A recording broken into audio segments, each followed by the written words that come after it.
Meta Portal with Smart Sound.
Whee! No. Yeah.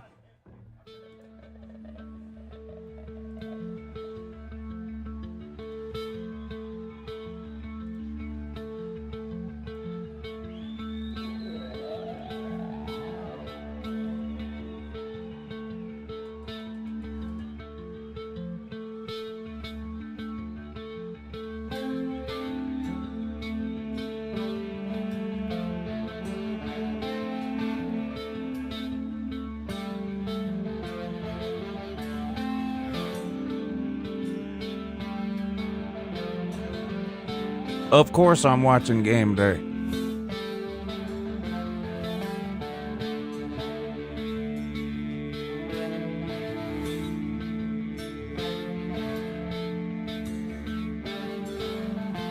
Purdue, do. Has Neil Brown been fired yet? Anybody know? You get an update, Neil Brown update? How does that clown still have a job?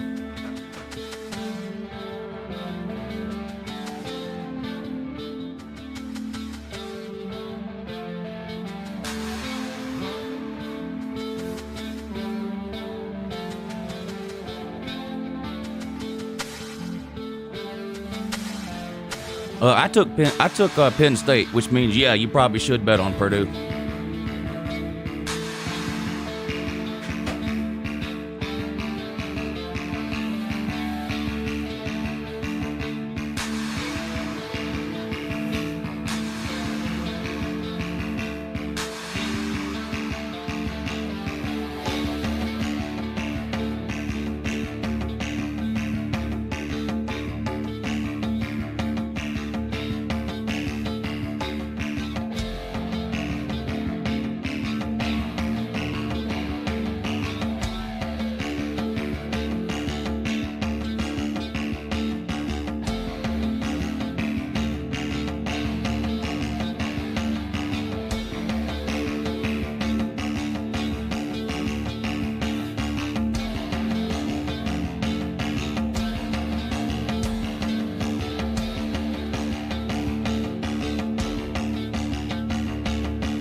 Yeah, good morning. It's Uncle Lou here. Yep, that's right, it's me.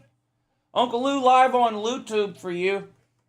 Thanks for watching also in in addition to that as well. Who's ready for some football? Tennessee versus Ball State. Yep, West Virginia versus Pitt. Backyard brawl. Penn State on the road. Penn State on the road at Purdue.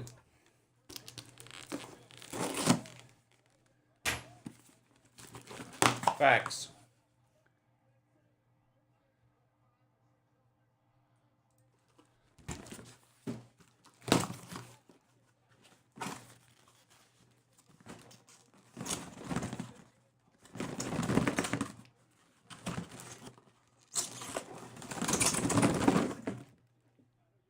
Oh, yeah.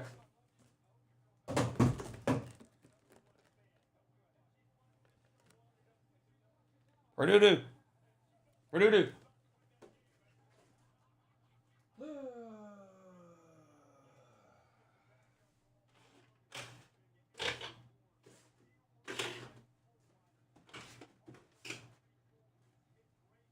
you go.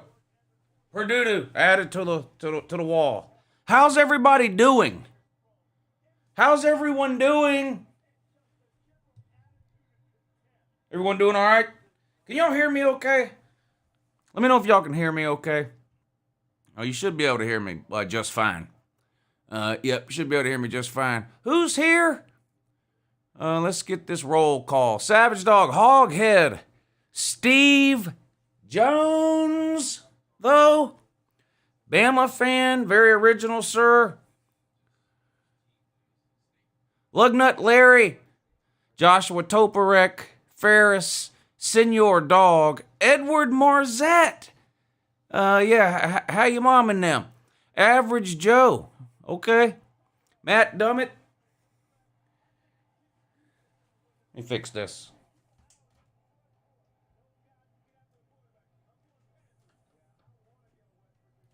There we go. That's better. Go Tigers. Muffin Man. Joseph Sandberg. Let the big dog eat is here. That's pretty good news. Battle Angel is here. But you're not over there. VicTube. Daniel Rivera. What's up, buddy? Mississippi State. Mississippi State is here. Stephen Cuffey. Lizard Circus. Texas Rocks. Andy Summers. No Limit Soldier. I thought I told you. Yep. Raj. Homegrown Cowboy, what's up, buddy? Says he's listening from work. I appreciate that. I'll do my best to keep you updated. Tennessee comes on at 7 against Ball State. And also Pitt and West Virginia at 7. The Penn State Purdue doesn't come on until 8 o'clock, but as soon as that one comes on, we'll put it on the third TV. So got Pittsburgh, West Virginia on the big screen, Tennessee Ball State over here, and we'll have Penn State Purdue over there. Stray Dog. If anyone's missing a dog, they're in my comment section. Good to see you, Stray Dog. Chance-tastic, thank you for hitting the super chat at the top of the show, sir, to help support the channel. I really appreciate that. He says, Lou, any thoughts on Houston versus UTSA? I'm glad you asked. I bet on Houston -4. Yes, I bet on Houston -4 because Dana Holgerson's just a way better coach than Neil Brown. Facts. Hog Dog, Hairy Leg. What does that say? Jared Skufka Gaming. Hello. Got a new shirt today. All the haters can type about it. All the haters can type about it. Which game should I put on? Tennessee or West Virginia? Both. But if you only have one TV, the Pitt West Virginia is going to be a much better game.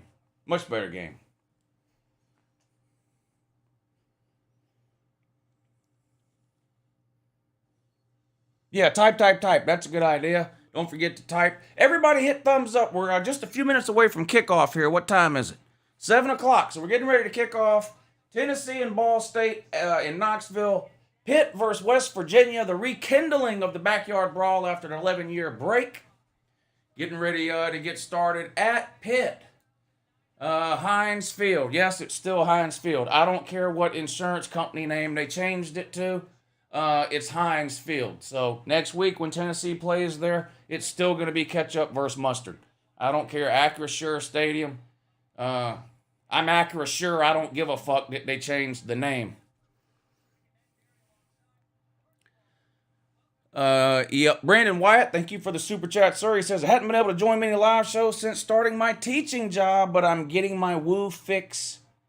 It's good to be back. It's good to have you back, sir. Congratulations on your teaching gig. You obviously were blessed with a gift of patience that Uncle Lou does not have. I wouldn't last 5 minutes as a school teacher. I'd be in jail. Christian Johnston, what's up, buddy? I'm an SEC homer, but wouldn't mind seeing Ball State upset Tennessee. Well, you know, the good thing about being an SEC homer is when the SEC dominates like they normally do, you can pound your chest. But it is still funny, you're right, when somebody like Tennessee loses to BYU, Georgia State, or in this case, Ball State. Yes, it's still hilarious. It was hilarious when Florida lost to Georgia Southern. So, yeah, you can be an SEC homer and still laugh at those things. Those are facts. Those are facts. Yet you're a Georgia fan. What does that mean? Of course I'm a Georgia fan. Would you rather I hide it like everybody else does? All these other commentators on YouTube that try to hide the fact, try to hide who they're a fan of. That's not me, sir. I'm a college football fan. Georgia's just my favorite team. But I'm a college football fan, Buddy Rowe. Buddy Rowe. Lucas Sharp, what's up, buddy? Good luck to your Vols today. I don't think you'll need it against Ball State, though. Joshua's got money on Purdue and Pitt. I don't have money on either of these games, but I did pick Pitt to win, West Virginia to cover. I picked Penn State to win and cover, but I didn't put money on either one of them.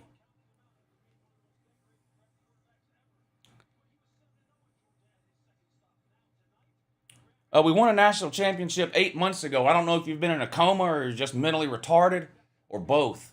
But it hasn't been 40 years since Georgia won a championship. It's been 8 months, you stupid piece of shit.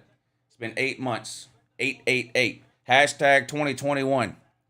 Hashtag 2021. Yeah, I hope JT Daniels plays good. I'm a JT Daniels fan. I hope he plays well. I hope he plays well. All right, here we go. Get ready to kick off in both of these games here. Tennessee, Ball State, West Virginia, Pittsburgh. We'll put Penn State and Purdue on the third TV when it kicks off at 8 o'clock. I heard the Ducks had to get some new shoes to try and beat them dogs.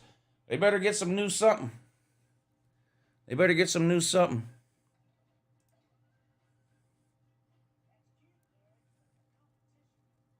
Ball State beating Tennessee would be funny, but won't happen. Yeah, I don't think so either. I think Tennessee wins by 30 or 40 points.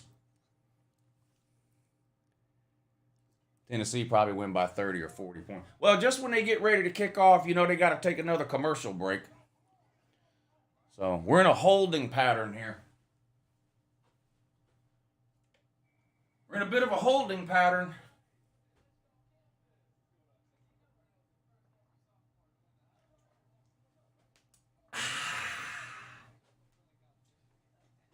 That's some high quality H2O.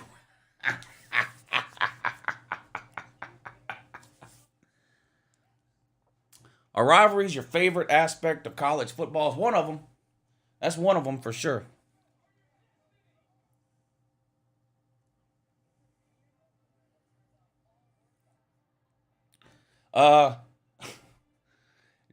Just getting underway in the Long Island University versus Toledo game as well. For all you degenerate gamblers that might have put money on that game, I don't know. I don't know.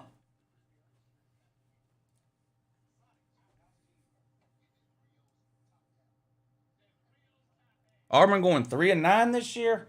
I don't know about that. I think they'll be a little better than that. I think they'll be a little better than that. I can't believe Fox Sports brought back the snake that is Urban Meyer. Yeah, Urban Meyer running his mouth on Fox Sports all season, while Dan Mullen runs his mouth on ESPN.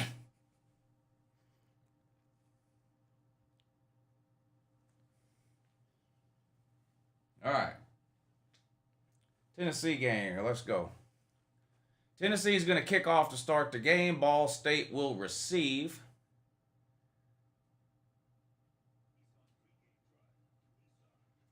And here we go.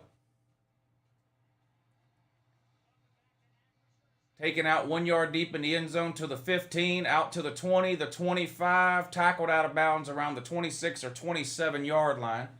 Ball State 1st and 10, first possession of the game on their own 26 or 27. So we get our first look at Tennessee's defense this year. Will it be any better? Will it be any better? I can tell you right now, if they give up 20 or 20 or 30 points to Ball State, that's not a good sign for Tennessee's defense. So we'll see what they can do. We'll see what they can do. All right, West Virginia and Pitt getting ready to kick off now.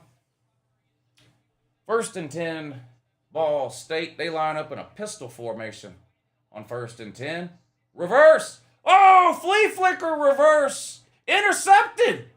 Tennessee's defense is amazing. Tennessee might have the best defense in the state of Tennessee.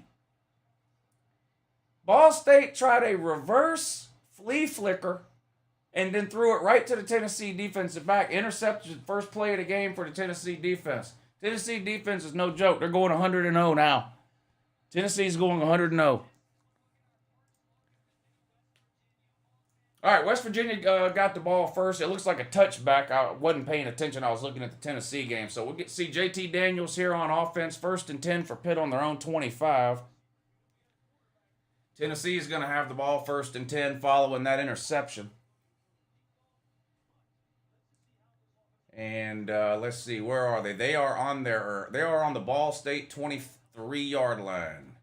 Hendon Ho, back to throw, fires, caught, wide open inside the 10, makes a man miss, touchdown Valtard. Touchdown on the first, 2 plays, an interception by Tennessee's defense and a touchdown by their offense. JT Daniels hands off on 1st down, right up the gut, good for about 3 or 4 yards. He's 2nd and about 6 now for West Virginia. What's up, Veggie Boys? Yeah, Tennessee's back.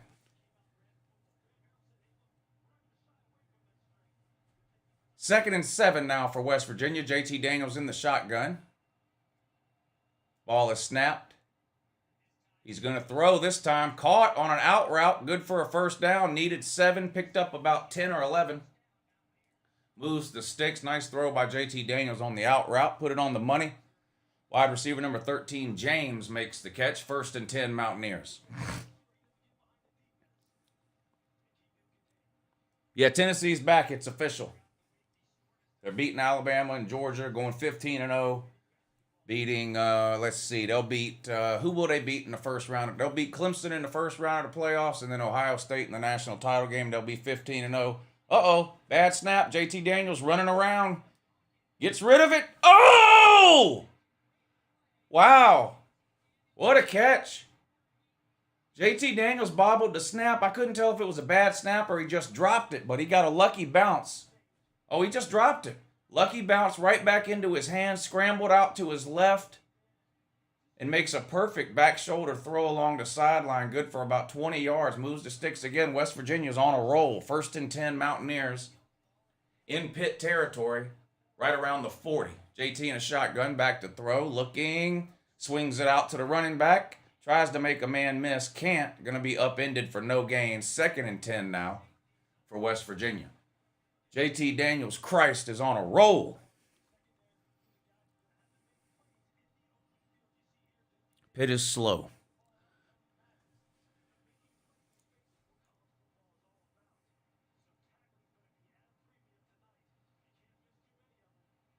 Tennessee getting ready to kick off now after that touchdown. They're up 7-0, not even 30 seconds into the game. 2nd and 11 for West Virginia. They're going to say you lost a yard. JT's in the shotgun again. Running back goes in motion. JT looking over the middle. Throws. Incomplete. Nearly intercepted. Threw into double coverage. 3rd and 11 now for West Virginia.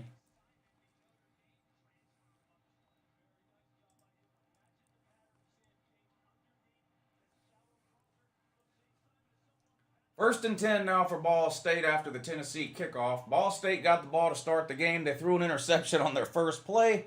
Tennessee then scored a touchdown on their first offensive play. They've kicked off. Ball State now 1st and 10 on their own 18. JT Daniels and West Virginia looking at a 3rd and 11 here. Just outside the Pitt 40. And West Virginia false start. That's going to back them up 5 more yards. It's going to be 3rd and 16 now for the coal miners. Tennessee might actually win 10 games. I don't know. I've got them at 9-3. I've got them at 9-3. 2nd and 4 for Ball State. Back to throw. Looking. Throws short, but good for the first down. Moves the sticks out across the 30 to the 31. 1st and 10 coming up for Ball State. Big 3rd and 16 here for West Virginia on the Pitt 45. Fumble. Snapped it before JT Daniels was ready. And JT Daniels, I don't know what's going on between the center and JT Daniels, but 2 bobbled snaps on that possession there. That snap was a little high, but it looked like just JT Daniels wasn't expecting it. Like the center, either the center snapped it too soon or JT Daniels didn't know what the hell he was doing, but he bobbled it.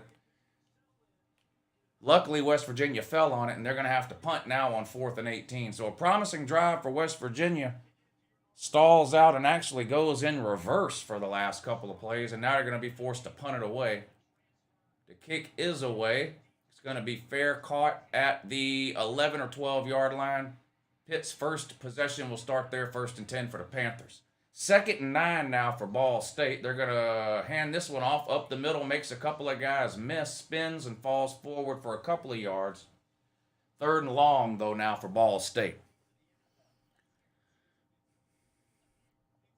Is Ball State like similar to the Church of Jesus Christ of Latter-day Saints Tech? They're actually worse than that. Ball State's absolutely horrible. I think they were 2-10 last year. Is that right? They're really bad. Just remember, Tennessee was scared to play BYU and Army. They're supposed to be playing Army right now.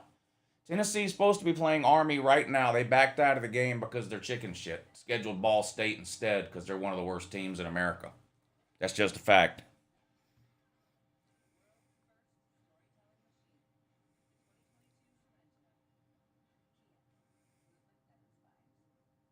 Yeah, I don't know what happened with those snaps. I don't know if I don't know if JT Daniels just wasn't paying attention, or that second one, it looked like he had no idea the ball was about to be snapped.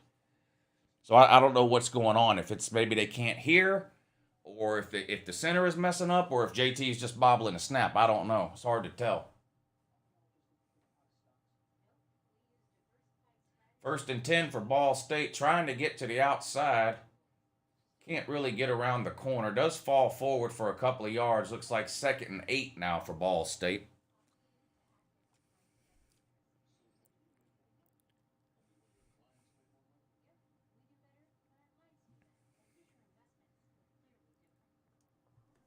Make sure y'all hit the thumbs up if you hadn't already. That's a big help to a live stream. And doesn't take you any time, effort, or energy. It's literally the easiest way you can help support the channel. Just hit that thumbs up if you're excited for these games tonight. Got Tennessee and Ball State on over here. Pittsburgh and West Virginia on the big screen. And we're going to turn Penn State and Purdue on over here on the third TV at 8 o'clock when that game comes on.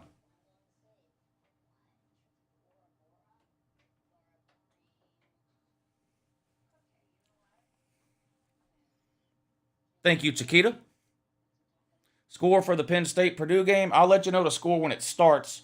Plus, it's on the screen right now. So, that's one of the reasons I put the scores on the screen, is so that I don't have to constantly answer questions about what the score is.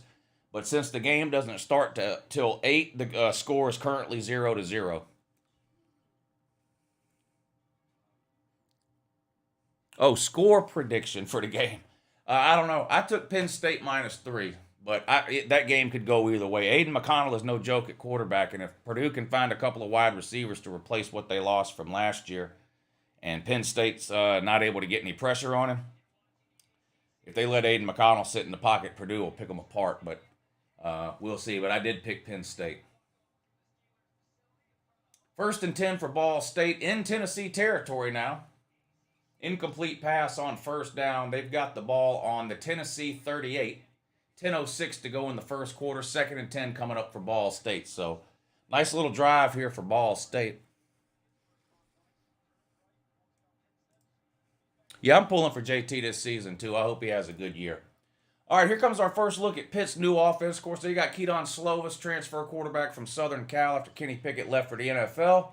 And look at this. When's the last time you saw this in college football? I formation. Pitt just lined up in an I formation with a fullback with his hand in the ground on 1st and 10. I have not seen that in 10 years in college football. Not by a legitimate program. I mean, some of the service academies that run options and stuff like that. But Pitt just lined up in an old school traditional I formation with 2 tight ends and 1 wide receiver. Picked up 3 yards off the right side. 2nd and 7 now for Pitt. And they're going to do it again. I formation. Look at this. Look at this. Old school football. I formation. They bring a receiver in motion this time. 2 up top. Hitch pass. Caught. Couple of yards behind the line of scrimmage. Shimmies and shakes. Tries to get away from the defender. Didn't pick up much. Might have gained a couple of yards. It's going to be 3rd and 4 now for Pitt. I can't believe they're in I formation. I cannot believe they're in I formation. It has been, I don't remember the last time I saw somebody line up in I formation. Daniel Rivera says Tennessee defense struggling. Well, they got Ball State on a 4th and 10 right now. Ball State's going to go for it. On the Tennessee 38, Ball State back to throw. Going deep down the sideline. Terrible throw. Quarterback threw it 5 yards out of bounds. Nobody could have caught that ball. Turnover on downs for Ball State. Keaton Slovis sacked. Down goes Slovis. First 3rd down of the day for Pitt, and West Virginia gets home sacked. They're going to be 4th and a mile now, and Pitt's going to have to punt it away. So 1 possession for each team, 1 punt for each team. First sack of the game goes to West Virginia. Keaton Slovis slung down on 3rd down. They're going to have to punt it away on 4th and 13. Commercial break on the Tennessee game. After that turnover on downs, Ball State drove the ball down to the 38-yard line of Tennessee, but then a bunch of incomplete passes, including an incomplete pass on 4th and 10. Left-footed kicker here, rugby-style kick, goes out of bounds. Not a good kick. Goes out of bounds at the Pitt 45-yard line. So West Virginia is going to get the ball in plus territory here to start things off after this punt. Great field position now for West Virginia. Lizard Circus, thank you for the super chat, buddy. He says, always enjoy your show, Lou, especially this morning show. Keep up the good work. Thank you, Lizard Man. I will do my best, sir. I will do my best. Now we got commercials on both at the same time now.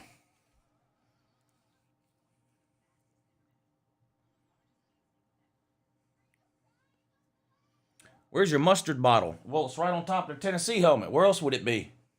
It's right. That's right here. It's right on top of the Tennessee helmet, sir. Where else would it be?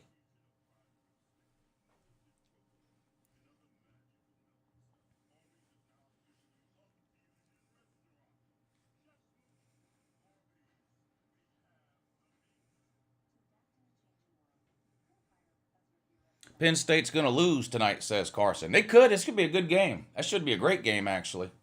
What's going on over here?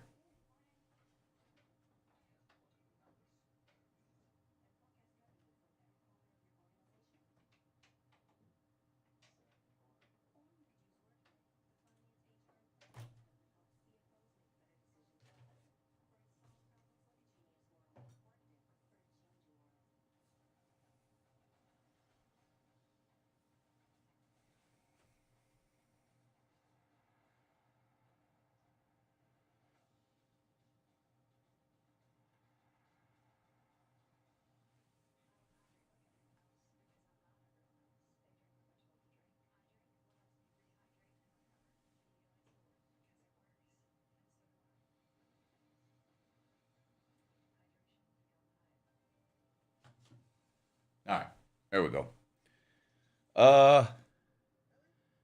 Evan Chino, thank you for the super chat. He says, always love watching your streams during the season. Here's to a fun 22 season, no matter how our teams perform. It's going to be fun no matter what. Georgia could go 0-12. I love college football like it's some kind of a sickness or disease. Georgia could be the worst team on the planet. It wouldn't change my love for college football. It'd make me a lot more miserable watching Georgia play, but yeah, I love college football. Tennessee trying to get the ground game going now. Huge run on first down. Now they run it again on 1st and 10. Not much that time. A couple of yards. Going to be 2nd and 8 now for Tennessee. They're up 7-0 on Ball State. Daniel Rivera says, let me get a go dogs. Go dogs, sir. Go dogs.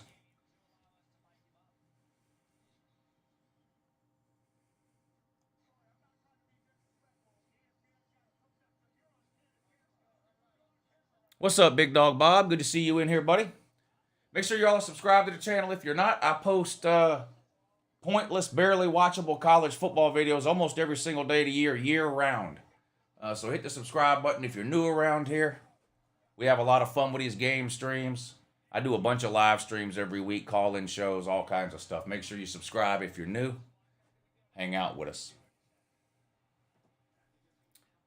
2nd and 8 for Tennessee. They're going to run the ball off right tackle for a couple of yards. Going to make it 3rd and about 5. 1st and 10 now for West Virginia on the Pitt 45 after that punt. JT Daniels back to throw. Deep down the left sideline. And just overthrown. Pretty good coverage there, too. 2nd and 10 now. West Virginia took a shot that time after that short punt. Went for it all down the left sideline. Little overthrown. Pretty good coverage there by Pitt. Both of them stumbled. That's why it was overthrown. The receiver stumbled. 2nd and 10 now for West Virginia. I like those West Virginia helmets. I need to get one like that. I like those West Virginia helmets. Shotgun again. They're going to hand it off this time. Tries to cut back. No room there. Pitt ready for that. Might have gained a yard or two. It's going to be 3rd and long now for JT Daniels in West Virginia. Tennessee's lined up for a field goal here. Drive stalled on about the 20-yard line. Kick is up and good, just inside the right upright. And Tennessee takes a 10-0 lead with 8:03 to go in the first quarter. 3rd and 9 here for West Virginia. Each team's had the ball once. Each team has punted. This is now West Virginia's 2nd possession. JT in a shotgun. 4 wide receivers and a running back. One of the wide receivers comes in motion. They're going to swing it out to him. Caught to the 40. And Pitt swarms him there. He's going to be about 5 yards short of the first down. See what they do here. It's going to be 4th and 5 for West Virginia on the Pitt 40. Can't kick a field goal from here. Could try to punt and play field position, or maybe they'll gamble and go for it. Let's see what they're going to do. They're in Pitt territory. Pretty good defense by Pitt there, swarming to the ball. 4th and 4, they're going to call it. And West Virginia's going to keep their offense on the field. 3 wide receivers, a tight end, and a running back in the game now. Snap, JT Daniel. Whistle. False start. False start on West Virginia. West Virginia was going to go for it on 4th and 4. False start makes it 4th and 9. They're probably going to have to kick it away now.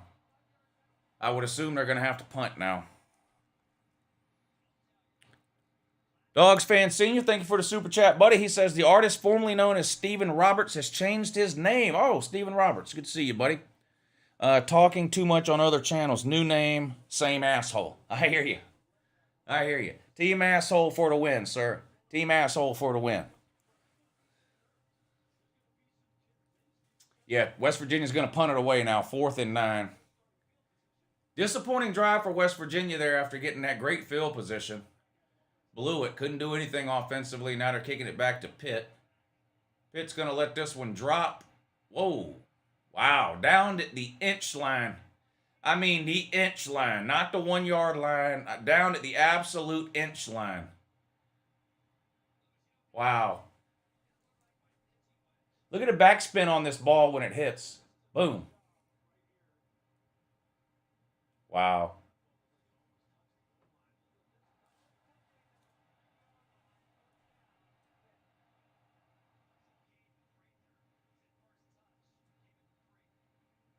Oh, they're going to say it was touched at the 3? Okay. Well, still, hell of a punt. 1st and 10 from the 3-yard line now for Pitt. No offense in this game. 7:25 to go in the first quarter. It's just been punt, punt, punt so far. Pitt's going to get their second opportunity with the ball now, but man, they are pinned back deep. 1st and 10 on their own 3-yard line. Pitt has negative 3 yards of offense. West Virginia has 38 yards of offense. So it has not been pretty offensively in the first quarter so far in this game. It has not been pretty at all.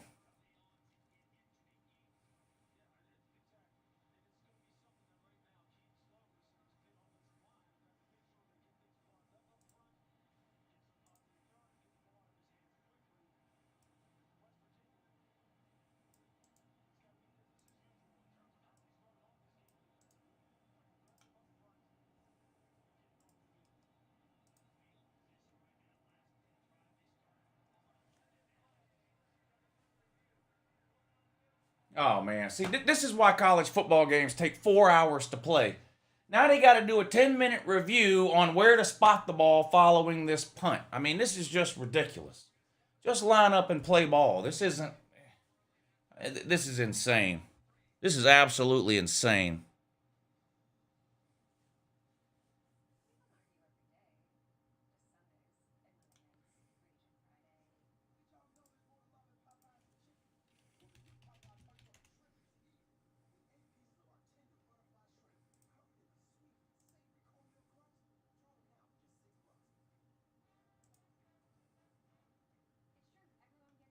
Hey, what's up, Great 24?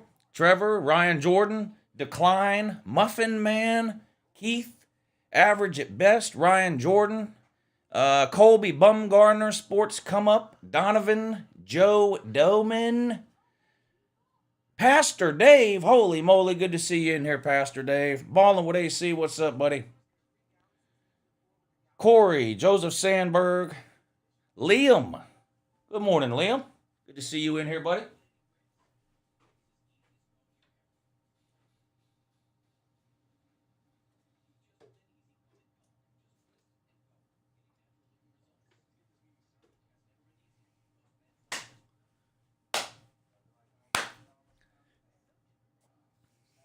Yeah, Pitt game boring. Punt, punt, punt. We'll see what West Virginia can do second time around here. Tennessee's still up 10-0 after making that field goal a few minutes ago. 6:22 to go in the first quarter of that one.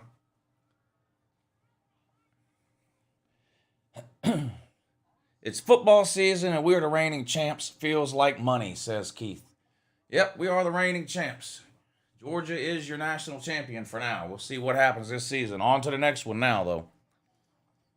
Uncle Lou has legs, asked Ben Miller. I do have legs, it's just that they don't really work. They don't really work.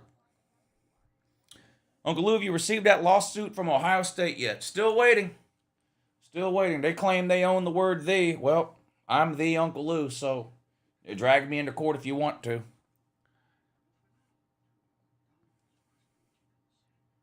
Tennessee is beating Florida, so we'll see the general soon. Yeah, I think Tennessee gets the job done against Florida this year. If Tennessee loses to Florida this year, then that's coaching failure because they should beat them.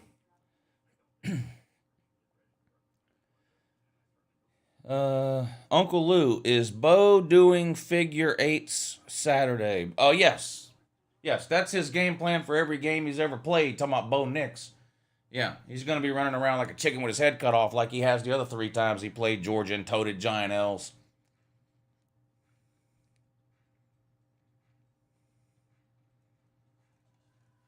All right, 437 people in here. Y'all make sure you hit the thumbs up. Couple of good games. Pitt and West Virginia on right now. Purdue and Penn State coming on in a little bit. And I got Tennessee game on the third TV here. They're up 10-0. No score, Pitt, West Virginia. It's been nothing but punt, punt, punt so far. West Virginia getting ready for, or Pitt, about to have their second possession. West Virginia, 2 possessions, 2 punts. Pitt, 1 possession, 1 punt. About to start their second possession now. But unless they change something on this instant replay, it's going to be 1st and 10 for Pitt from their own 3-yard line.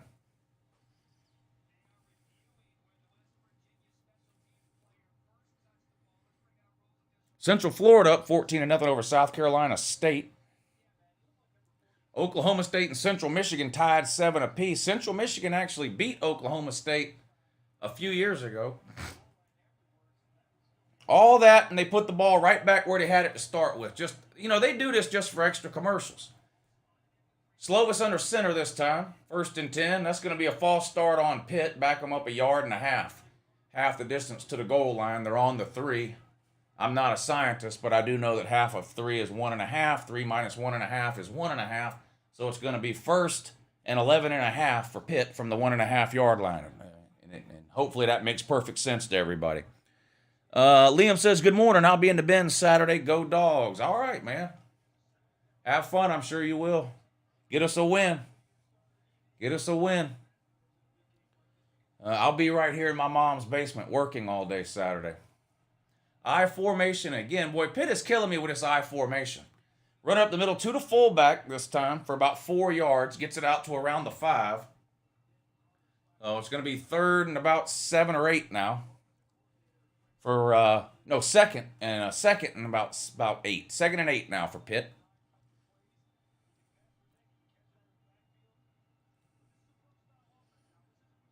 Yeah, thank you, Caleb. If y'all want to support the show, the Super Chat, Cash App, and PayPal are the best ways to do it.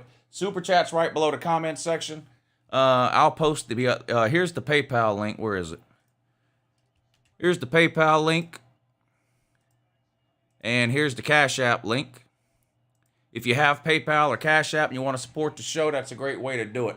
The Super Chat is that icon right under the comment section. YouTube steals half your Super Chat, though. PayPal and Cash App don't.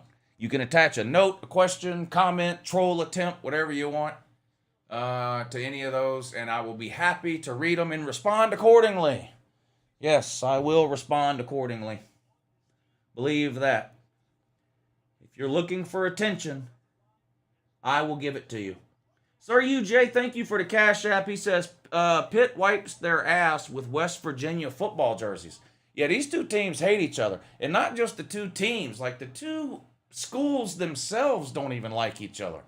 3rd and 9, Slovis from his own end zone, looking, throws over the middle, caught! Found a soft spot in the zone, number 5. Who is that? It's not Jordan Addison, that much we know.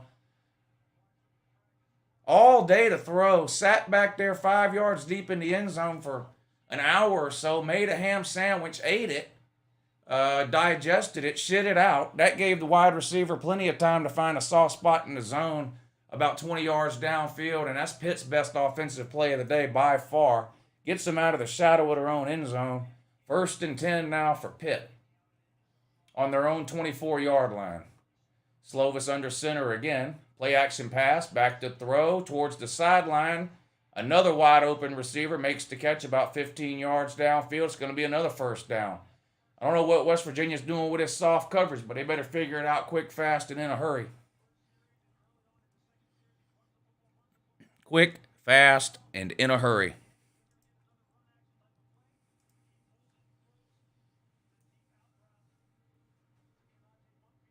First and 10 for Tennessee, throwing into the end zone. Bobbled. Caught, but out of bounds. Incomplete. 2nd and 10 now for Tennessee. It looks like they're around the Ball State 20. I formation for Pitt. Play action pass. Slovis looking under pressure, scrambling. He's going to take off running. 1st down and then some. Steps out of bounds after a gain of about 15. Damn, Keaton Slovis got some wheels on him. He turned the corner and he was gone up the sideline. You won't see JT Daniels doing that. His legs are worse than mine. Look at that. Wow. Another 1st down for Pitt. Nice little drive going for Pitt here. If nothing else, they flip field position now. Even if they have to punt, they've at least flipped field position now. But this is a good-looking drive here. 1st and 10 across midfield on the West Virginia 47. Slovis under center. Hands off right tackle. Tries to get to the edge. Can't get there. Slung down to the ground by the outside linebacker. Nowhere to go. Tennessee on 3rd and 2 throws into the end zone. Incomplete. It's going to bring up 4th and 2 for Tennessee now. Around their own 10-yard line. Actually, that might have been a safety, that number 5. Doesn't matter. Point is, he met the runner at the line of scrimmage and slung him around like a rag doll. Oh, no. Pass interference on Ball State on that 3rd and 2 is going to give Tennessee an automatic 1st and goal.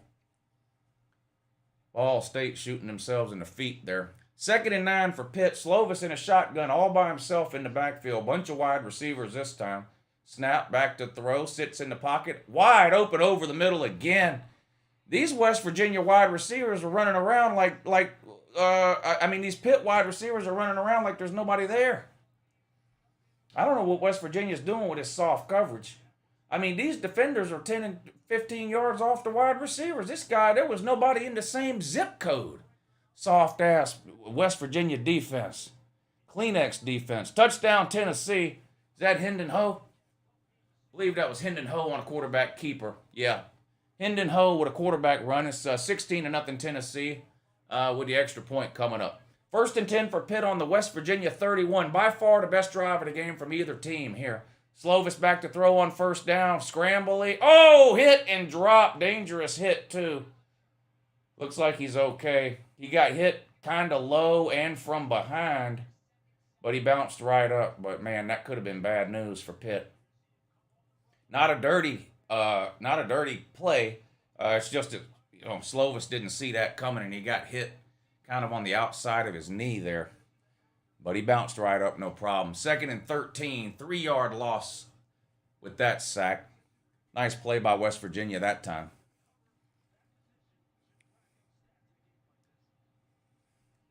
I've made 100 videos on NIL and transfer rules.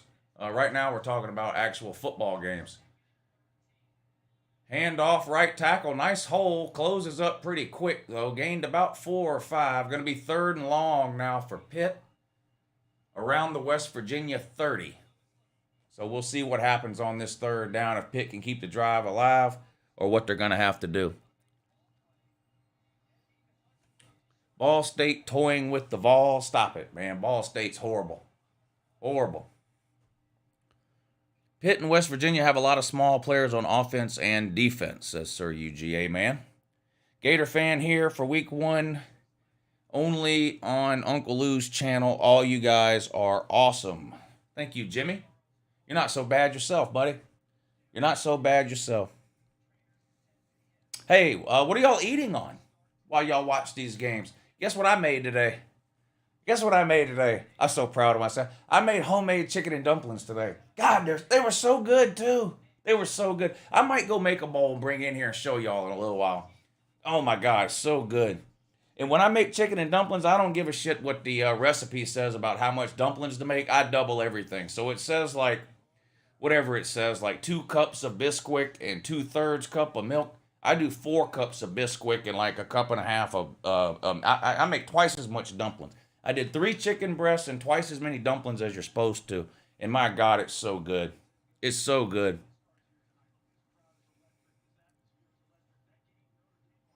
Chicken pot pie sounds good too. I love a chicken pot pie.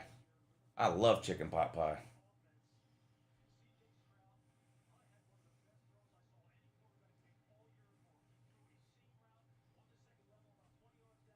Bunch of commercials. Yeah, I know, Jonah. Thank you. I'm a giant teddy bear. What can I say? Better QB at Arkansas, Ryan Mallett or KJ Jefferson? I like KJ Jefferson. Ryan Mallett was good, but I like KJ Jefferson.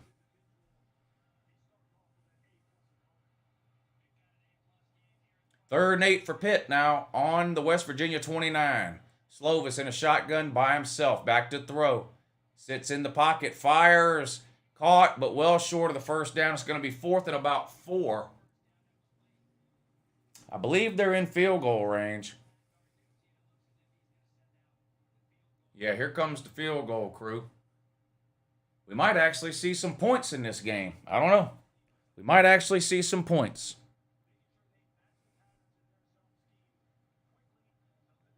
Our front 7 is legit, but our secondary doesn't look so good so far. A lot of cushion. A lot of cushion in the secondary for West Virginia. A lot of easy throws for Keaton Slovis. 17-0 Tennessee up on Ball State. 4:02 to go in the 1st quarter. Tennessee just kicked off. Field goal up and good. And Pitt takes a 3-0 lead over West Virginia.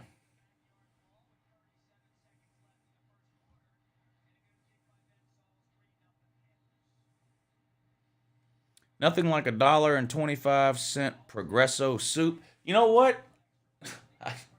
Why you bullshitting? Progresso makes some pretty good soups. I'm not gonna lie. Progresso makes some pretty good soups, I think.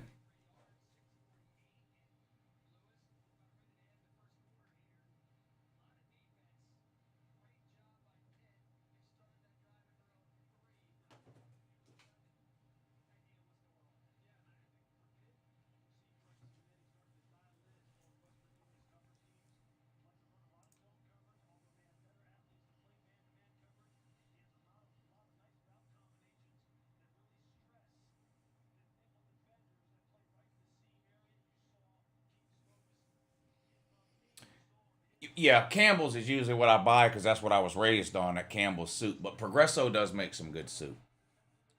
All right, Pitt's going to kick off following that field goal. They have a 3-0 lead over West Virginia.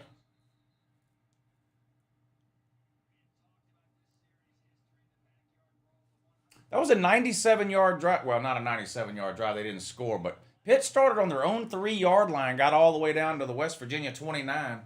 So really good drive for Pitt there. Settles with a field goal. They're up 3-0 in the backyard brawl over West Virginia. 17-0 Tennessee all over Ball State. 3rd and 3. Ball State throws incomplete. Bring up 4th and 3 for Ball State. They're going to have to punt it away with 2:49 to go in the first quarter of that one.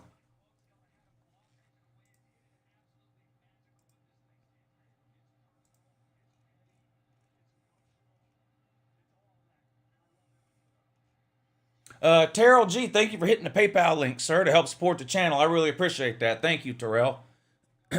He says, I'm trying to get a Bo Nix. I'm trying to get a Bo Nix pack for 6 Saturday. What is a Bo Nix pack for 6? Trying to get a Bo Nix pack for 6 on Saturday. You might get a Bo Nix pick 6. That you might get. You might get a Bo Nix pick 6 on Saturday. How'd that be? You might get a Bo Nix pick 6. Thank you, Terrell, for hitting the PayPal link, man. I really appreciate that. That means a lot. Thank you. Appreciate you helping to support the channel. Into the first quarter at the backyard brawl in Pittsburgh, where the Panthers lead West Virginia 3-0. 3-0.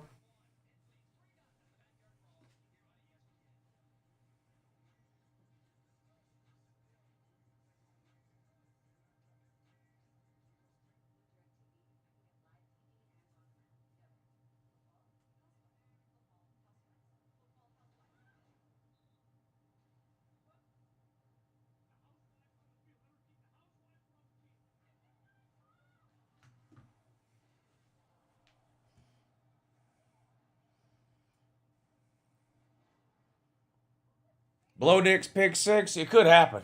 It could definitely happen. Blow Dick pick 6. It's more likely that it happens than it doesn't happen. I'll tell you that.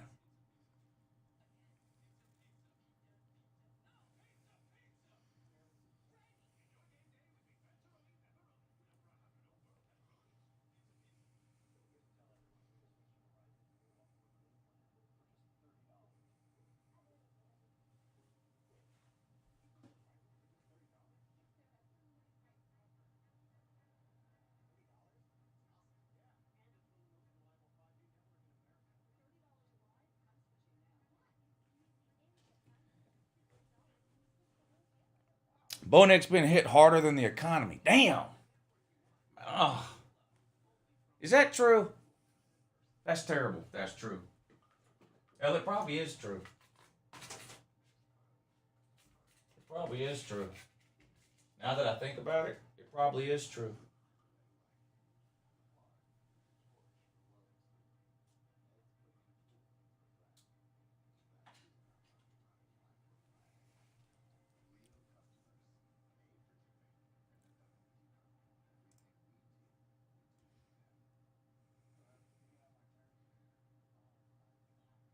Vols Fanatic, thank you for the super chat, buddy. Appreciate that. Thank you for helping us support the channel. I really, really appreciate that. Your Vols are looking good. 17-0, a minute and a half to go in the first quarter. They've got the ball 2nd and 11 on the Ball State 44-yard line. So looking for more points here. Hendon Ho in a huddle. Breaks the huddle now. Shotgun for Hendon Ho. Gonna hand this one off left tackle. Trying to get to the outside. Gets there. Has some room. Safety comes up and makes the hit. Gonna pick up 5 or 6 there. Bring up 3rd and about 4. 3rd and 5. 3rd and manageable. How about that? We'll call it that. 3rd and manageable. Tennessee hurries to the line. They throw a hitch pass. Caught. Ooh, short of the first down, I believe, by about half a yard. 3rd and 6 and gained like 5.5. They're going to hurry up to the line and go for it here. 4th and 1 for Tennessee on the Ball State 35. Snap. Handoff. Hit in the backfield and stopped short. They didn't get it. It's going to be a turnover on downs. Wow, well, that's a generous spot right there. They might have got it, actually, if that's going to be the spot. Boy, that's a generous spot. He was hit about a yard deep in the backfield. He did fall forward, but I didn't think he got it. But, well, it's going to be close. That is close. Wow, that's really close. They gave it to him. They're not even going to measure. Wow. I don't know about that. That looked like some home cooking there. Hendon Ho throws the hitch pass again. Caught again. Gained 4 or 5, I guess. He's 2nd and about 4 now. West Virginia on 2nd and 8. JT Daniels completes an out route for 5 or 6 yards. 3rd and short now.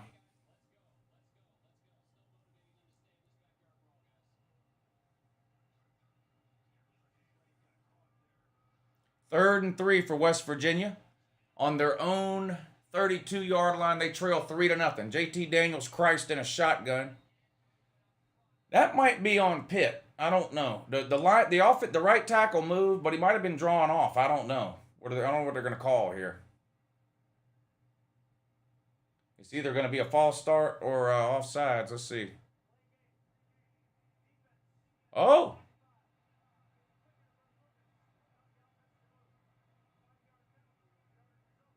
I think that's basically an offsides. He said the defender moved, which provoked the offense to move.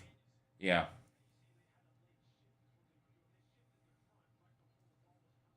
Yeah. So that went against Pitt, which gives West Virginia a first down. Basically an offsides on Pitt. The easiest way to explain it if you're not watching. Lou, is there any way to record a game on a laptop? My dad's going to miss the Ohio State game Saturday. Well, step 1 would be finding a way to watch the game on the laptop. Step 2 would be downloading a screen recorder program and figuring out how to screen record for 4 hours. Pitt runs it up the middle on first down. West Virginia runs it up the middle on first down. A nice little gain there. Picked up 5 or 6. Offensive line pushing the pile forward there. 2nd and about 4 now for West Virginia. Now they're in hurry-up mode now. JT Daniels. Handoff. Off right tackle. Looking for room. Dancing around. Tries to get to the corner. Stopped a couple of yards short of the first down. It's going to be 3rd and 2. Big hit, too. Big hit.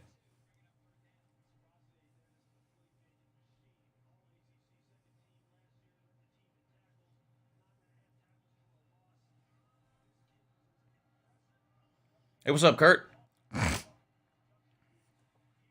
3rd, and they're going to call it 1 now for West Virginia. They trail 3-0, 13-17 to go in the second quarter. Pitt up 3-0. Daniels in a shotgun, moves the running back around. Snapped. Handoff, right up the gut. Big hole, still on his feet. 40, 30, 20. Stiff arm, down around the 10-yard line. Huge run, literally right up the gut. Right up the gut. I mean, he was past the linebackers before Pitt even knew what happened. Number 7 jumped out of the way. He guessed the wrong hole, and there was no one there. Daniels throws into the end zone. Lob route. Caught. Touchdown, West Virginia. Wow. What a drive by West Virginia. They went hurry up there the last 5 or 6 plays of that drive and really caught Pitt off guard. I mean, they went hurry up like Tennessee style hurry up and really caught Pitt off guard. Fade into the corner of the end zone here from the 10-yard line from JT Daniels. Good coverage, just a better play by the wide receiver. The defensive back never turned his head around, never tried to make a play on the ball. Caught, first touchdown of the game, West Virginia. They're up 6-3 with the extra point coming up. Tennessee up 17-0 at the start of the second quarter.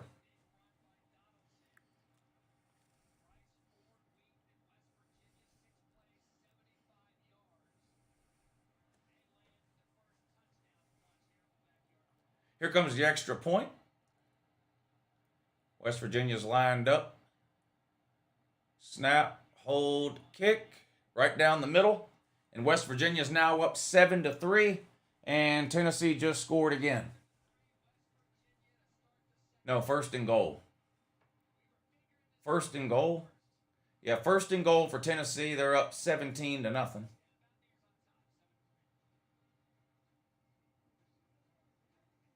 Hit and tackled around the 3. Second and goal now from the 3-yard line for Tennessee. Lou, the way Pitt and my beloved Vols are playing, who you got that game? Tennessee. I don't even think it'll be close. I don't even think it'll be close at all.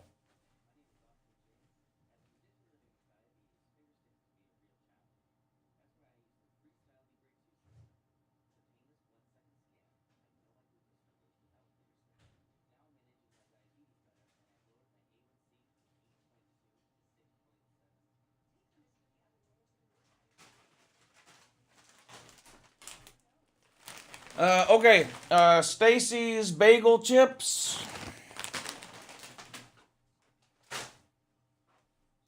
And pimento cheese with jalapenos. How'd that be?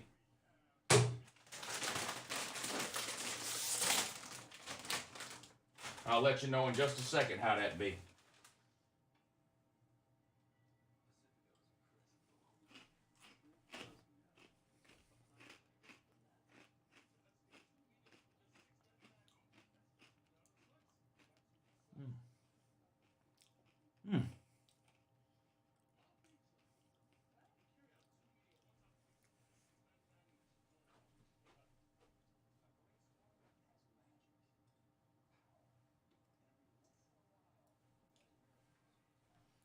It's good.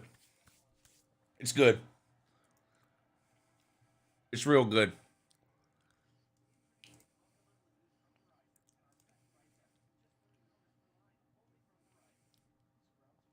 James B., thank you for hitting the PayPal link. I really, really appreciate it. I thank you for helping to support the show and the channel. Glad you're hanging out with us tonight.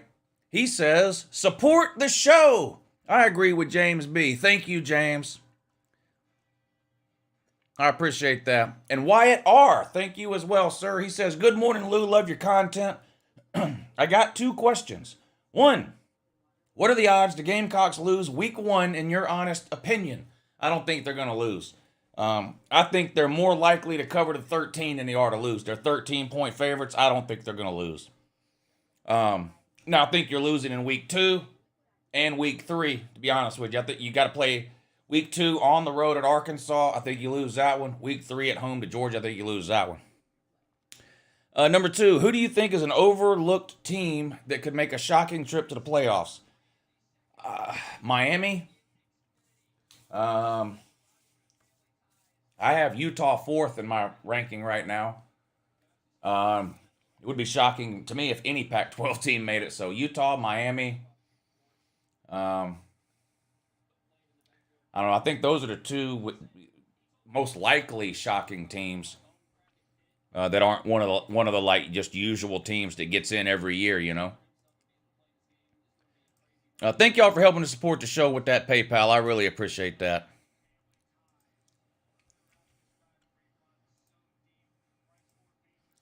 The PayPal and Cash App links are in the description of the video. And I'll post them in the comment section every once in a while too. Hit the thumbs up. That's free. It doesn't cost anything. That's a huge help too. So make sure you're hitting the thumbs up, subscribing to the channel. Turn on your bell notifications. I stream college football games all through the season. On Saturdays, I stream games almost all day. This coming Saturday, I will be streaming right here on YouTube for the primetime games. So Ohio State and Notre Dame, Utah and Florida.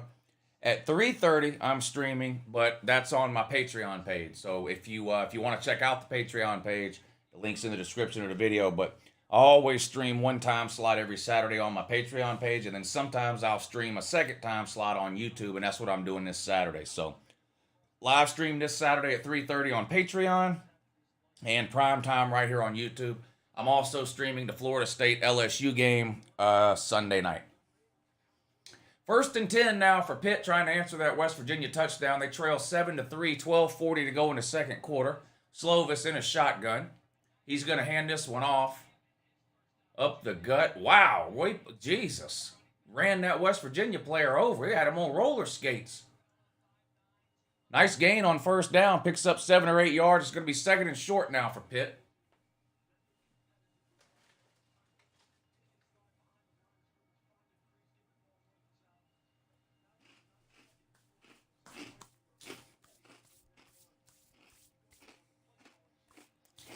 Notre Dame for the upset? I don't see that happening. I think Ohio State blows them out. Ball State with a nice completion on 1st down for about 20 yards. Looks like, are they in Tennessee territory? 2nd and 3, and Keaton Slovis has to take a timeout. Somebody was confused there. Somebody was confused there.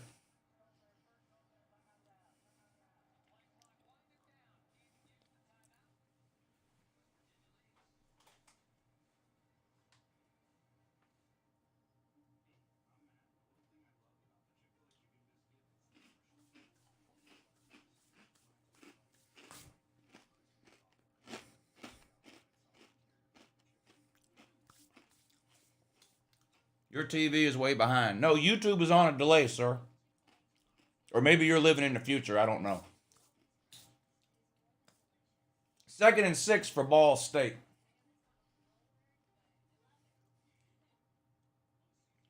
Whoa, high snap, but he got it. Handoff. Nowhere to go. Might have gained a yard or two. 3rd and about 4 now for Ball State. West Virginia Pitt's in a commercial. Ball State was a solid team. Win. Ball State's absolute doo-doo.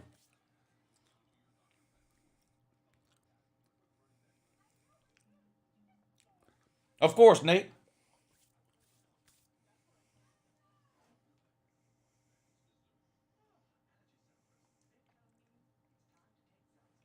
What exactly qualifies as UT territory? Anything across the 50-yard line. Tennessee doesn't actually own anything, though. I see what you're saying. Thank you for the Cash App, sir. Need some mustard with those pita chips? No, but if I did, I'd be good to go because I got some right here, right on top of the Tennessee helmet. But no, just the pimento cheese with the chips today.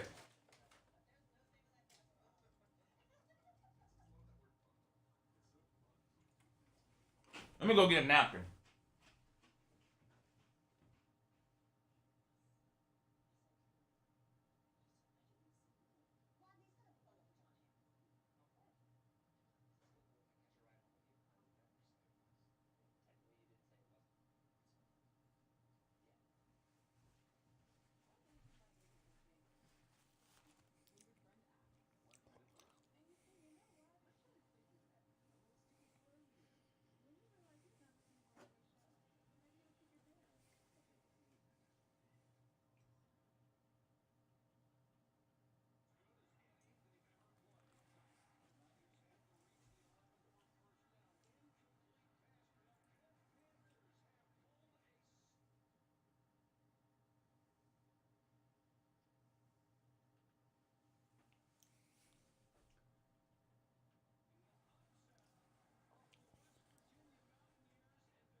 Here comes the Tennessee fans thinking they're going to win a natty. Yeah. Get ready for all the we're going 15-0 posts and comments and all that. Definitely coming. Definitely coming.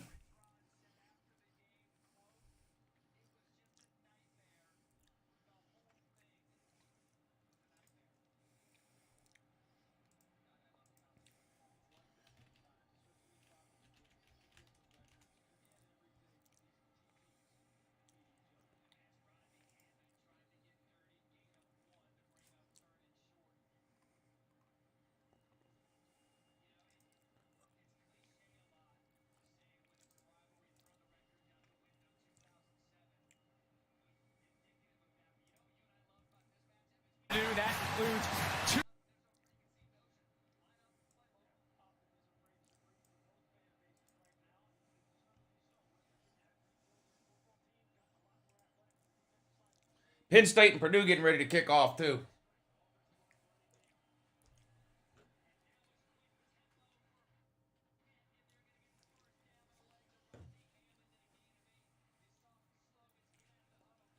West Virginia still up 7-3. Commercial on the Tennessee Ball State game. Penn State and Purdue getting ready to kick off now.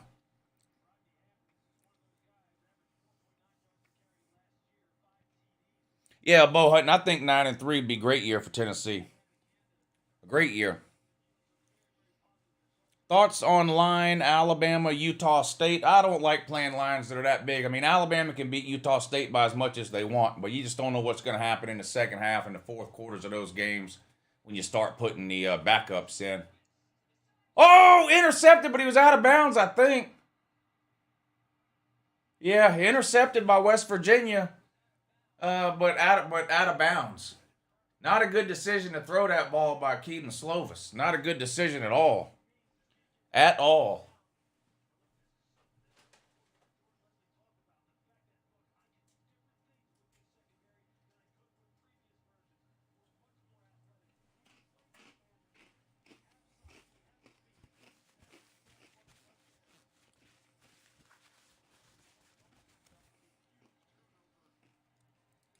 Tennessee 11-1. See, that's what I'm talking about. Delusional Tennessee fans. They do this to themselves every year. They win 5, 6, 7 games. They then spend all offseason saying they're going to win 9 or 10 games. Then they look good for one half against Ball State, and now they're going 11-1 and beating everybody except Alabama because they're beating Ball State. That's why it's so much fun. I know Tennessee's been bad and terrible for a long time, and it's like, why pick, it's like picking on a special needs kid. But the reason it's so fun to keep picking on Tennessee is because their fans continue to do this year after year after year. So now Tennessee fans are going to spend the next few weeks saying we're going 11-1, no one can beat us, maybe we'll lose to Bama, but we're going 11-1. Then at the end of the year when they go 9-3, they can't be excited. They have to still be disappointed because they thought they were going 11-1. Keaton Slovis all day, but nobody's open. Now he takes off, dives, but he's going to be short of the first down. It was 3rd and 10. He actually stepped out of bounds about 4 or 5 yards short, so it's going to be 4th and about 4. And they're going to probably have to kick it away.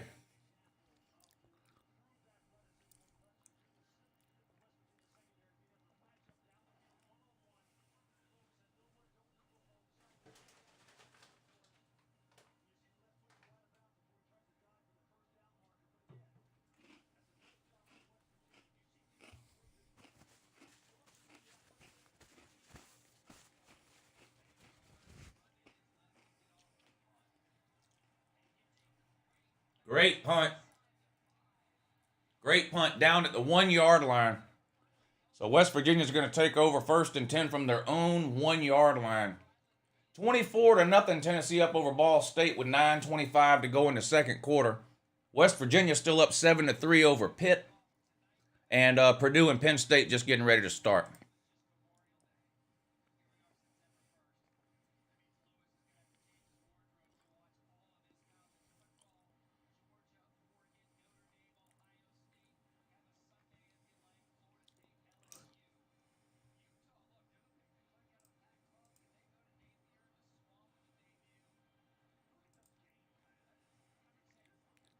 Jimmy was timed out.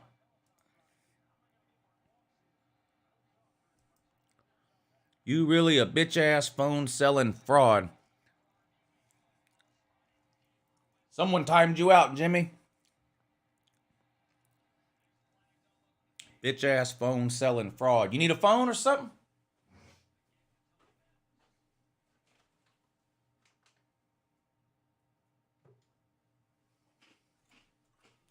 You're a comment section warrior. That's what you are.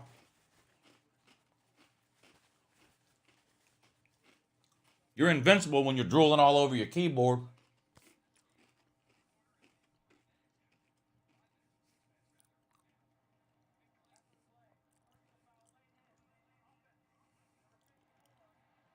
Tennessee is still a weekday skew. They're playing on a Thursday. Of course they're a weekday skew.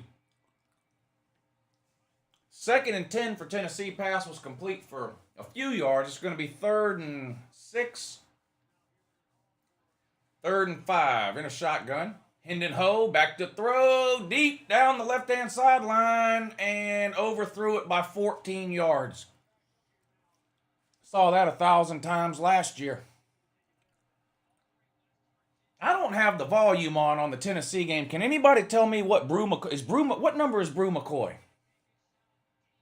Is Brew McCoy what's Brew McCoy done in this game? I know Cedric Tillman's really good, but has Brew McCoy done anything? Brew is 15. Okay, what's he done? I mean, I got the game on, but it's hard to pay attention to individual stats when I'm watching a bunch of games at the same time.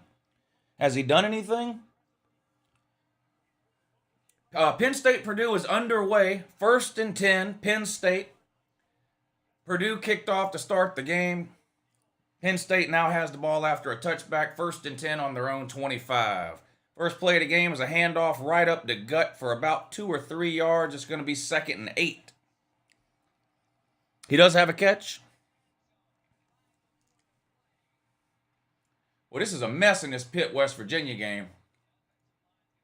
That's a penalty on Pitt. That Pitt guy, did you see the Pitt player running his mouth at, I think it was JT Daniels he was running his mouth at, and they threw a flag on him. And that's a damn shame. Pitt's got West Virginia. You got them backed all the way up here on the 1 yard line, and this is probably going to be a 15-yard penalty on Pitt because this guy's out here running his mouth. William, thank you for the super chat. He said, hey, Lou, did you get the Cash App I sent? Love the channel. Keep up the good work, and go Dogs. If you sent it, I got it. Yes. Wow, thank you. That's very, very kind of you, sir. He says, go Dogs. Yeah, go Dogs. Did you get the Cash App? Love the channel. Keep up the good work, and go Dogs. And go Purdue. You rooting for Purdue tonight? Thank you, William. That's very generous and kind of you. I really appreciate you helping to support the channel, man. Thank you. Andrew Q says, can't wait till Saturday at 3:30. Thank you for the Cash App. And yeah, me too. I like Georgia playing these big games week 1. To me, it makes the entire offseason more exciting when your favorite team has a big game week 1. So yeah, that's going to be a good one. I'm looking forward to that. That's going to be a lot of fun. Frank the Tank. Thank you for the super chat, buddy. I appreciate that. Frank the Tank.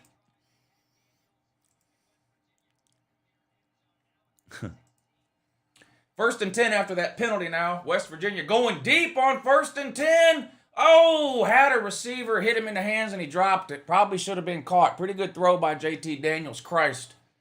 Probably should have been caught streaking down the sideline. Would have been a huge gain. Look at this. You got to catch that, buddy. I mean, God dang, man. You can't throw it no better than that. Can't throw it no better than that. You got to catch that.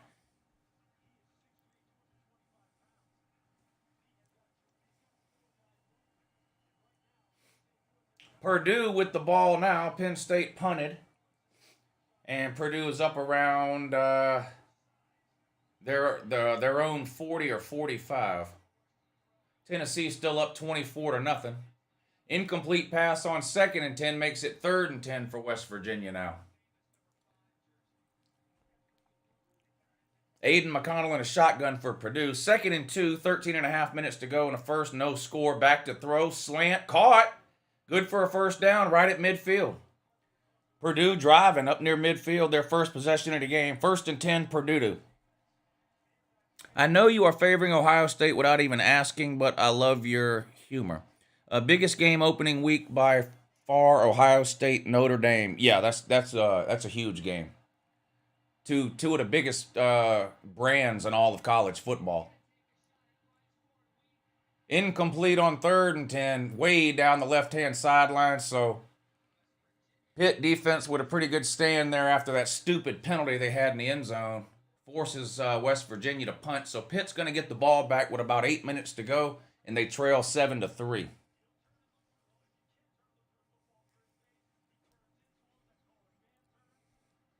This is why West Virginia probably not going to contend for a Big 12 title. JT doesn't got the weapons around him. Yeah, West Virginia's nowhere near good enough to contend for a Big 12 title. Nowhere near.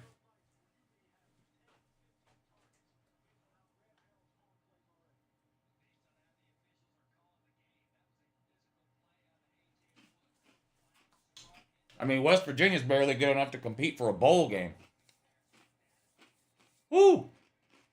Dangerous catch there on that punt by Pitt. Made the catch falling down. But he did make the catch, though.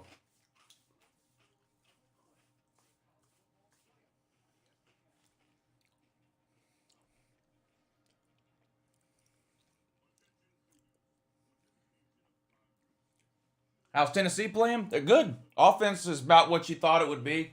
And I know it's Ball State, but Tennessee is holding them to 0 points. I mean, their defense was so bad last year. I think this is impressive that Tennessee is holding them to no points with 6.5 minutes to go in the second quarter.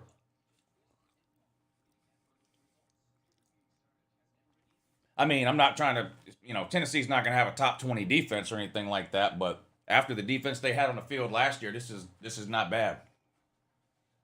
4th and 4, Ball State's going to have to punt. 2nd and 10 for Purdue. They've got the ball on the Penn State 40. Each team's had the ball one time in that game. Penn State punted on their first possession. Now Purdue with a nice little drive here out past midfield to the Penn State 40. 2nd and 10. Aiden McConnell looks, throws deep, overthrown and incomplete. It's going to be 3rd and 10 now for Purdue.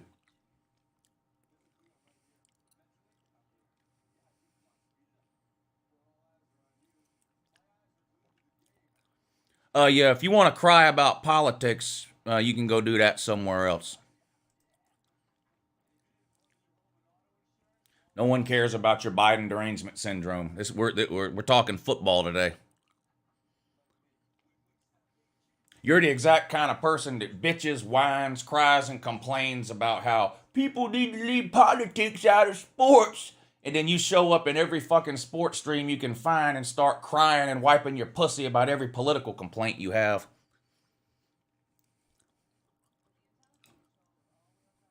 Nobody over here gives a fuck that Joe Biden hurt your feelings. We're watching football.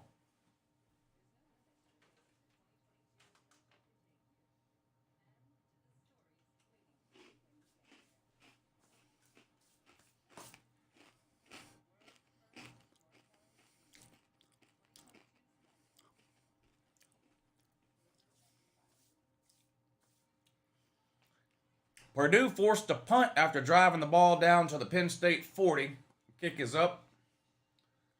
Penn State's going to let this one fall, and it's going to be downed by Purdue at the 3-yard line. We've seen some great punts in these games. A couple of different punts downed inside the 5 in this West Virginia Pitt game. And now Purdue just pinned Penn State down with inside their own 5. Uncle Lou 2024, that's a good idea, but unfortunately I don't have time. I'm way too busy and much too important to be wasting my life with some kind of pointless political campaign.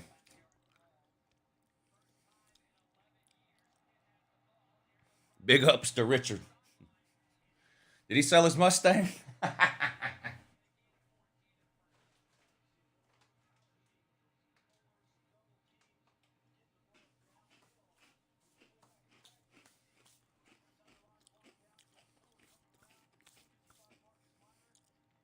Pitt just way more talented than West Virginia. They got to get in the end zone, though.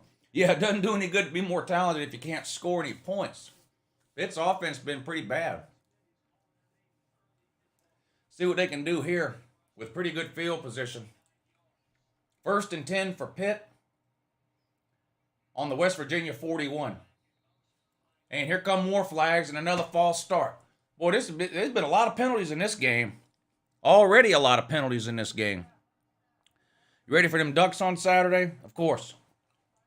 Of course. I can't wait. Oregon trash talk video will be out tomorrow. The hype and hate video for the Georgia-Oregon game will be out tomorrow. I didn't see that Ball State punt. Was it that bad?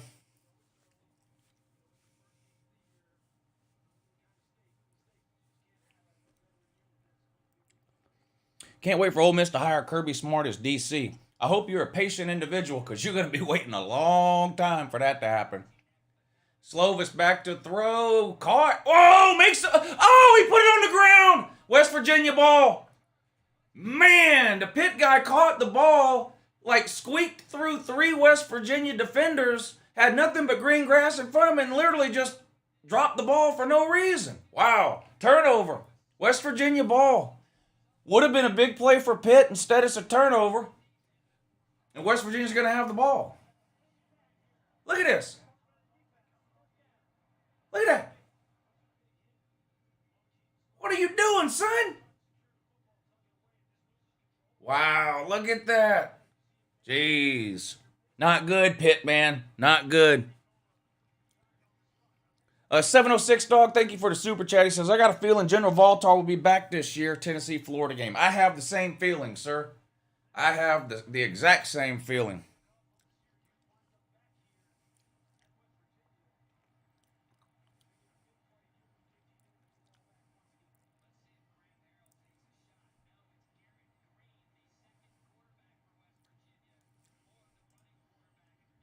Big ups, Liquid Richard. Yeah, did he sell his Mustang? Pretty sure we've been over this already, I think. I'm pretty sure.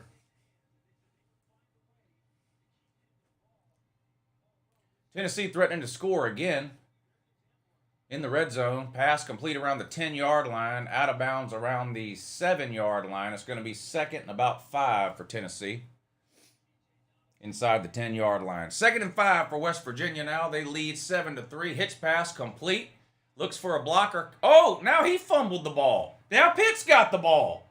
Nobody wants the fucking ball. Neither team wants the goddamn ball. It's back-to-back turnovers. What are we doing? Let me tell you something.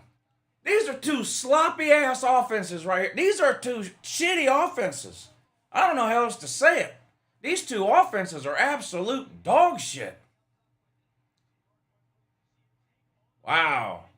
Neither team wants the ball.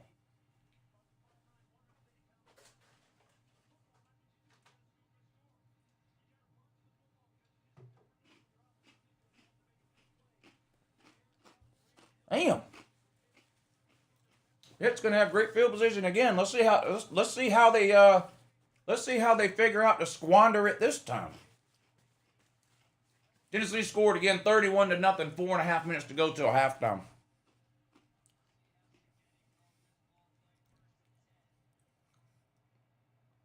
First and 10, Pitt on the West Virginia 35. Jet sweep.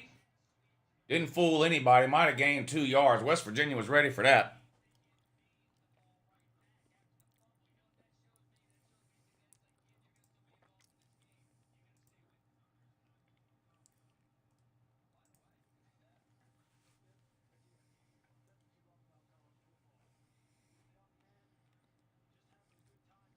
OSU up 30-7 nearly halftime. Yeah, over Central Michigan.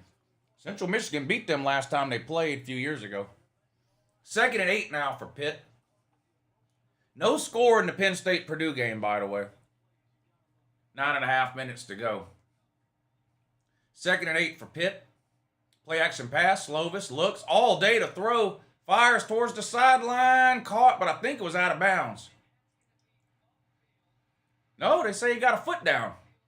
I thought he was out of bounds, but they said he got a foot down. First down, Pitt if it stands. Penn State has the ball 2nd and 7 on their own 36-yard line. No score. Penn State versus Purdue.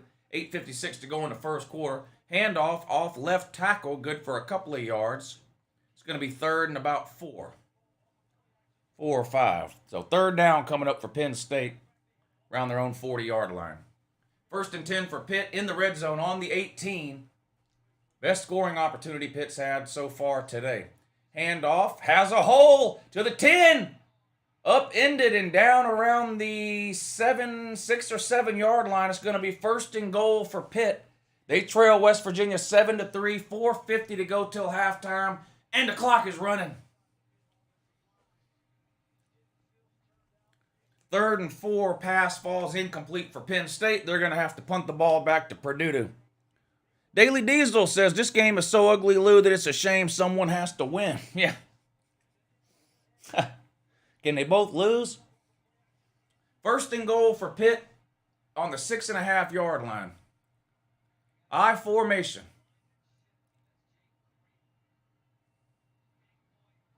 Handoff to the 5, to the 4. It's going to be 2nd and goal from the 4.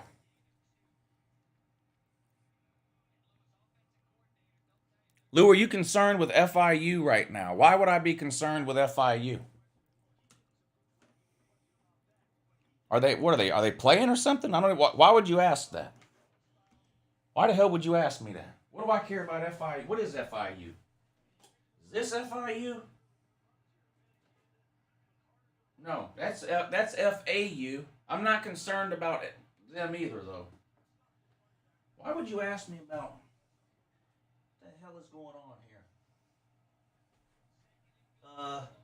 Oh.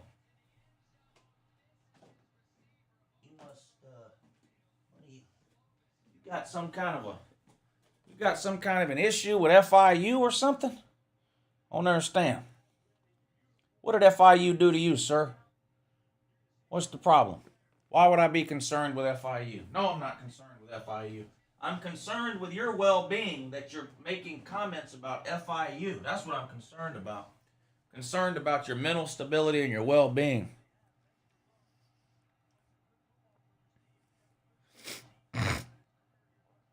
Lou, are you concerned about the Muffin Man? No. 3rd and goal for Pitt. Just inside the 5 yard line. And somebody called it a timeout.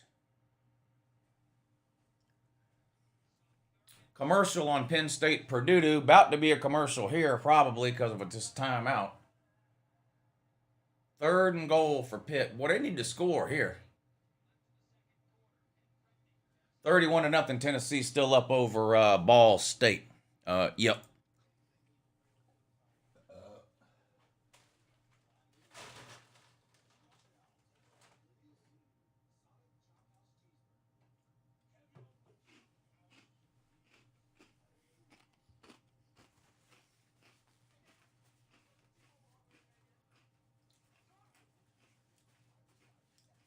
Tennessee with another interception on defense. I mean, they didn't throw an interception. They just intercepted another Ball State pass. Lou, you need the Louisiana Tech at Mizzou game on. No, I don't need that one on.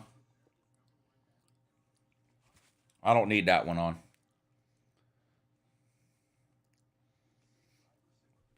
Why is Missouri struggling? Mizzou on the damn struggle bus. The hell is going on with that? Missouri can't beat Louisiana Tech? What the hell is that about? That's embarrassing. That's embarrassing, sir. That's embarrassing, sir.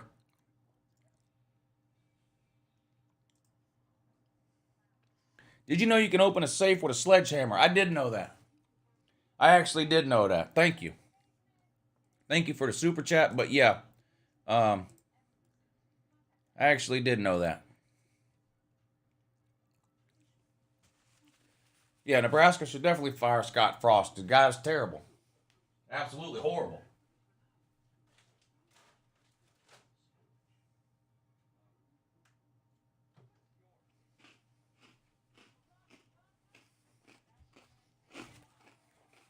Click and bait dude.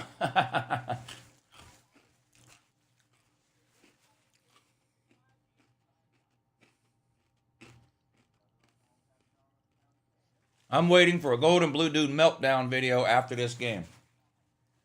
Yeah, I hope West Virginia loses just so I can see him do a meltdown video. That's almost worth seeing West Virginia lose just for that.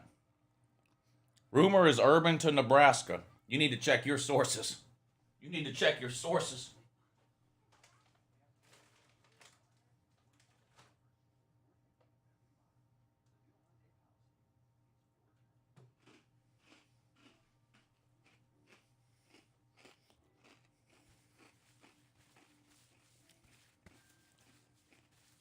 Where is CB tonight? Probably at home rubbing his mom's feet. High Top Sports, what's up, buddy? Good to see you in here.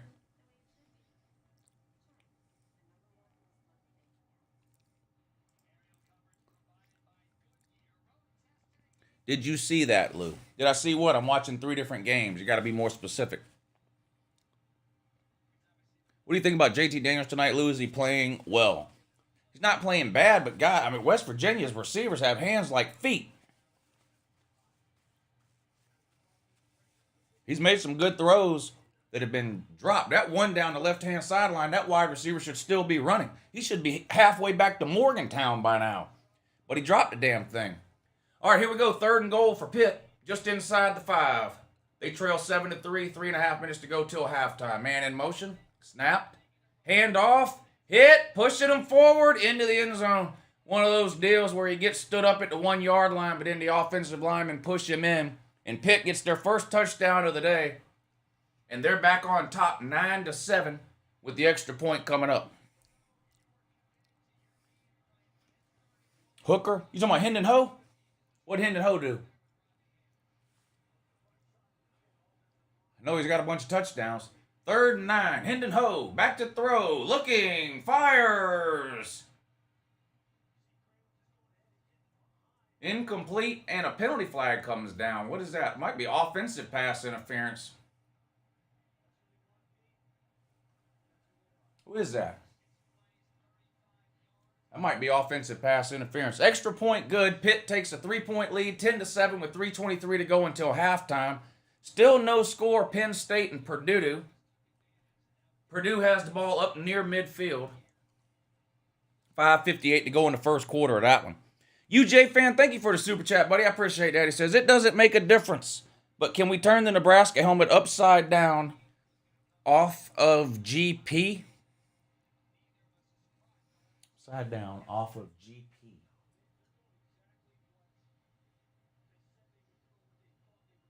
I tell you what, I'm going to turn the Nebraska helmet upside down until they fire Scott Frost. That's not a bad idea. All right, Nebraska helmet upside down until they fire Scott Frost. Texas helmet staying upside down until they beat Kansas.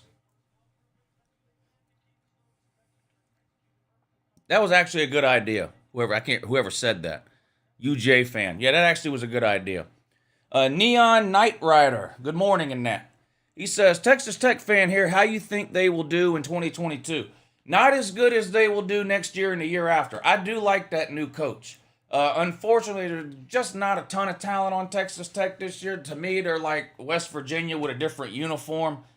Maybe they go 5-7. Maybe they go 7-5. You know, I think that's the most likely outcome for Texas Tech, TCU, West Virginia. And then you got Kansas State probably in the 8-win range, along with Iowa State. And then you got Baylor, Oklahoma State, Texas, kind of fighting it out. Kansas, 2-10, 3-9 if they beat Texas again.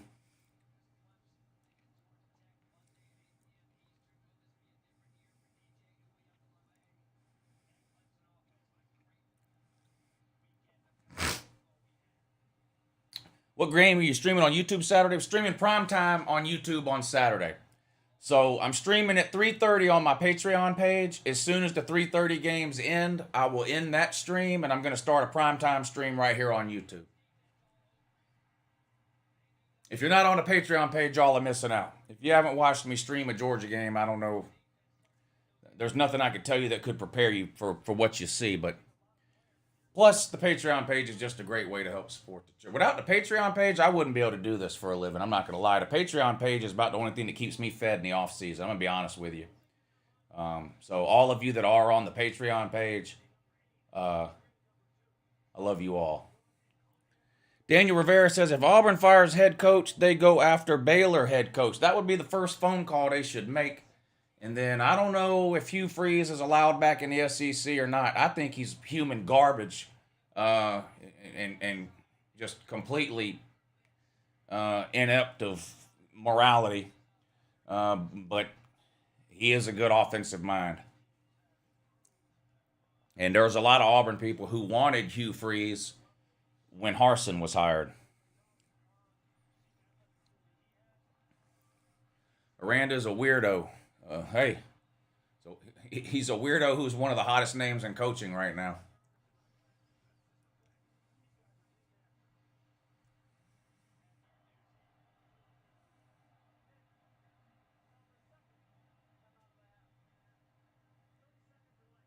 Pitt just took a timeout. 3rd and 13 for West Virginia. Yeah, Purdue up 3-0. Kicked the field goal. Purdue up 3-0 over Penn State. Kicked the field goal. 10-7, Pitt up over West Virginia. 2:25 to go until halftime. West Virginia staring at a 3rd and 13. Nebraska will replace Frost with Freeze. Maybe. It's possible. I am Urban Meyer could go to Nebraska. I would be absolutely shocked if Nebraska lowered themselves to hiring Urban Meyer. Absolutely shocked. Who is more real, God or Joe Biden? Well, Joe Biden. I mean, we know Joe Biden is real.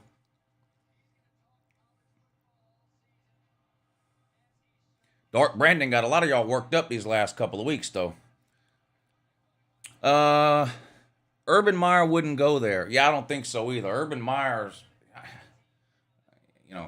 I don't think Urban Meyer's looking for no kind of rebuild.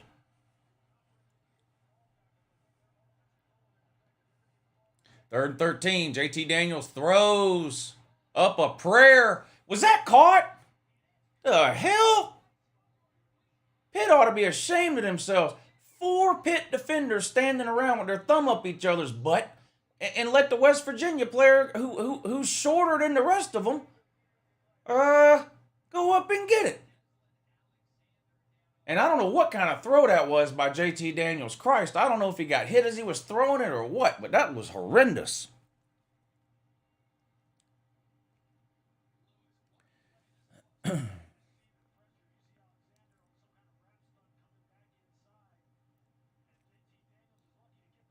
That's a great question. Oni Bushu. How do they make that catch but drop all the wide open ones? That's a great question. He made that catch in the middle of quadruple coverage. Meanwhile, he's wide open 12 yards downfield and he's got hands like feet. But look at this. Catches it, lands on his head. These people from Pitt are sitting around making a picnic.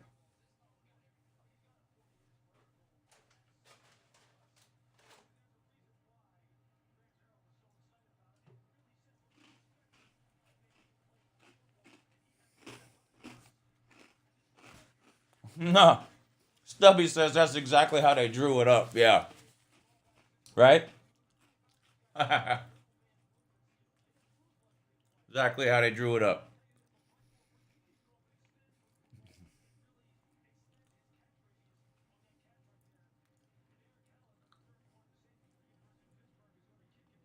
First and 10, West Virginia after that weird first down.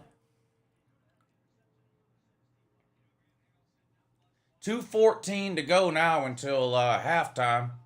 West Virginia trailing 7-10. Pittman injured on the play. Yeah, Purdue kicked a field goal a few minutes ago, so they're up 3.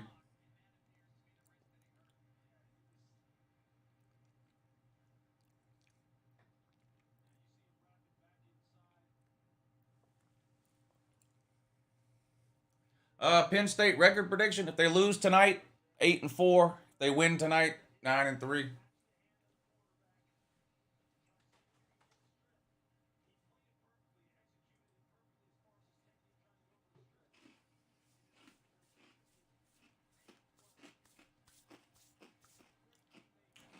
And that includes them beating Auburn. So if they lose tonight and then lose to Auburn, 7-5.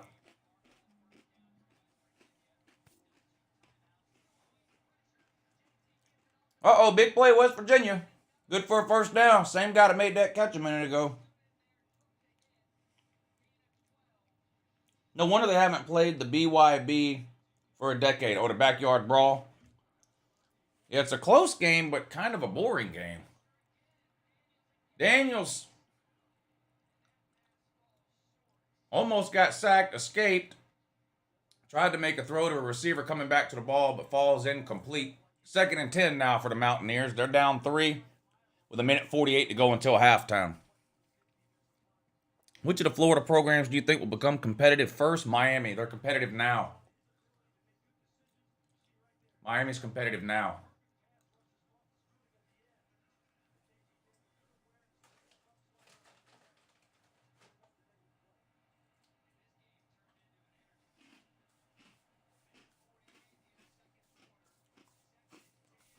Second and 10. Another big play on the ground. All the way down to the West Virginia 39. They're in business now. Just about in field goal range. 1:39 to go. West Virginia still has 2 timeouts, too. 1:39. 1st and 10 on the Pitt 39.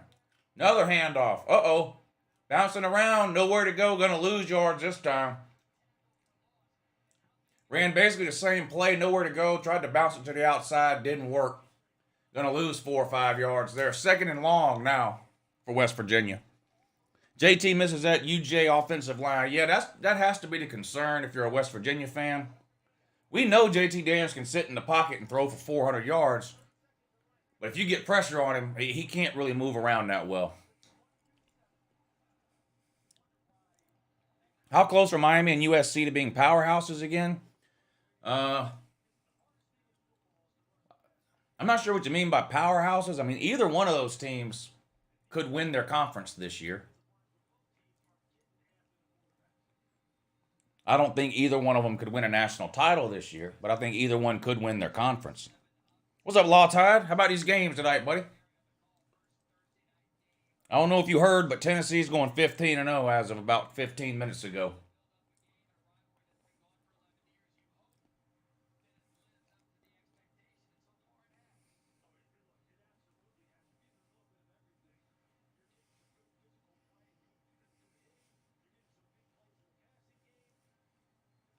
Three to nothing Purdue up over Penn State with 3:22 to go in the first quarter. Yeah, I figured you already heard.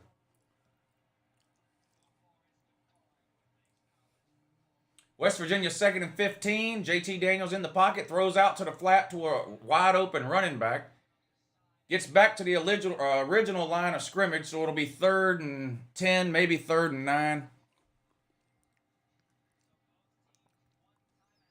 You ought to become an announcer. You're really good at the play-by-play. Yeah, unfortunately, I don't have time to. If I became an announcer, I wouldn't be able to stand in this room and yell about college football all day on Saturday. So I'm gonna have to say no to the announcer thing.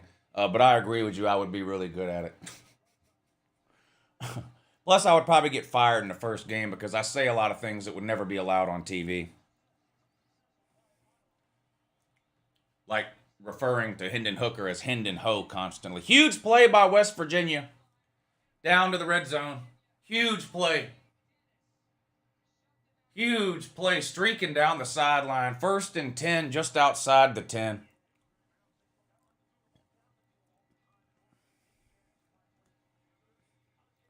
Penn State has the ball right around midfield. Critical 3rd and 1 here. Handoff up the middle. Is going to pick up the first down. Not much more, but he did get the first down. Moves the sticks into Purdue territory. Penn State keeps the drive alive. They trail by 3 with 2:20 to go in the first quarter. Another pass. This one down inside the 10 now. Well, right at the 10. Second down, West Virginia on the Pitt 10-yard line. 1:08 to go. So plenty of time. West Virginia still has one timeout. So does Pitt. 1:08 to go until halftime. A field goal would tie it up, but West Virginia's looking for a touchdown down here on the 10-yard line. But who had they played? You already know they ain't played nobody. Nobody never plays nobody. Nobody never plays nobody. Who have Georgia played, woo? Who have Georgia played, woo? You don't want to hear it? Who have Georgia played? Who have they played? Who have Georgia played, woo? Y'all are sick. Gain of 1, not much there that time for West Virginia. It's going to be 3rd and 3 now from the 9-yard line. Halftime, Tennessee up 38-0 over Nut State. 3rd and 3. West Virginia up to the line. On the Pitt 9-yard line. JT Daniels in the shotgun. One running back there with him. Snapped. Back to throw. Fires. Caught. Short of the first down. Needed 3. Gained 2. It's going to be 4th and 1. It's going to be 4th and 1. Field goal would tie it up.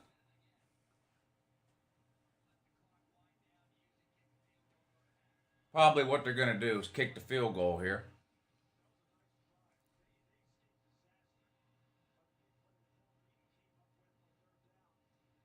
4th and 1. Yeah, they call a timeout with 2 seconds to go. So it's going to be a field goal here. Try to tie things up before the half.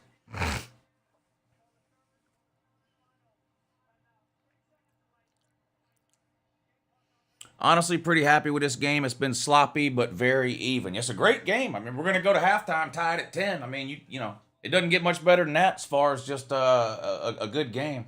Man, Oklahoma State all over Central Michigan, 44-15 at halftime. That's humiliating.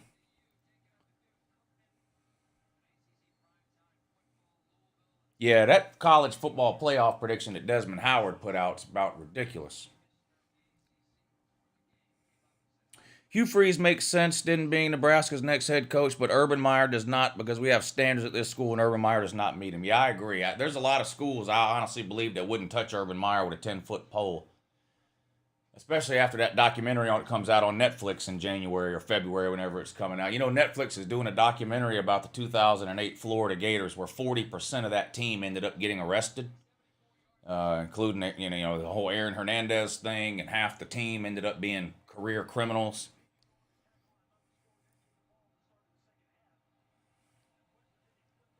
Here comes the field goal on 4th and 1.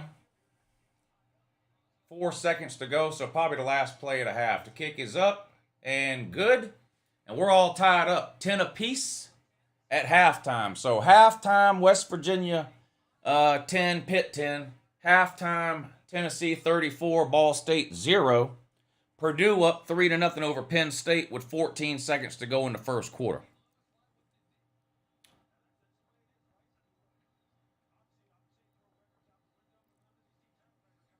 Yeah, Cam Newton was on that team too. He didn't play, but he was on that team. He didn't play, but he was on the team.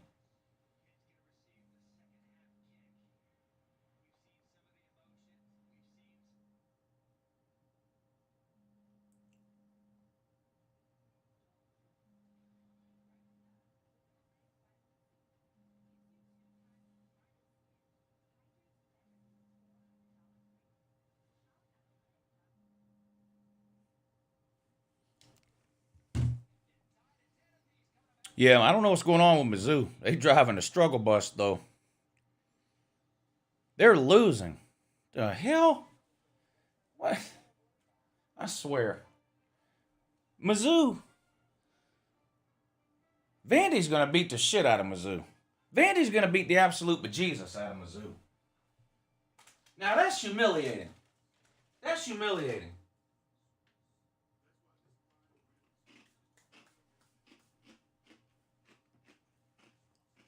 Imagine you're a Mizzou fan and you got to go to bed tonight knowing that you're losing to Vandy this year.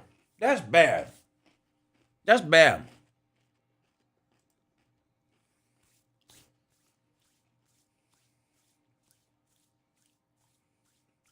That's real bad.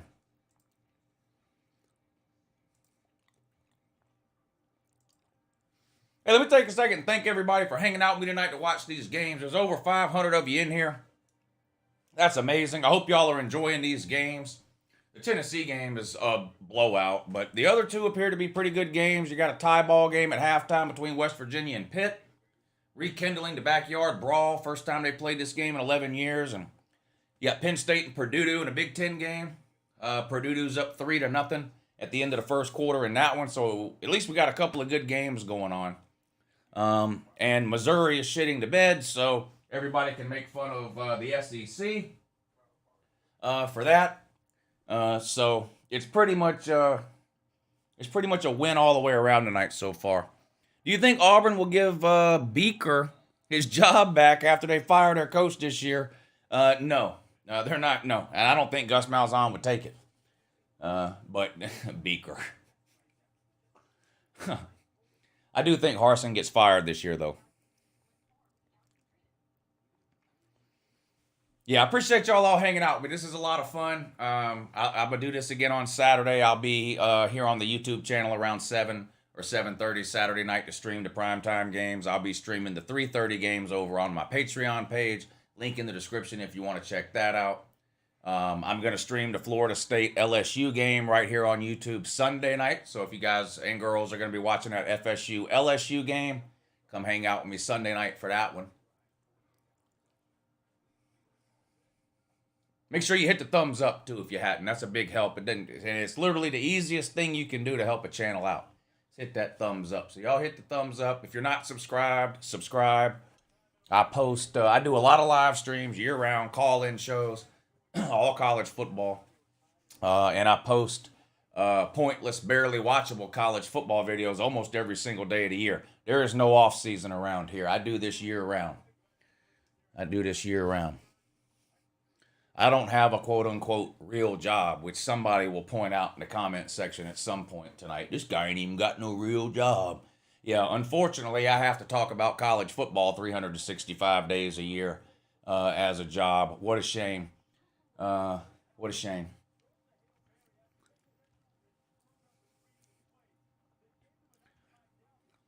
Matthew Walker, you already know. He says there is no off season. You already know, sir. You already know. 3-0, Purdue up over Penn State. 15 minutes to go in the second quarter, just underway. And Penn State's looking at a 4th and 2 from the Purdue 29, and it looks like they're going for it. Or they're just going to try to draw them off. Sean Clifford under center. Snaps, play action pass. Clifford rolls out, throws to the running back in the flat, caught. First down and then some, down to around the 15-yard line. And Penn State's in business here. 1st and 10 in the red zone, down 3. Meyer won 2 natties at Florida. I've never met a fellow Florida fan that has anything good to say about him. They don't like him at all. I mean, it's great. Look, I don't know how I would act if I was in the Florida man's shoes. Obviously, I would be ecstatic that to have 2 national titles. But Urban Meyer is a big reason why Florida has been in the toilet for the last 14 years. He left that program in shambles. And a lot of what he was doing down there, well, it doesn't matter. It's water under the bridge. John Waffle says there's a lot of fraudulent activity going on. Don't even know what that means, John. Don't even know what that means. Fraudulent activity. Chance, thank you for the super chat, buddy. He says, Lou, deep analysis of the UTSA versus Houston game. I'm not gonna give a deep analysis of a University of Texas at San Antonio game. Also, jalapeno pizza with barbecue sauce as well as Disaronno whiskey is a great dinner. I'm probably gonna have to say no on that. Jalapeno and barbecue sauce, I would not put on a pizza. Just me. But I also don't eat pineapple on a pizza or any of that other shit either. I'm kind of a traditionalist when it comes to pizza. I like pepperoni pizza. I like supreme pizza. And I like, sometimes I'll do pepperoni, bell pepper, and onions. But no, I'm going to have to say no on all the weird pizza, unfortunately. Who gets fired first, Harsin or Frost? Frost. Scott Frost is getting fired in the middle of October.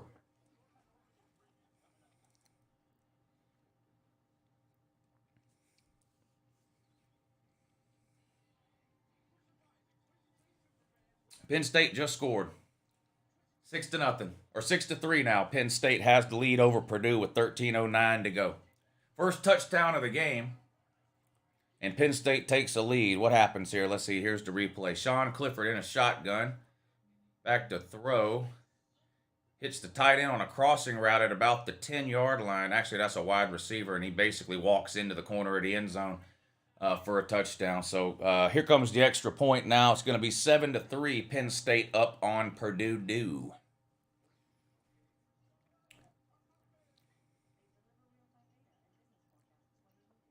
Northern Arizona going to beat Arizona State, calling it right now. Well, then you might add Herm Edwards to the fire list too then. You don't think Frost makes it to October? Well, I mean, maybe if they lose to North Dakota or Georgia Southern, maybe they'll fire him. But Scott Frost's buyout goes way down on October 1st of this year. It gets cut in half. I forget what his buyout is. Something like $15 million. But on October 1st, it goes down to $7.5 million. And then Nebraska has a bye week like the weekend of October 15th. So I think they're going to fire him the week before that bye week, so that whoever they promote to interim head coach has 2 weeks to practice the team before a game. John Waffle says, Pitt should be up by 20, but the coaches and refs are screwing us. Well, coaches maybe, but you can't be first game of the season already crying with the referees. I mean, the reality is Pitt offensively has played like complete shit for the majority of the game. That's one reason why you don't have 20 points right there. Mizzou just scored a defensive touchdown. Yeah, they're up 7-3 now. Second quarter just underway.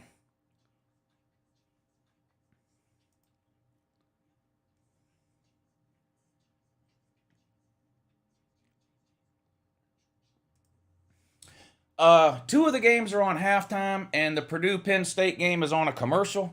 I'm gonna take like a 3-minute bathroom break. And I'll be right back. What can I do for you while I'm gone? Oh, here's what I'll do for you. Here's what I'll do for you while I'm gone, because I care about you. Let's do this. Y'all let me know in the comment section, who do y'all think is winning the Penn State-Notre Dame game? I mean, the Ohio State-Notre Dame game. Let me know. And you can listen to me talk about it for a few minutes. And I'll be back. Let me take a bathroom break, get a refill on my drink. Just take a 2 or 3 minute break, and I'll be right back. Honest with you, I don't think it's a coincidence that right as I start to record this video, it starts storming outside, thunder and lightning, and pouring down rain. So if you hear that in the background, that's what that is. But not a coincidence, because the Notre Dame parade is going to get rained on Saturday night in this game against Ohio State. I know it's Marcus Freeman's debut, kind of. He was interim head coach in the was that the Fiesta Bowl where they lost to Oklahoma State? I believe it was. Anyway, so he was named interim head coach for that game, but technically his first game as full-time head coach at Notre Dame, playing against his alma mater. Did he play for Ohio State or just used to coach there? Doesn't matter. Look, as much as I want this to be a good game, it's not gonna be. Ohio State is gonna run away with this. Is Notre Dame a terrible team? No. They're not. They're a legitimate top 10 team, I think. We'll see how it shakes out at the end of the year. They have this game. They host Clemson. They host Southern Cal. They play on the road at North Carolina. Those are all 4 games they could lose. I don't think they're going to lose all 4 of them. But anyway, point is, as experts in online education, Purdue University Global gives you all the flexibility you need to balance school, work, and life. Take classes 100% online to fit your schedule, your pace, and your personal budget. Learn how to save on tuition and time online at Purdue Global. Everybody eats when they come to my house. Everybody eats when they come to my house.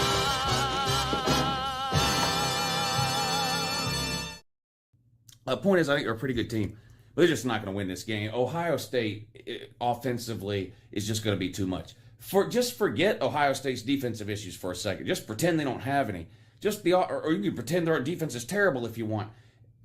Even if Ohio State's defense is terrible, Notre Dame just doesn't have the offense to keep up score for score with Ohio State. Ohio State's defense could be worse than last year. They'd win this game 45-42. That's just what would happen. Now, I don't think Ohio State's defense is going to be worse than last year. In fact, I think it's going to be better.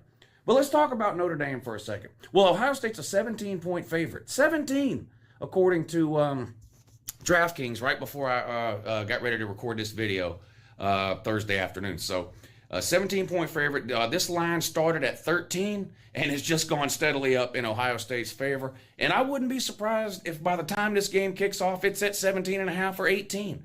I feel like more money is going to come in on Ohio State the closer we get to this game. But anyway, we'll start with Notre Dame. Notre Dame's a really good team. Are they great? No. Ohio State most likely is. But Notre Dame, who's their best player? Michael Meyer, the tight end. He might have a good game. We'll see. A lot of that will depend, of course, on their new quarterback, Tyler Buchner. Getting his first start is Tyler Buchner for Notre Dame. So, tough ask for him to go on the road into the horseshoe at night against the number 2 ranked Ohio State team and try to get the win. Where might Notre Dame have some advantages in this game? Well, if you're a Notre Dame homer or you're looking for some sort of cup half full deal for Rudy in this game against Ohio State, you have to bank on Notre Dame being able to run the ball at will. That's what cost Ohio State last year. Not their offense, really not even their pass defense, although their pass defense wasn't really anything to write home about either. It was Ohio State's run defense that really cost them in their 2 losses last year. First game of the season against Oregon and the last game of the regular season against Michigan. Oregon and Michigan just ran it down their throat, and there was nothing Ohio State could do about it. Nothing. Defensive line was on roller skates. They have brought in defensive coordinator Jim Knowles, who was at Oklahoma State last year. Remarkable turnaround with Oklahoma State's defense under the tutelage of Jim Knowles. How much of an impact can he have game 1, year 1 at Ohio State? I think a pretty big impact. You know, some teams that struggle defensively, you can look at it and tell that it's clearly a talent issue. Some teams struggle defensively, and maybe it has to do with their offensive philosophy. Like Tennessee, for example. Tennessee doesn't have the most talented defense in the world. They're also not the least talented defense in the world, but their defense struggles because of the style of offense Tennessee plays, right? You look at the Oklahoma defenses that were so bad. What was the issue there? Talent. They had no talent. That period. Oklahoma recruited in the top 5 and the top 10. Yes, and go look at all those recruiting classes. 9 out of the top 10 players Oklahoma signed every single year were offensive skill position players. So they didn't have the talent. Ohio State's got the talent. They had the talent last year. I really believe Ohio State's issues were related to their defensive coordinator, the scheme that he ran, the philosophy he implemented, and just sort of the way he went about things from a defensive standpoint. I think that was more of an issue than talent. Now, does Ohio State have a Chase Young on the roster? No. Somebody that's going to get a sack every single big third down of the year? No. I mean, Chase Young was a generational type talent there, but Ohio State's got talent at all 3 levels of the defense. Now, clearly they've got to play a lot better, whether it's this game or games down the road, because it sort of feels like this is a national title or bust type of deal this year for Ohio State, doesn't it? They have 3 players on offense in the top 12 in the Heisman odds. C.J. Stroud at quarterback, Smith Njigba at wide receiver, and Travion Henderson at running back. Never mind their other 3 or 4 wide receivers that would start on any team in America. Marvin Harrison Jr., Omeka Ibuka. The weirder your name is, the more likely you are to start at wide receiver for Ohio State. Of course, you also have to have talent. Best wide receiver room in America. So Notre Dame defensively, they have some good pieces too in all 3 levels. Now, they lost all-world safety Kyle Hamilton last year, first safety taken in the NFL draft. Don't think they're going to have the ability to replace him. That could hurt Notre Dame in this game. Even with him, Notre Dame gave up 225 yards passing per game last year. I know this isn't last year. People keep telling me, why does he keep talking about last year like it's got something to do with this? Look, it's week 1. We haven't seen these teams play. You have to take some stuff from what you saw last year and try to apply it forward to this year, you know, plus and minus the personnel changes and any coaching changes and stuff like that. So stop with that. Anyway, so if Notre Dame is going to find a way to pull off this monumental upset, and that's what it would be, a monumental upset, a first-year head coach going on the road against the number 2 ranked team in America as a 17-point underdog and pulling off the win, what would have to happen? Well, you're going to have to run. You're going to have to run the ball and hope that Ohio State can't stop it, because if you put this game in Tyler Buchner's hands, you're going to lose by more than 17. And I think that's probably what's going to happen. I just don't think Notre Dame will be able to run the ball consistently enough on Ohio State to keep the Ohio State offense off the field and keep this game close. I think Ohio State is going to score early and often. I will be absolutely shocked if Ohio State doesn't get 40-something points in this game. People, look, I've been doing this a long time. I think Ohio State's going to win, so everybody's going to be here saying, this guy just hates Notre Dame. Yeah, you figured it out. And secretly, I love Ohio State, nitwit. Slap yourself in the back of the neck. All right, y'all miss me? What did I miss? What did I miss? Still 7-3, Penn State up on Purdue. Other 2 games at halftime. Third quarter about to start, though, right now. Ball State kicking off to Tennessee. Tennessee's up 38-0 start of the third quarter. Purdue, Pittsburgh at halftime. You the GOAT when it comes to this college football. No need for ESPN. Thank you, UGA fan. I still watch ESPN every once in a while. I like watching the Paul Feinbaum show. Not for Paul Feinbaum. I like the callers. It's entertaining to me. And you know what else? You know what other show I like? It's not as good as it used to be. But during the college football season, ESPN has that show that comes on at like 1 or 2 in the morning called College Football Final. I love that show. And there's a couple of shows that I watch during the season on SEC Network too, but I still watch ESPN sometimes.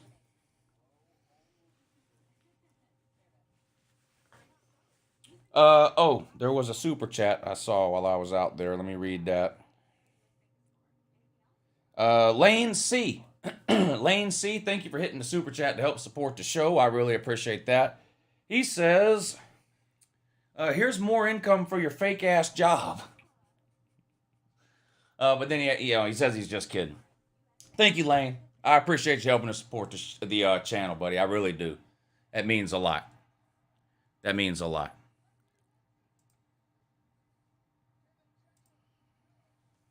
All right, if you're new to the stream, make sure you've hit the thumbs up. That's a big help to the live stream, and it's literally the easiest possible thing you can do to help support the show. So make sure you hit the thumbs up if you hadn't already.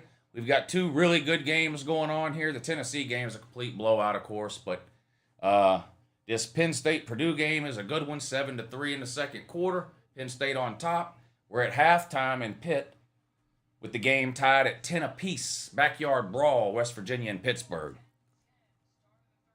Let's see. Let's take a second half roll call and see who's still hanging out with us here. Jimmy, Captain Trips, Andy Summers, Elite GB, Mick 3R, Tyler Spencer, Floby, Lizard Circus, A Ohio, Stubby, Hairy Leg, Jared, Savage Dog.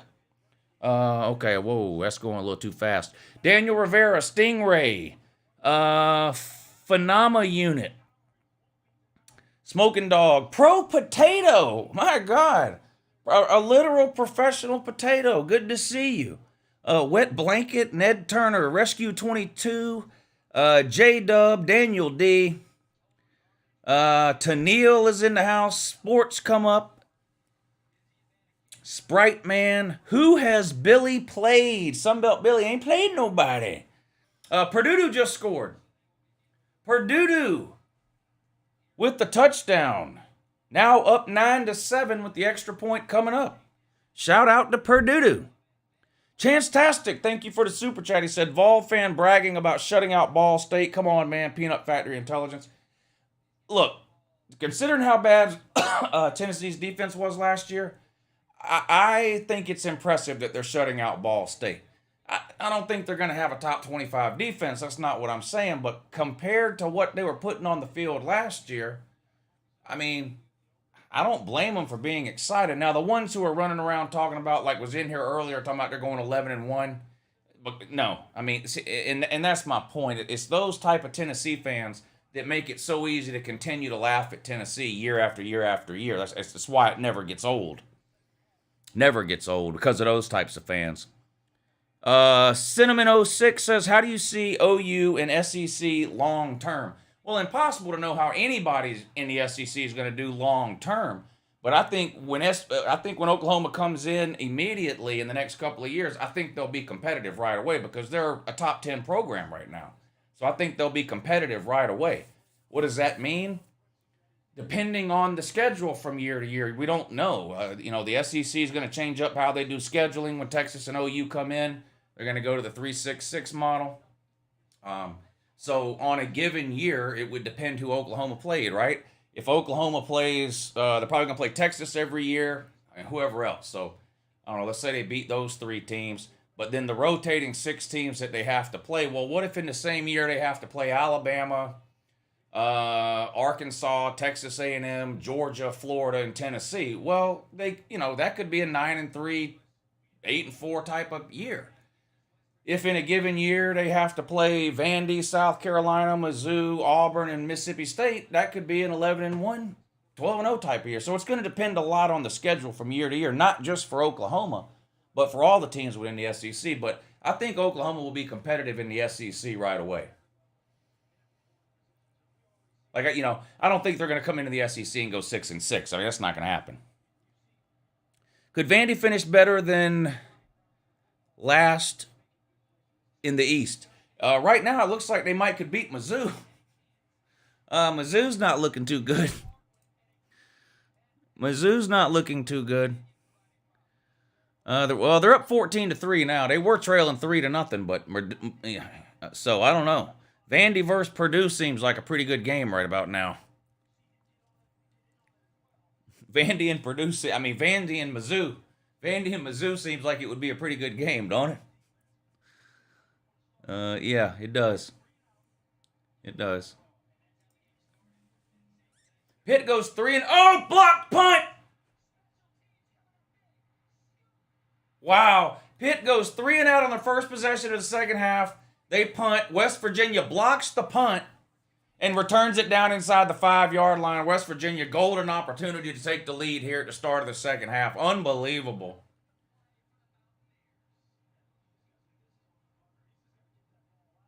That's what you get for doing these cute-ass... When did this... Can we go back to regular punting the ball and not the punter? When did this start? Like 10 years ago? It used to be when you were the punter, you had 2 jobs. Catch the ball and then kick it. Now, you got to catch the ball, you got to run around like this for 6 seconds off to the side and then kick it. And that's what they get for trying that dumbass shit. I'm glad that got blocked. Now stop with the cute shit and just punt the damn ball. I mean, that's ridiculous, man. That's ridiculous. First and goal for the Mountaineers. Handoff up the middle. Driving towards the goal line. Touchdown, West Virginia. One play and they score. And second half off to a great start for West Virginia. They kick off. They force Pitt 3 and out. Pitt punts. West Virginia blocks the punt. Returns it to the 4. They then score on the first play. And West Virginia's now up 16-10. Huge start to the third quarter for the coal miners. 16-10 with the extra point coming.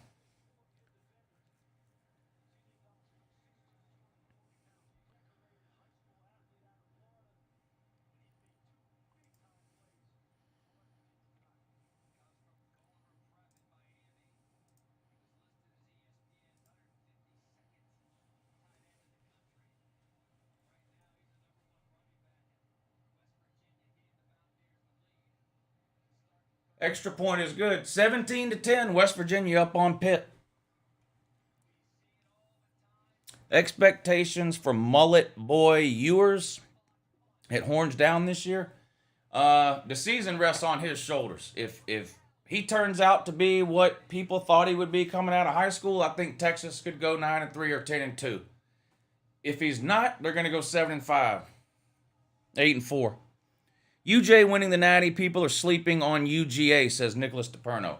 Hard to win the Natty 2 years in a row. I think UGA is one of 3 teams that has a legitimate shot to win the Natty. It's going to be Bama, Ohio State, or Georgia, in my opinion.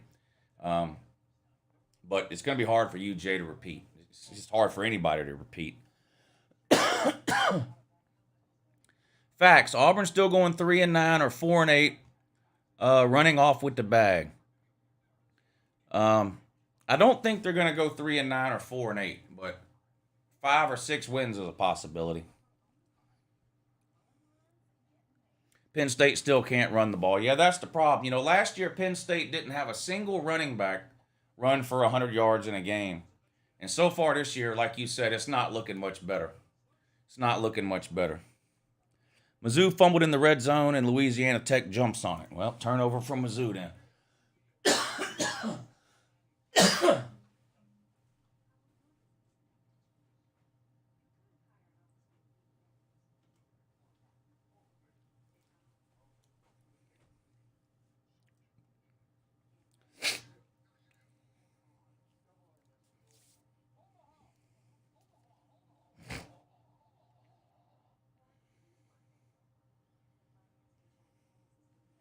Sir UJ, thank you for the Cash App. He says he sent me an email.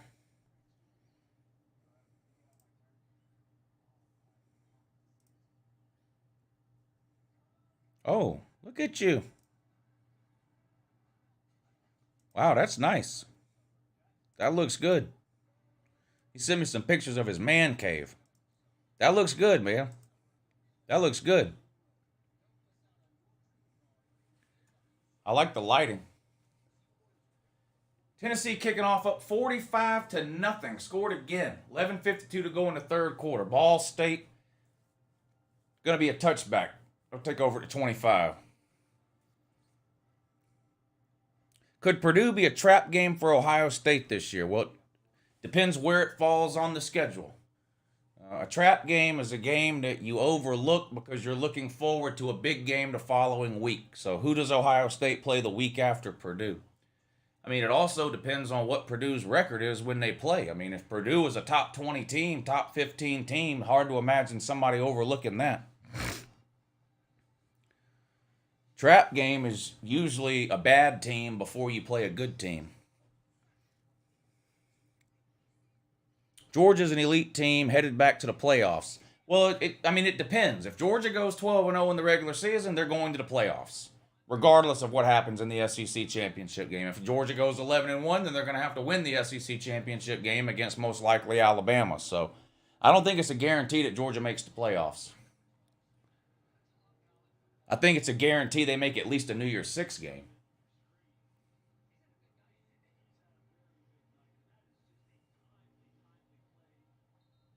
Nice play for Ball State there. Picks up about 20 on a post route. 10-7, Purdue up over Penn State. 7:50 to go in the second quarter. Second half underway in Pittsburgh. The backyard brawl. West Virginia on the road to take on Pitt. Disastrous start to the third quarter for Pitt. A 3-and-out followed by a blocked punt by West Virginia that they returned to the 4-yard line, then scored a touchdown on the first play, giving them a 17-10 lead with 13:08 to go. And here comes Pitt's second possession of the second half. Uncle Lou, what do you think are the chances of Auburn being 5-0 before the Georgia game? Very, very small. That means they will have beat Penn State and LSU. So 5-0, very unlikely. 4-1, a little more likely. 3-2, most likely. Is it national championship or bust for Ohio State? I don't think it's ever national championship or bust for anybody, but I think it would be disappointing if Ohio State, considering how loaded that offense is, I do think it would be disappointing for Ohio State if they didn't win the national title. How do you feel about JT Daniels so far with West Virginia?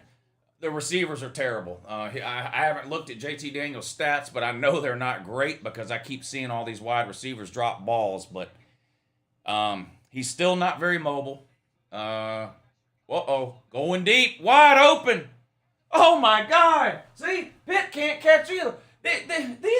These two teams might have the worst wide receivers I have ever ever seen. I mean, that's 6 points you just let fall right through your fingertips. Look at it. You got to catch that. Oh, now that was Keaton Slovis. JT Daniels has had that same thing happen to him about 2 times today, too. So these quarterbacks are playing okay. I'm sure their stats look horrible because these wide receivers, the whole bunch of them combined on both teams, have hands like feet. 3rd and 8, empty backfield. Slovis in a shotgun, back to throw again. Blitz is picked up, fired over the middle, and caught that time.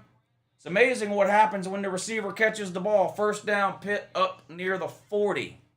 Nice play there for Pitt. Hit number 7 on a slant. Cut it upfield. Picks up about 20, moves to sticks. 1st and 10, Pitt. They're on the move. That was a big play for Pitt. You did not want to give the ball right back to West Virginia there with all that momentum they had. Pitt needs at a minimum to stay on the field for a while here offensively. 1st and 10 now for Pitt on their own 43-yard line. 11:45 to go. They trail by 7. Handoff right up the gut. Nowhere to go. West Virginia shuts that down. Might have gained a yard. It's going to be 2nd and about 9. Commercial on the Penn State Purdue game.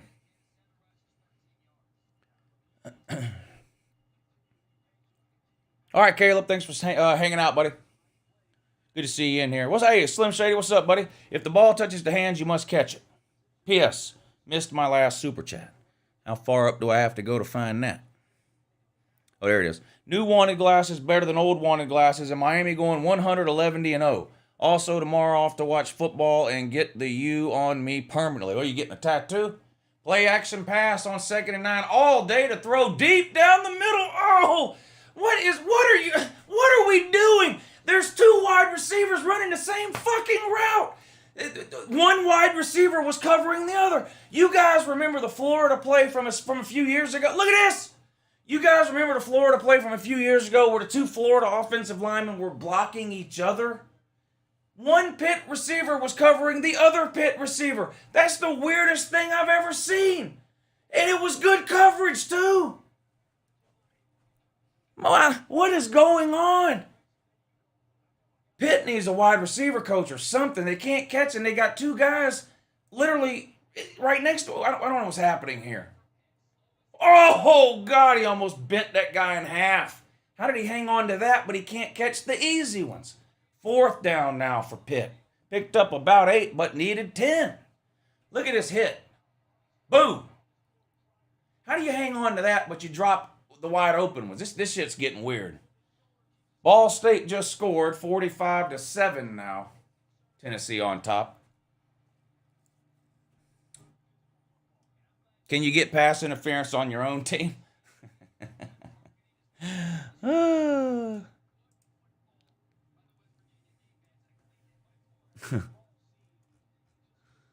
Ladd McConkey is the fastest receiver in the SEC. I don't know if that's true or not.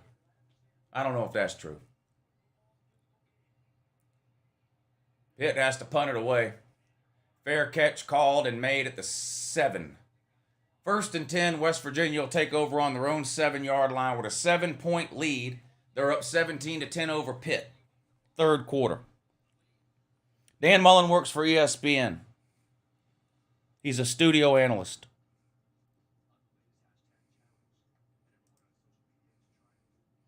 Kirby ain't shit. I agree. Kirby is not shit. He's the 2nd best coach in football. I agree with you. He's not shit. You're right. Kirby ain't shit. You're 100% right.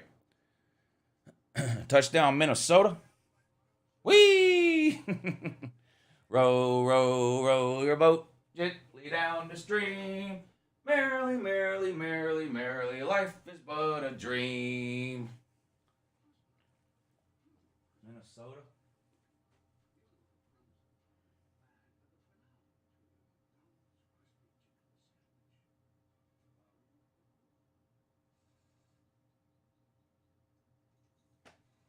I don't have a Minnesota helmet. I can't believe that. And I don't even think I have that on my list. How do I not have a Minnesota helmet? Do I have that on my list?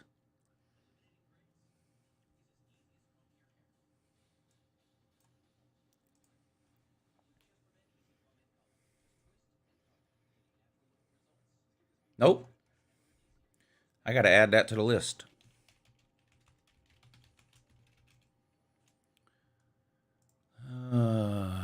Add that to the list. I swear I thought I had a Minnesota helmet.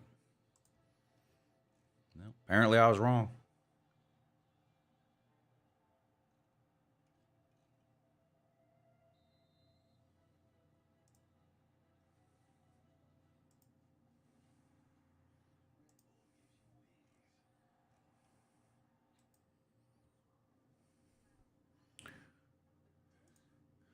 All right.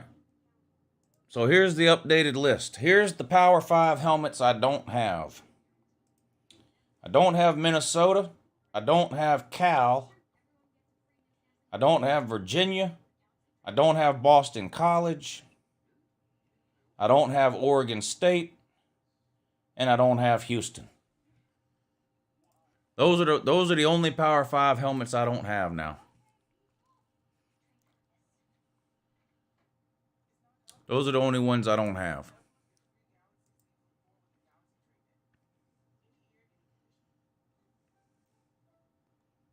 Kirby brought the process to Georgia, and it's going to be there a long time, says Pastor Dave. Who do you have in the Florida Notre Dame game in 2030?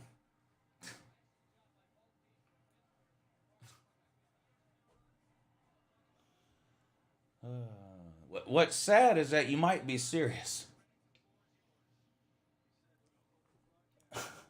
That's what's bad. Yeah, I like that Houston helmet. No, I don't have ITT Tech. I do not have ITT Tech. No, I do not.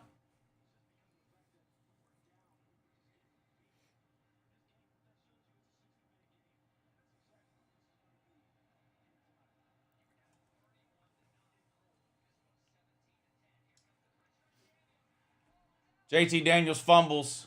I think Pitt got it. Nope, West Virginia got it. Wow. Almost a disaster for West Virginia there. That was almost a disaster for West Virginia. What happened? Oh, yep, got blindsided, dropped the ball. Boy, West Virginia was lucky to jump on that. And it wasn't that easily could have been a safety or a touchdown for Pitt. Man, West Virginia caught all kinds of breaks on that play, but 2nd and 17 from inside the 1 yard line now. 4 wide receivers for JT Daniels in a shotgun. And that looks like a false start on West Virginia. It's probably really loud backed up in that end zone. Yeah. So now it's going to be the half-yard line.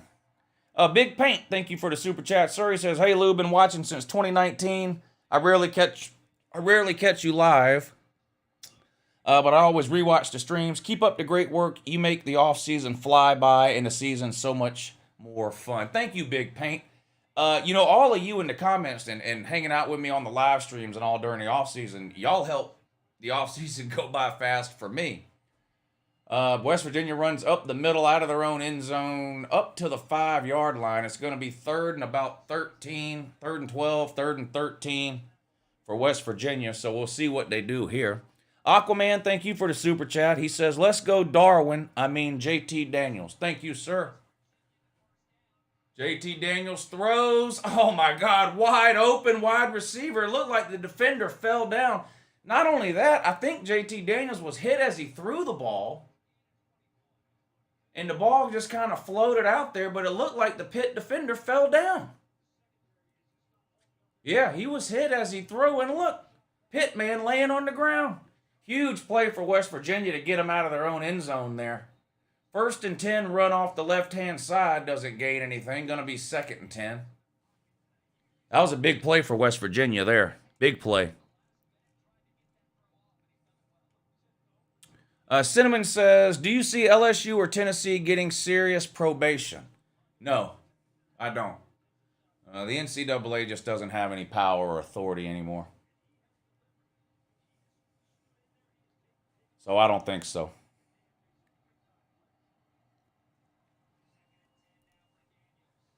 Daniels with a tunnel screen, incomplete. It's going to be 3rd and 10 now. Again, hit the receiver right in the stomach. and he dropped it for no reason. Nicholas, thank you. He says Pitt's not winning the ACC. Yeah, I'm not sure anybody. Did anybody pick them to win the ACC besides Desmond Howard? I don't think anybody besides Desmond Howard picked them to win the ACC.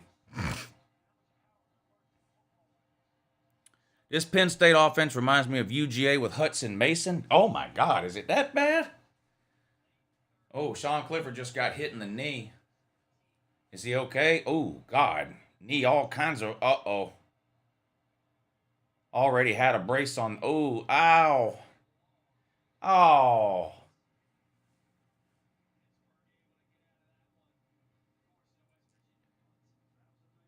Damn, he got up from that? Well, he's lucky he's not getting carted off right now. Sean Clifford.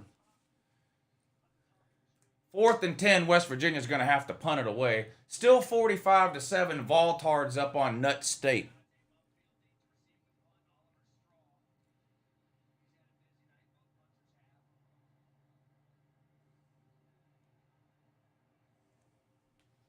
The punt is away.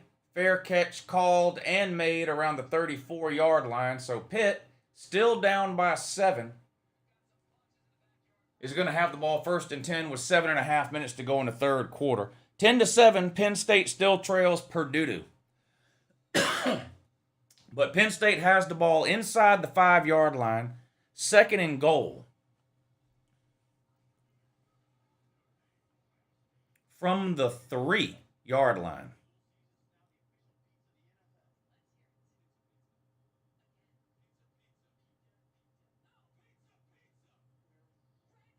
Quarterback sneak.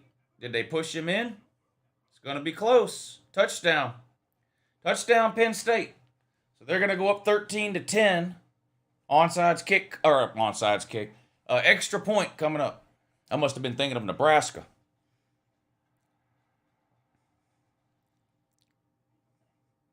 Josh is still 100 pounds away from being half the man Mangino was. Y'all are sick. Y'all are sick.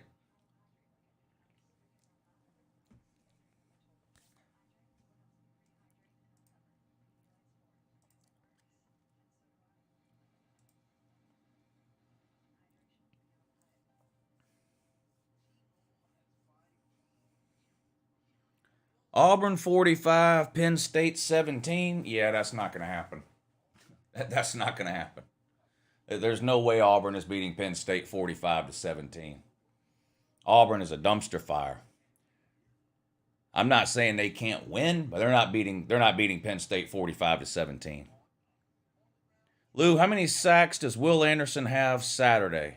Against Utah State? Well, he's probably only playing the first half, so I'll say 2.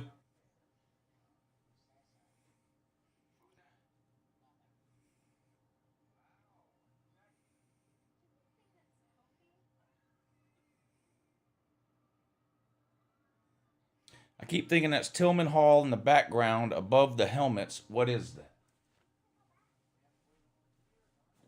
This?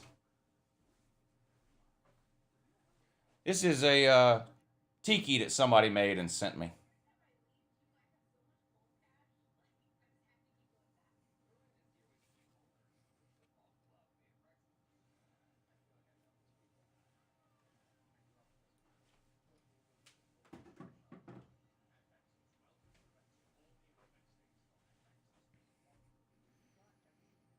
Thank you, Cinnamon Man. He says, would you rather have Charlie Weiss or Josh Heupel's body? Probably Josh Heupel. I don't think he's on Charlie Weiss level yet.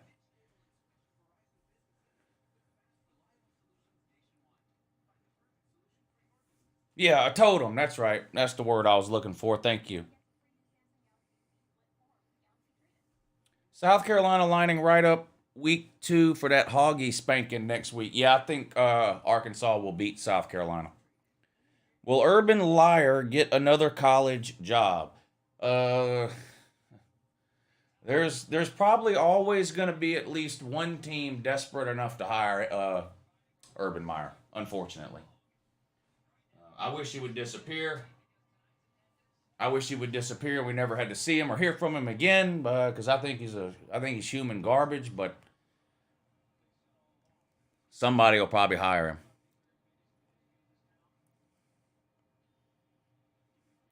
Urban is going to always be linked to schools. Yeah.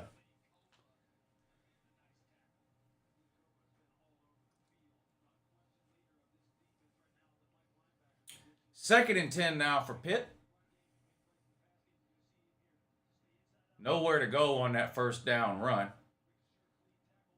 Second and 10, 7 minutes to go in the third quarter. West Virginia up 17-10 in the backyard brawl over Pitt. Slovis in a shotgun now. Throws over the middle, complete. Breaks a tackle, breaks another tackle. 40, 30, 20, 15, 10, 5, down at the 2. Wow. What a play. Turned on the Jets, too. Got hot down from behind by the Cole man, but nearly scored. Huge play for Pitt there. You know, they've hit big on this same play several times. This sort of deep slant right behind the linebackers and underneath the safeties. He made the first man miss, spinned out of the second tackle, and then he was gone. And Coleman caught him on about the, what is that? That's the 1 yard line, I guess. First and goal now from the 1 for Pitt. They come out in the I formation. They've run this a lot today. Slovis under center. Power run game on deck. Handoff off left tackle. What? Okay, that's a touchdown. I don't know who's marking that short. The guy's laying in the end zone.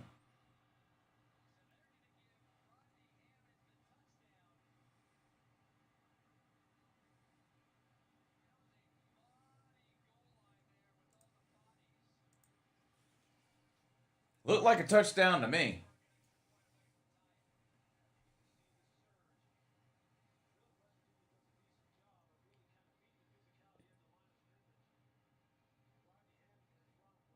That looks like a touchdown to me.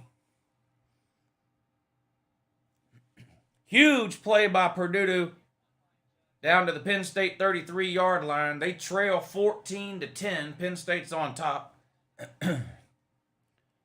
Uncle Lou, I'm watching the Tennessee game with a bunch of Vol fans. Say something bad about them, please. About the team or about the fans that you're watching the game with? Hard to say anything bad about Tennessee in this game. I mean, I think the defense is playing well. I know it's Ball State, but Tennessee's defense, it's not that Tennessee's defense was bad last year. It didn't even exist. Like, there wasn't one. So I think this is pretty good that they're holding Ball State to 7. Now, no one's going to take Tennessee seriously other than Tennessee fans for what they're doing to Ball State. Now, if Tennessee beats Pitt next week and then beats Florida in week 4, then people will start looking at Tennessee differently. But we've seen Tennessee do this before and then lose to a terrible Florida team or a terrible BYU team or whatever. So we'll see. But I think they will beat Pitt next week, and I think they will beat Florida. I think they're going to be 4-0 when they go on the road to play LSU. Who knows what's going to happen in that game? We'll get to see LSU play Sunday night. And then they play Alabama. I think they'll lose that game. Then they play on the road at Georgia. I think they'll lose that game. And then the second half of the year, you're talking South Carolina, Missouri, Vandy, Kentucky. Those would all be winnable games. So I think if they beat LSU, they might go 10-2. If they don't beat LSU, they're going to go 9-3 or 8-4.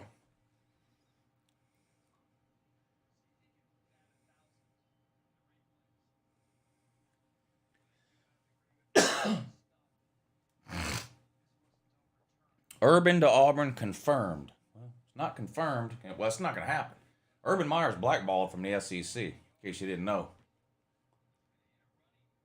Extra point good for Tennessee, makes it 52-7 with 1:48 to go in the third quarter.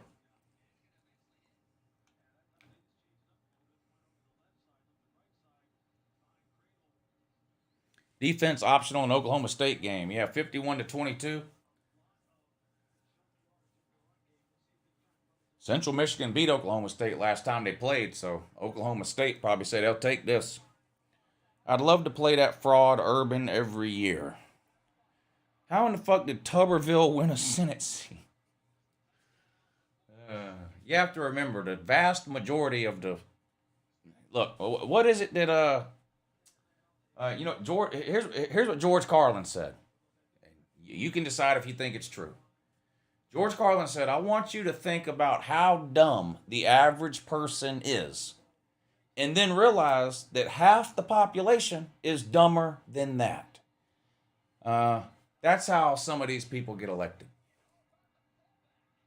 Now that's a touchdown.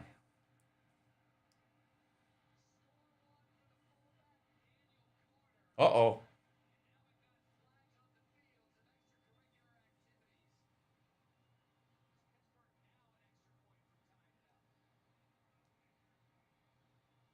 Fullback went over the top. I don't know what kind of penalty you're going to call. I guess somebody was throwing punches down there or some kind of unnecessary roughness or something.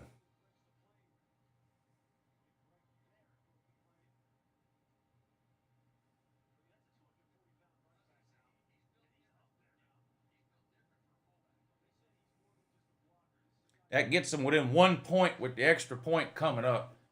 I don't know who they're going to call a penalty on. I guess somebody was down there doing something they shouldn't have been doing in the bottom of the pile or something. Yeah, what Purdue throwing interception? Is that what that was? I just caught the tail end of that replay. Did Purdue throw an interception? Is that what happened? Oh, wow. And a 15-yard penalty on West Virginia that I think gets enforced on the kickoff. So that's going to give West Virginia terrible field position. Oh, a fumble. Okay. Yeah, that was bad because they were driving. Purdue was driving. They trailed by 4. Now they give the ball back to Penn State. 30 seconds to go until halftime, too. That sucks. Yeah, that's bad for Purdue.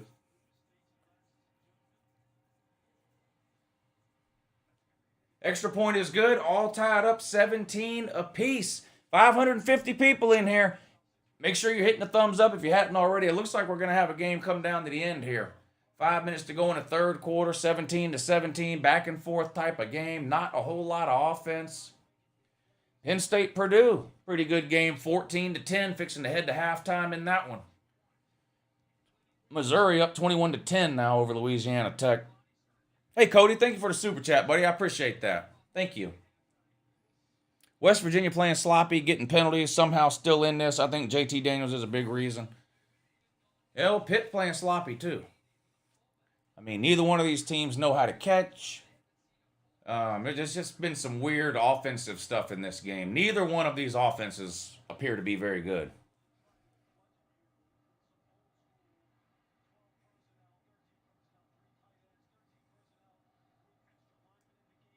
Golden Clickbait dude checking in. He's at the game.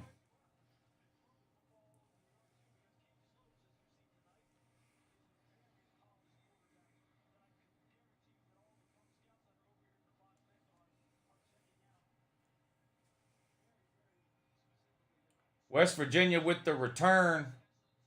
Wow. Chopped down. And don't they get backed up now because of that penalty? I think they get backed up now because of that penalty on the touchdown. But Lou, Pitt's going to the Natty. I don't know who said that other than that. You keep saying that. I'm not sure who you're making fun of. Desmond Howard's not in the comments section. I don't know anyone else that said that. A Ohio says YouTube takes half of your super chat. Hit the PayPal. Yeah, that's true. YouTube does steal half your super chat before they send it to the YouTuber. If you have a PayPal account or a Cash App and you want to support the channel that way, those links are in the description of the video, and they occasionally get posted in the comment section too. You can attach a note to PayPal or Cash App too, and I'd be happy to read it. Vols going heavy on the mustard. All right, 1st and 10 for West Virginia on their own 16-yard line.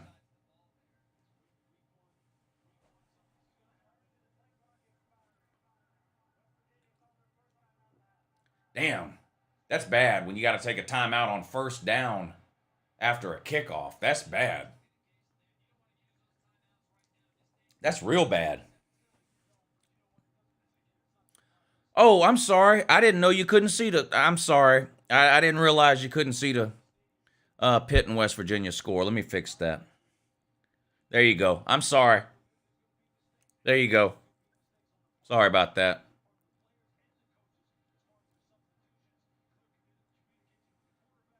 There you go. Sorry about that.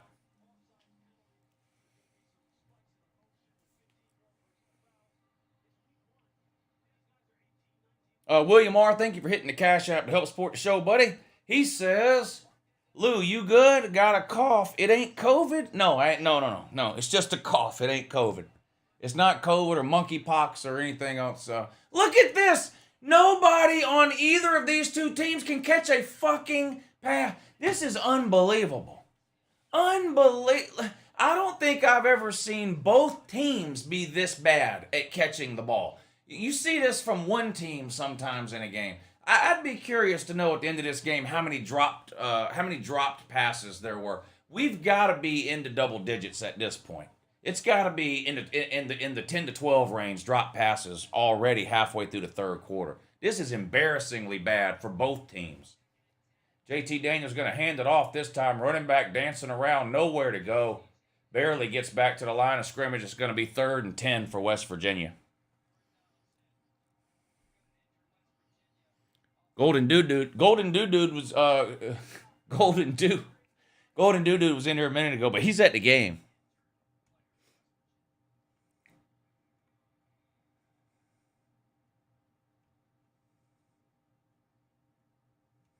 It's like both these teams have the 2016 Georgia wide receivers. Hey, for you Georgia fans in here, do y'all remember Matt Landers?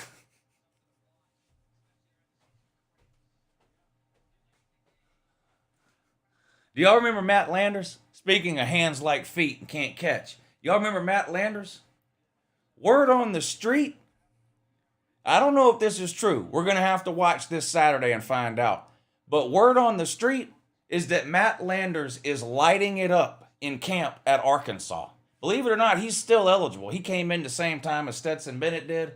So they're on that 30-year plan where they just get unlimited eligibility. And he's at Arkansas now, and the word on the street is that he's lighting it up now. So, I don't know. That guy couldn't catch a cold. I mean, he might be the worst wide receiver I've ever seen Georgia put in a game.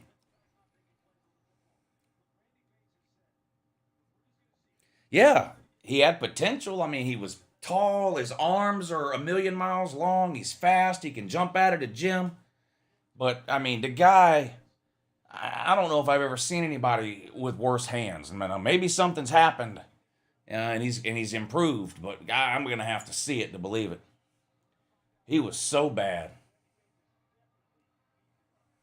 So bad.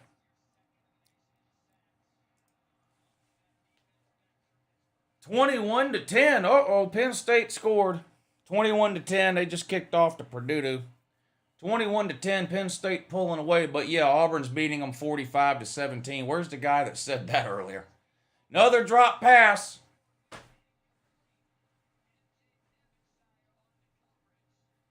If I'm JT Daniels or Keaton Slovis, I'm beyond pissed off at my group of wide receivers. This is the worst group of wide receivers in a... Look, catch the ball. Catch the ball. Oh, of course I remember Hudson Mason.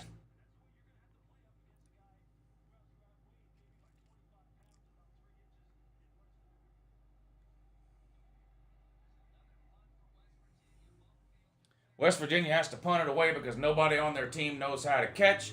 Pitt calls a fair catch and somehow makes it at about the 36-yard line, it looks like. So 1st and 10, Pitt. All tied up 17 apiece. It seems like the momentum is with Pittsburgh right now, though. Ball State punting again. Every time I look up at the TV, either Ball State is punting or Tennessee is scoring. I feel like that's the only thing that's happening in that game. Halftime, Purdue, Penn State. Halftime, Purdue, Penn State, 21-10. 21-10, Penn State up over Purdue.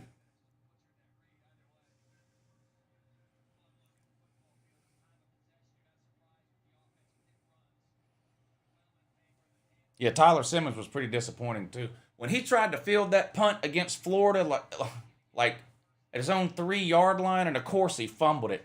I almost had a damn coronary. I thought that was when I was still working out of my garage. I thought and it was 150 friggin' degrees out there. I literally, when he fumbled that punt against Florida inside the 3 yard line and gave the ball away, I literally thought I was gonna die right there in my garage right then and there. I lost my mind. I lost my mind.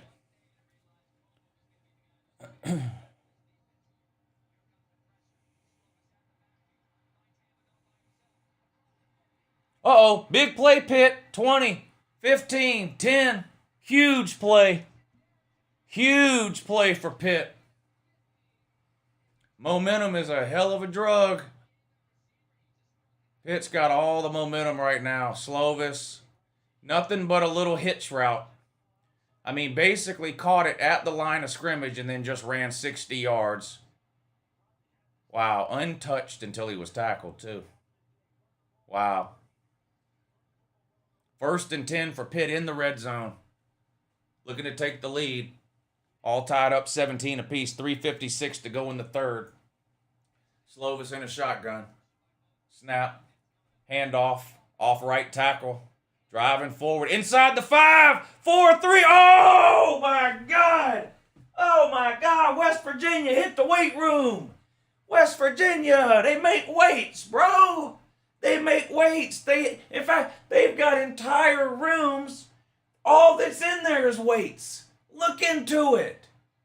Look into it. Oh my God, you let them drag you 6 yards. Look at this. Look. Who is that? Get in the weight room, son. My God, you've been skipping leg day. Clearly been skipping leg day. I think you've been skipping everything day.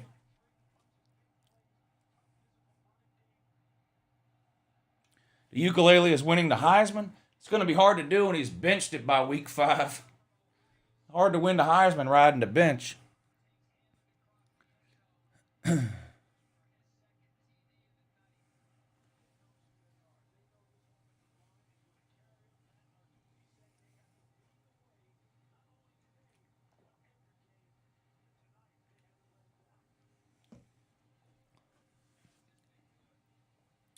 What's my prediction for Clemson and Georgia Tech? Clemson should beat them by 35. I mean, Clemson wants people to think they're a playoff contending team. Every single playoff contending team in America would beat Georgia Tech by 40. So, you know, that game should be 45-10, 52-7, something like that. That's how bad Georgia Tech is. Georgia Tech's absolutely horrible. Horrible.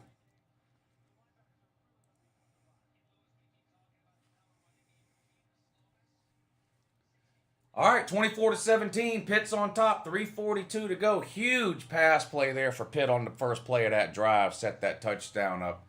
Scored in 2 plays. Fielded at the 5-yard line. Fair catch. Well, they don't want to run no kickoffs back. They fair catching everything. How you going to fair catch a kickoff at the 5 and nobody near you?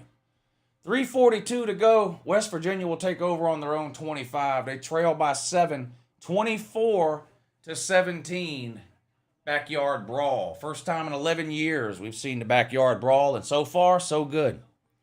Rick Sanders, thank you for the super chat. He says, Bass Salt Sports, I mean High Top Sports, the Golden Lovers. They can go to Costco together. He was in here earlier, the High Top Sports guy. He was in here earlier. He seems like I don't know him. All I know about him is that one video he made about me, but I watched some of that podcast or whatever they do. They seem like nice guys. I don't know why he felt the need to talk shit about Uncle Lou, but, you know, it is what it is. Ooh, big hit. Now West Virginia trying to push their running backs forward. Picks up 5 or 6 yards on first down. Second down coming up now for West Virginia.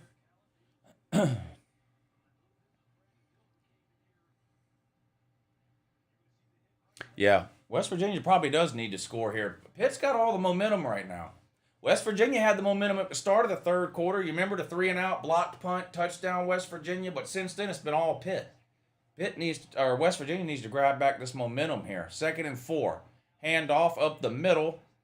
1 yard. It's going to be 3rd and 3, and West Virginia desperately needs this first down. You give the ball right back to Pitt here, you could put yourself in a really bad situation. A really bad situation. Lou has thick enough skin to be a Tennessee fan. You got to have thick skin to be on the internet, man. There's nothing anybody could say to me right now that I haven't heard a million times. And it took me a while to get used to it. I used to try to argue and respond with every little troll and person that said anything, but I found out real quick, if you do that, you end up spending all day, every day doing it. So you just got to learn to let that shit go. And I'm not perfect at it either, by any means. There's still some times where somebody says something or does something, and I let it get to me to the point of, coming after them or something like maybe I shouldn't, but I try to let that stuff go. And because I didn't know those guys, and they seemed nice outside of the 5 minutes that they felt like they needed to talk about Uncle Lou, what was I going to do? I didn't do nothing about it. Who cares? What streaming app do you use to watch the games? YouTube TV.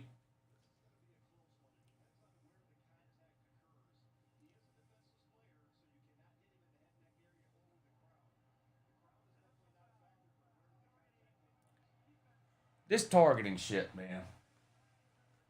I don't know. I don't know about this targeting shit anymore. I don't. It looked like he hit him in the back with his back. That's what it looked like. I didn't see no helmet contact. I don't know. Gus or Dan Mullen? Who do I miss more? I probably miss Dan Mullen more because he was more entertaining than Gus Malzahn. And honestly, Gus Malzahn was a better coach.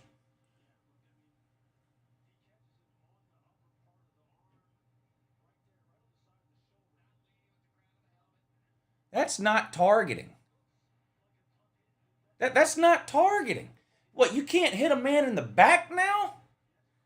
They need to stop with this shit. He turned his shoulder like he's supposed to do, and he hit him in his name tag.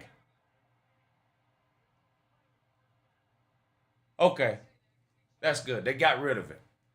That was the right call. They made the right call in the end, which was no targeting. Because that wasn't targeting.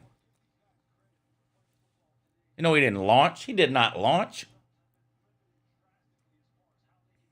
Who do I miss more, Butch Jones or Will? There's nobody I miss more than Butch Jones. So you can, no matter what name you put next to Butch Jones, the answer is going to be Butch Jones. I miss Butch Jones the most, period. And I honestly don't think that's ever going to change. I mean, he was the golden child. He was a terrible fucking coach, and he was constantly entertaining every time he opened his mouth. I mean, that's just the perfect combination for me. Off left tackle for West Virginia, nowhere to go on 1st and 10. Might have gained a couple of yards. Be 2nd and about 8 now for the Mountaineers. Under 2 minutes to go in the third quarter. West Virginia trails Pitt 24-17. Damn, see, I told you every time I look up, now Tennessee done scored again. What, they got 70 yet? 58-7, Tennessee up now. Daniel Rivera says, go Gators for the guys at High Top Sports. Good guys. Yeah, they seem like good guys, but, when the first time you see somebody, all they're doing is talking shit about you. What do they say about first impressions?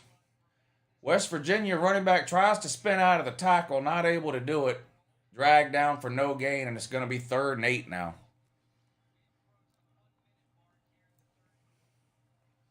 And then, the next day, they're all asking me to come on their show, how great it would be if I would come on their show. I'm like, well, I think you might have went about it the wrong way. Uh-oh, going deep, JT Daniels. Flag down.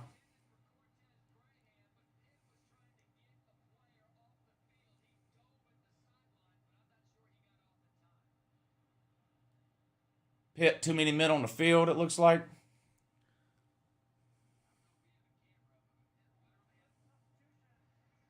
Muffin Man says Furman up 52-0 right now. Watch out, Clemson. Yeah. Beware of the Paladins. You got it. The Paladins are no joke. The Paladins are no joke. You got to watch out for Furman.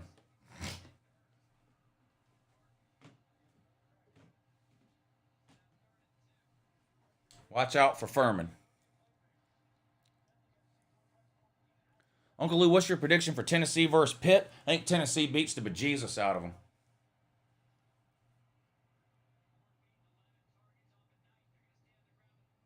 I think they got it. West Virginia third and about 3. Handoff right up the middle. They're spotting it right at the first down mark. I think he got it, though. It looked like he got it. They're going to measure, looks like. They're going to measure. They're going to get us a measurement here, which is alarming. More than a little alarming. No,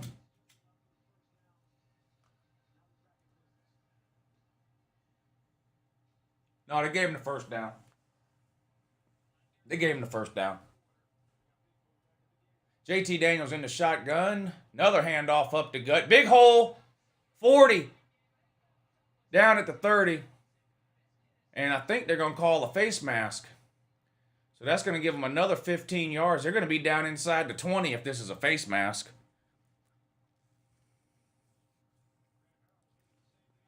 Remember Grayson Lambert? Of course I do.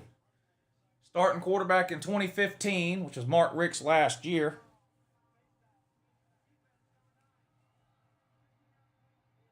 And then actually started the first game. He started against North Carolina. Kirby Smart's first year. He started against North Carolina. Jacob Eason came in that game, and Grayson Lambert never started again.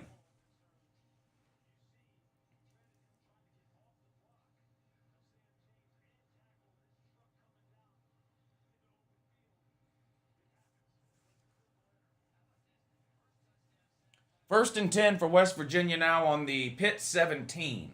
JT Daniels rolling out to throw, fires, caught near the line of scrimmage. Jumps forward for a yard, maybe 2. It's going to be second and long now for West Virginia on about the 15 or 16 yard line.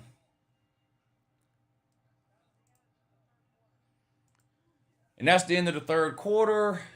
24-17 Pitt on top, but West Virginia in the red zone trying to tie things up. Fourth quarter on deck. Fourth quarter on deck.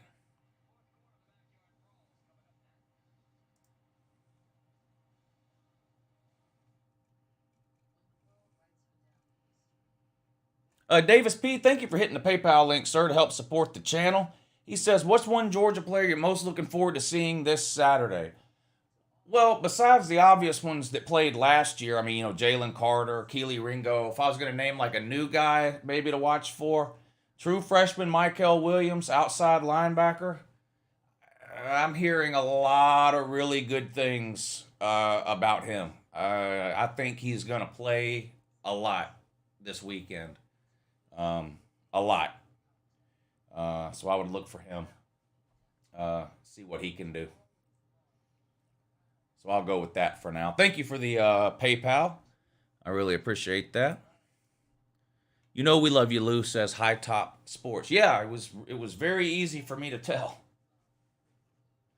Very easy for me to tell.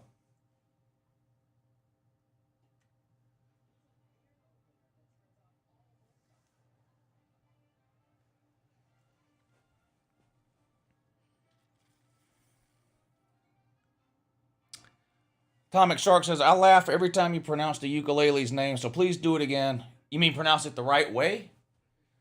Not very many people can pronounce it the right way, but of course I can. It's DJ UnleLouHere.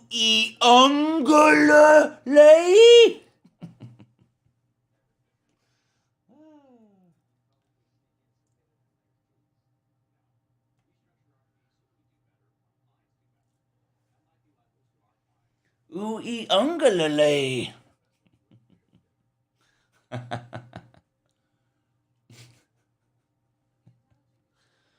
I'm a sick individual. I'm a sick individual. DJ UncleLouHere. It's so much easier to just say the ukulele.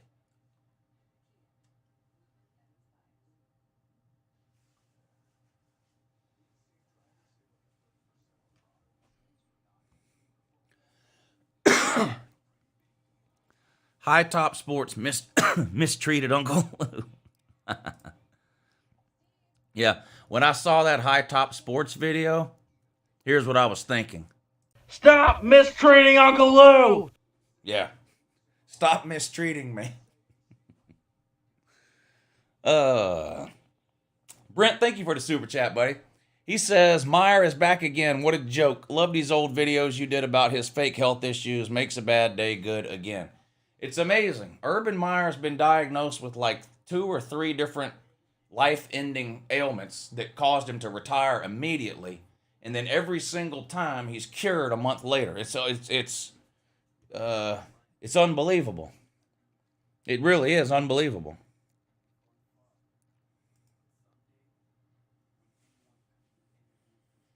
Savage Dog says, smash that like button. Yes, 661 people in here. That's about the most we've had today. Make sure y'all are hitting the thumbs up if you hadn't. It's literally the easiest thing you can do to help support a YouTube show, stream, channel, whatever. So make sure y'all are slapping that thumbs up button. We got us a good game coming down to the wire, most likely. Pitt and West Virginia. 24-17 at the start of the fourth quarter. Tennessee's all over Ball State, 59-7 with 10 minutes to go in the fourth. And Penn State and Purdue are at the half, but getting ready to start the third quarter. And that was a good game most of the first half. Penn State started to pull away a little bit towards the end of the second quarter. They're up 21-10 at halftime. West Virginia now 2nd and 9 from their Pitt 16. Fires into the end zone. Caught. That's a touchdown. There it is. West Virginia's going to tie it up. Well, extra point coming, but it's going to be 24-23 right now. 16-yard touchdown pass.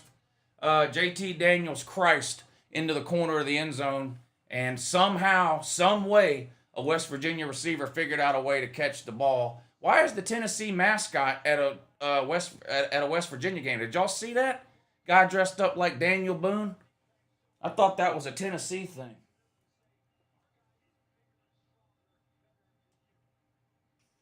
Or maybe that wasn't Daniel Boone costume. Maybe that was just like a generic mountaineer costume. I don't know. TJ, thank you for the super chat. He says, you think JT will lose his first game at West Virginia? This is anybody's game right now. I have a feeling what's going to happen in this game is that somebody's going to lose it instead of somebody winning it. We've just seen some boneheaded shit in this game. Block punts, receivers dropping balls, weird fumbles. I have a feeling a mistake is going to cost a team this game rather than somebody winning the game, but we'll see. Are they reviewing this? I mean, come on. This is why games last 4 hours. This is a touchdown. That's a touchdown. That's clearly a touchdown.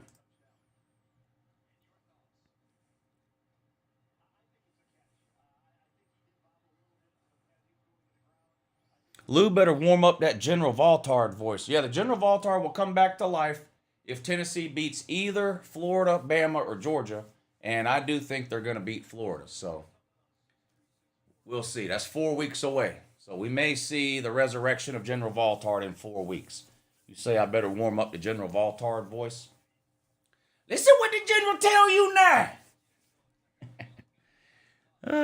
General Valtard always ready to go. Always ready to go.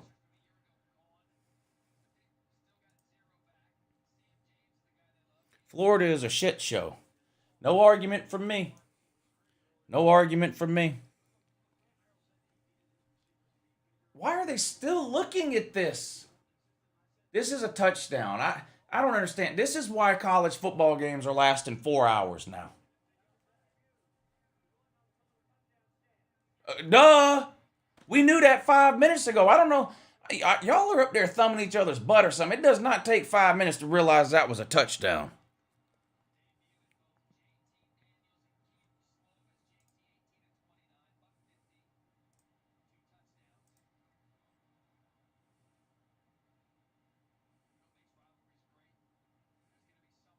Hey, Lizard Man, thank you for hitting the PayPal link, buddy. He says, Neo and I love the show. Looking forward to seeing all the action thanks to YouTube TV. Keep up the good work, Lou. Hashtag Team Asshole. Thank you, Lizard Circus. Shout out to you and Neo. Appreciate you helping to support the show, buddy. And yeah, thank God it's football season, right? Thank God it's football season. Tell Neo I said hello.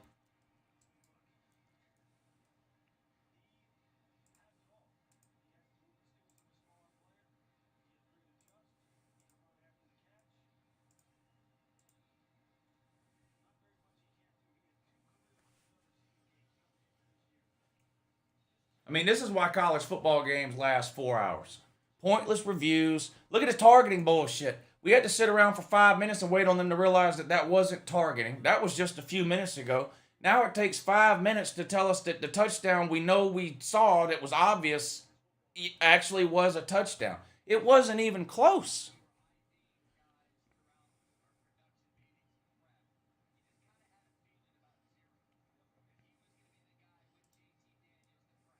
Do I think James Franklin is a good coach? Yes, and nothing will ever change my mind. He could go 0-12 4 years in a row at Penn State. I would still think he's a good coach. The guy was winning 9 and 10 games a year at Vanderbilt. So I don't know what's going on at Penn State, but it ain't a James Franklin issue in my opinion. Thoughts on Eli Drinkwitz? He doesn't know what he's doing. He's in over his head. He's in over his head. He's not an SEC coach. Eric says you're right. These games take way too long. I mean, NFL is football. 4 15-minute quarters. That shit starts at 1 o'clock. Without fail, it's over at 4 p.m. It takes 3 hours for them to do it. It takes 4 hours for college football to do it. Like a night like tonight, it doesn't bother me so much. These are primetime games.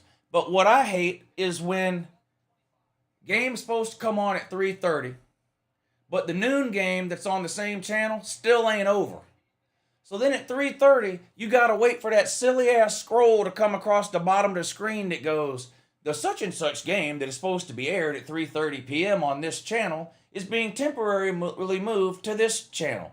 And then by the time you figure that out and switch over and find the actual channel that the game is on, it's not on that channel anymore. The other game is ended, and now you got to go back to the other channel you was on to start with. It's just irritating.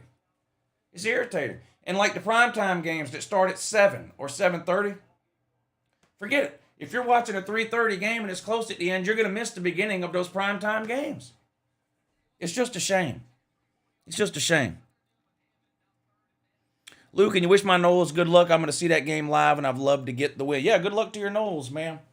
Good luck to your Noles. I'm obviously not a Florida State fan, but I've told the story a bunch of times. Florida State is one of the reasons I'm such a diehard college football fan. My grandfather was a huge, huge Florida State fan. I mean, he thought Bobby Bowden walked on water. If you're a Florida State fan, you already know this, but Bobby Bowden used to take the team the night before a home game, and he'd take them out of Tallahassee into Thomasville, Georgia, and they'd stay at the Holiday Inn in Thomasville, Georgia. And he did it just to get the team out of the craziness of Tallahassee.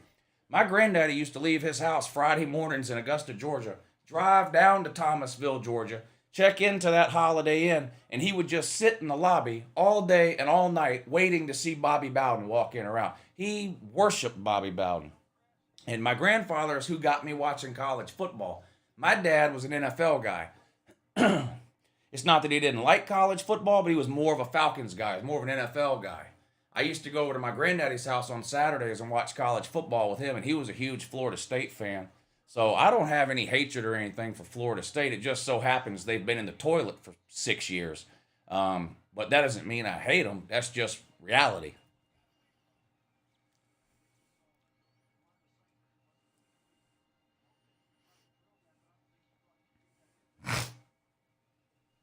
Second and 10 now for Pitt. Kind of got away from talking about the game, but Penn State, Purdue's back on too. Still 21-10. Penn State on top. 12 minutes to go in the third.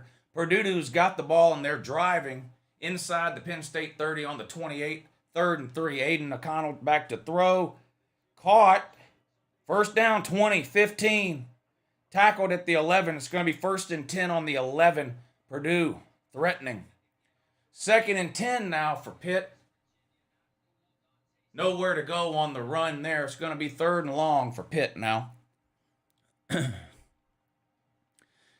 Did Lou's chat scare off the Uber Eats lady? No. She usually goes to bed early on Thursday nights because Friday is her longest work day of the week. So she's probably in bed already. 10 o'clock. Yeah, she's probably getting ready for bed. FSU for how they treated Bobby Bowden. I thought they treated him pretty good. Slovis back to throw on 3rd and 10. Under pressure, running way backwards. He's run back 30 yards. And then chunks it out of bounds. Man, he must have ran 25 yards behind the line of scrimmage before he finally chunked it out of bounds. 4th and 10, and the Pitt man's going to have to punt it away. All tied up, 24 apiece with 12 minutes to go. West Virginia's going to get the ball back with a chance to take the lead.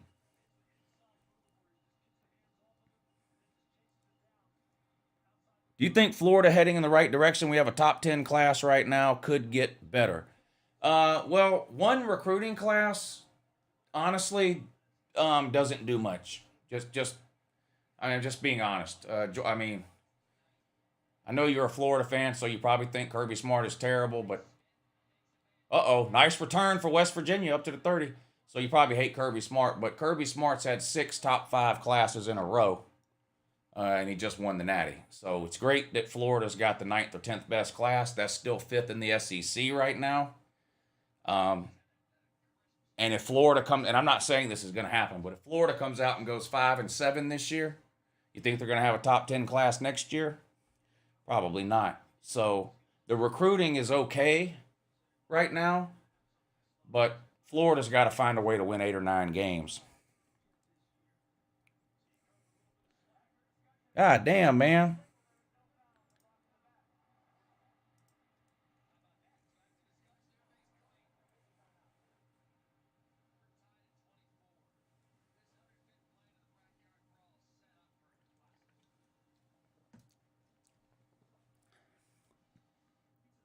Need Pitt to win and stay ranked so the SEC can boot them out of the top 25 next week. Yeah.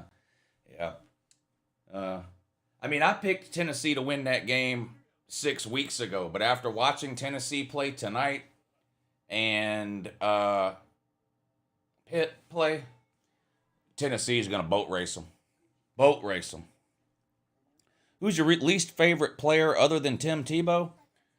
I don't even know if Tim Tebow is one of my least favorite players. Probably the player I've hated the most over the last 10 years was Baker Mayfield. Johnny Manziel would be on that list.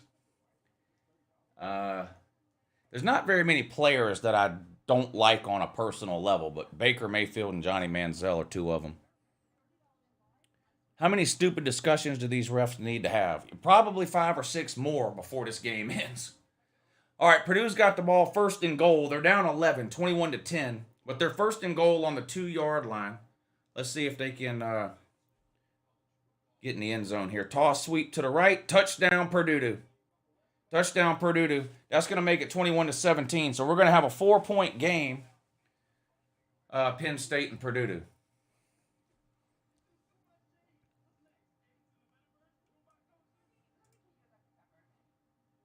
My sister and brother-in-law went to Purdue. Oh, yeah? Well, that's cool. That's cool.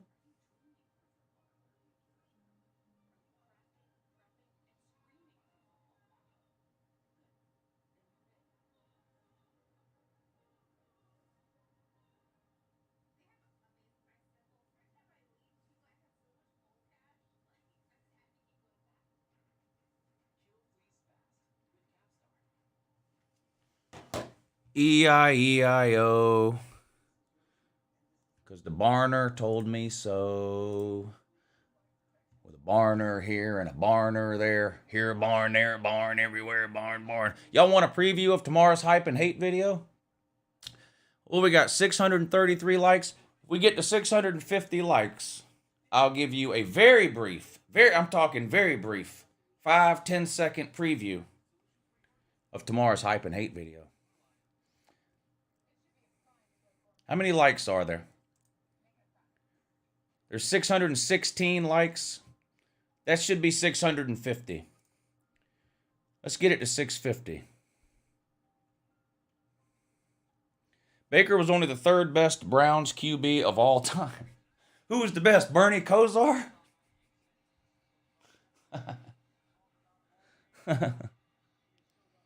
Wawa had free coffee today. I don't even know what Wawa is.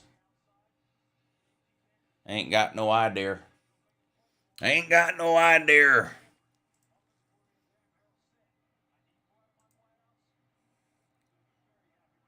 All right, brief preview. Brief preview.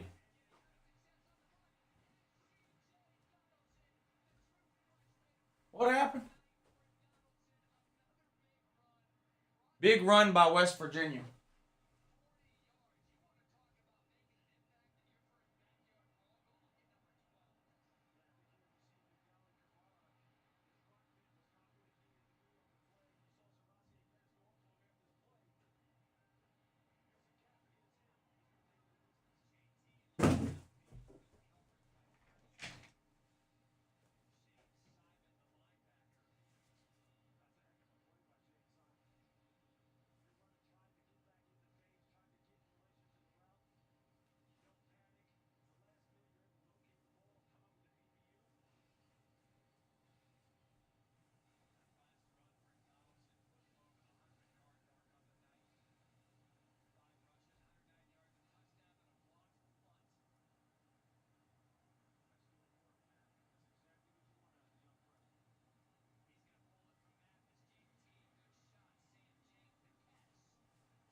All right, tune into tomorrow's hype and hate video for the rest of that. Another big run from West Virginia down inside the 5. Wow, on 3rd and 1. Huge play.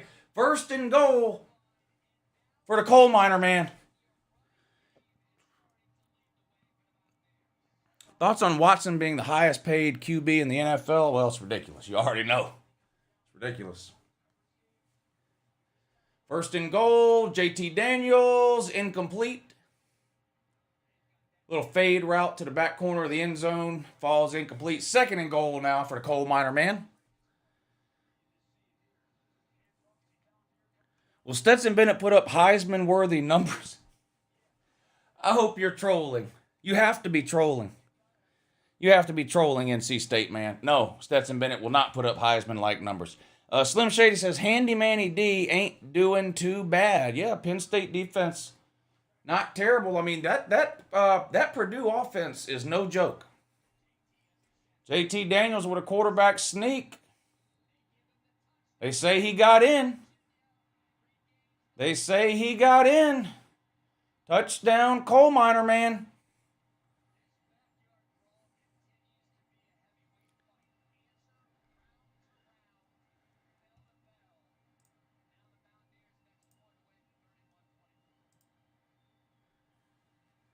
You think Bryce Young can win back-to-back Heismans? No. Very hard to win back-to-back Heismans. Voters don't like to vote for the same person 2 years in a row. Plus, he's going to have another player on his own team taking a lot of votes away from him in Will Anderson. So, no. If I had to pick the Heisman winner right now, I'd pick C.J. Stroud.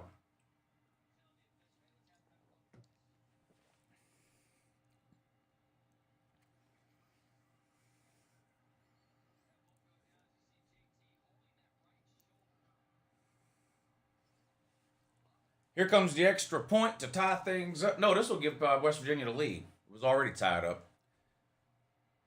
Kick is good. 31-24. Coal miner man on top of Pitt by 7 with 10.5 minutes to go. Purdue did score, so 21-17. So we got two good games going here. Two good games. One possession games. Penn State and Purdue, West Virginia and Pittsburgh. Nicholas, thank you for the super chat. I think Ohio State's winning the Natty. If I had to pick a winner right now, that's who I would pick too. That's who I would pick right now too.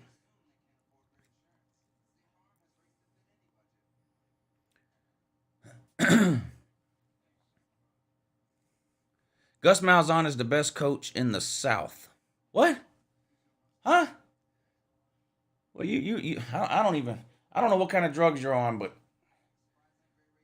you need to reconsider some of your life choices. I'm serious. I'm glad all the field judges are commenting on here. What does that mean? I know you're not in a YouTube chat with 650 college football fans and then complaining that some of them have opinions. I know that's not what you're doing. That would be silly. 850 Matthew says, good morning, Lou. Will you be streaming Sunday night? Great question, 850 Matthew. Yes, I will be streaming right here on YouTube Sunday night for the Corn Dogs versus White Tonto. LSU versus Florida State. Yes, I will. I'm also streaming right here Saturday night for the primetime games, which is Utah versus Florida and Notre Dame versus Ohio State. I mean, there's obviously a bunch of games on Saturday night primetime, but those are the two big ones. I'm also streaming at 3:30 on Saturday, which is Georgia, Oregon, and Cincinnati, Arkansas. But that'll be on Patreon. That'll be on my Patreon page. So if you want to check out my Patreon page, there's a link in the description that'll take you over to my Patreon page, and you can have yourself a look around. But yes, I will be streaming Saturday at 3:30 on Patreon, Saturday night right here on this channel, and then Sunday night right here on this channel. That's my game stream schedule for the rest of the week. I also do. I know this is a little hard to read, so I'll read it to you. I have a second channel called Uncle Lou on LouTube, and I do a morning show on there 4 mornings a week at 8 a.m. On this channel, I do a call-in show 2 days a week. Tuesdays at 4 p.m. and Thursdays at 10 p.m. And then on Saturday mornings during the season, I do a live show every Saturday morning at 9 a.m. where I talk about the day's games. College Game Day, Watch with Lou. So that's my live streaming schedule, and that's year-round, except for the Saturday morning show is only during the season. And then, like I said, the game streams the rest of the week. Saturday at 3:30, I'm live streaming on my Patreon page for Georgia versus Oregon and Cincinnati versus Arkansas. Saturday night, I am live streaming right here on this channel. And Sunday night, I'm live streaming right here on this channel. So there you go. Yeah, Lunch Money, too, every Monday night at 10 p.m. That's a gambling show with me and a Clemson fan, Pigskin Pete. That's a gambling show. Lunch Money, every Monday night at 10 p.m. West Virginia kicks off. Pitt, fair catch inside their own 5-yard line. 1st and 10, Pitt on the 25. Touchback. 31-24, West Virginia up on Pitt. 10.5 minutes to go. Penn State and Purdue. 21-17, I believe. And Penn State nearly throws an interception there. Probably should have been intercepted. 4th and 7. Penn State's going to have to punt it away. They're up 4, 9 minutes to go in the third. 10:37 to go in the fourth quarter. Backyard brawl, West Virginia and Pitt. Mountaineers 31, Pitt 24. Pitt's got the ball 1st and 10 after that West Virginia kickoff. Momentum has gone back and forth in the second half of this game. West Virginia had it, then Pitt had it, now West Virginia's got it. Pitt's got to get something going here. Slovis fires towards the sideline. Catch. Good catch by the receiver there. A little high. Receiver went up and got it. Picks up about 15. First down for Pitt. Moves the sticks up close to the 40-yard line. Bub Means is that joker's name. 3 catches, 44 yards today. 10:18 and the clock is ticking. Pitt trying to tie things up here. They're down by a score. right at their own 40-yard line. Slovis in a shotgun. 3 wide receivers bunched to the bottom, 1 up top. Slovis back to throw, looks to his left. Nowhere to go. Scrambles. He's going to be sacked. Huge loss. Loses about 15 or 16 yards. Huge loss. It's going to be 2nd and 25. And Slovis is slow to get up. He's either embarrassed or hurt. You know, he did this last time. He tried to run backwards, and he actually got away and threw it out of bounds. Not this time. Gets sacked for a 15-yard loss, 14-yard loss. It's going to be 2nd and 24. Big mistake that time by Slovis. You got to get rid of the ball. 2nd and a mile now for Pitt. Important possession for Pittsburgh. West Virginia's got all the momentum here. You don't want to go 3 and out if you're Pitt, but this is bad. 2nd and 24. Slovis back to throw. Looking. Nowhere to go. Throws. Incomplete. Short pass anyway. Wouldn't have gained more than a yard or 2 even if it was a completed pass. And now it's 3rd and forever. This is not looking good for Pitt. A lot of momentum with West Virginia right now. 3rd and a mile. West Virginia just scored, kicked off. Now Pitt's on the verge of going 3 and out and giving the Mountaineers the ball right back again. Wouldn't be a good idea to do that, but 3rd and 24. Not a lot of plays in the playbook for 3rd and 24. 9:23 to go in the 4th quarter. Pitt trails by 7. Slovis gets the snap, back to throw. Looking, steps up in the pocket. Better get rid of it. Sacked again. West Virginia's rushing 4, dropping 7. And the Pitt receivers just can't get open. These are coverage sacks. He had 5-6 seconds to sit in the pocket, and I'm just assuming nobody was open downfield. But you can't hold the ball that long. At this point, you either got to take off or you got to get rid of it. You can't just sit back there. No offensive line can block for 7, 8, 9 seconds. I mean, you got to get rid of the ball at some point.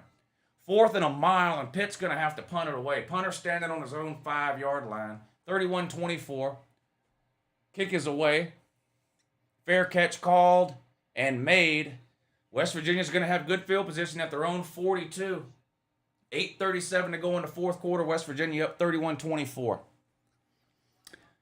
Sprite Man says, Oak State attempting to lose the game. Yeah, they are. 58-44. Well, they're still up 14. They're up 14 with 3 minutes to go. Probably going to hang on and win would be my guess. Nicholas DePerno says, I want to see Ohio State versus UGA. It's been a while.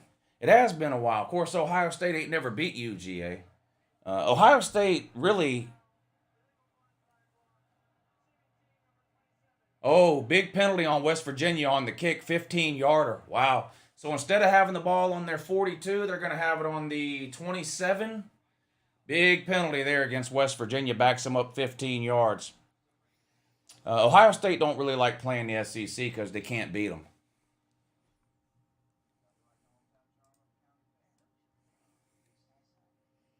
Justin says Georgia 38, Oregon 10. 28-point win. Wouldn't hurt my feelings. One bit.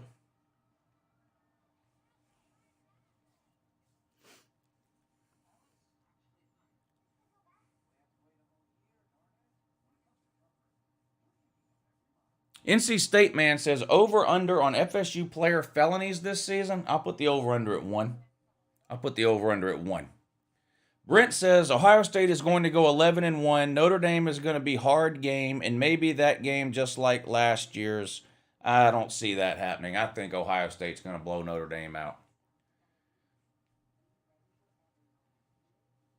Purdue's got the ball 3rd and 7. They're down 4. They're on their own 23-yard line. Aiden back to throw. Incomplete. Threw it behind the receiver. Incomplete. 4th and 7. Purdue's going to have to punt it away with 8 minutes to go in the 3rd quarter. Penn State up 21-17. Commercial on Pittsburgh, West Virginia. I want to see Ohio State versus UGA. I already read that one, didn't I? Oklahoma State defense is absolutely horrible, Woo. Well, yeah, they lost Jim Knowles. Guess where he's at now? Ohio State. So, yep. That's right. You heard me right. He's at Ohio State. And guess who's more talented? Just talent. Ohio State's defense this year or Oklahoma State's defense last year? Guess who's more talented? Ohio. If you guessed Ohio State, pat yourself on the back. You are correct. You are correct. Nicholas says, who's worse, Ohio State fans or Alabama fans? Probably Alabama fans. Probably Alabama fans.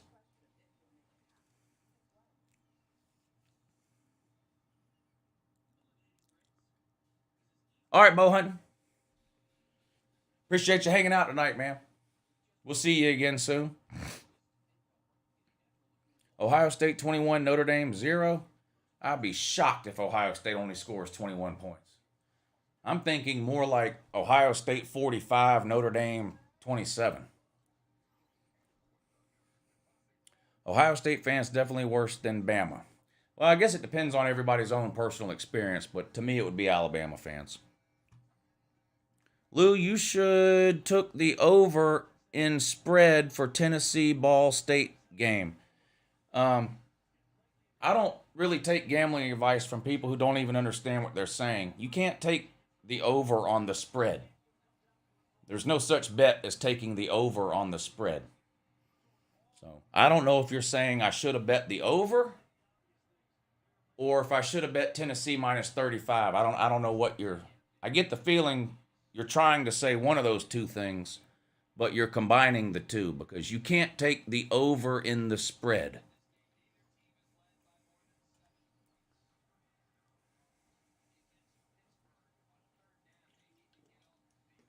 But I didn't bet the Tennessee game at all. Either way, on the spread or the over-under, or any other way. Will Anderson should have won the Heisman last year. An argument can be made for that. It's just so hard for a defensive guy to win it. All right, 2nd and 10 for West Virginia on the own 27. Handoff. Oh, my God. Who is that number 95? That's a big old dude. Boy, he wrapped that joker up. There wasn't nothing he could do. Flag down, though. What is this going to be?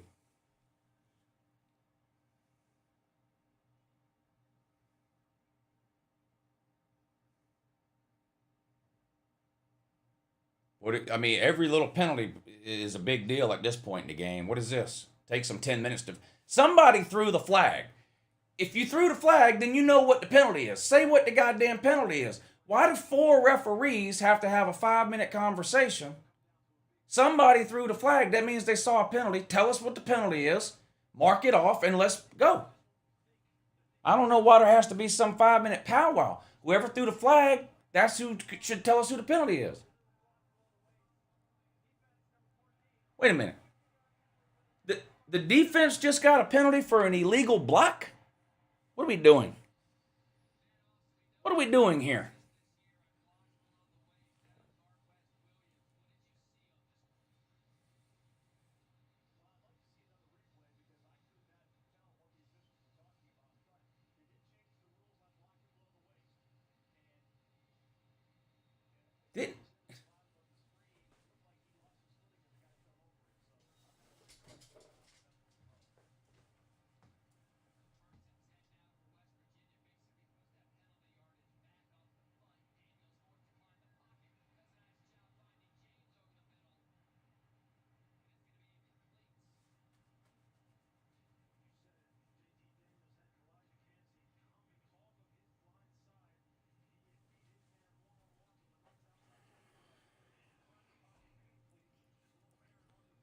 I don't even know what I'm watching anymore.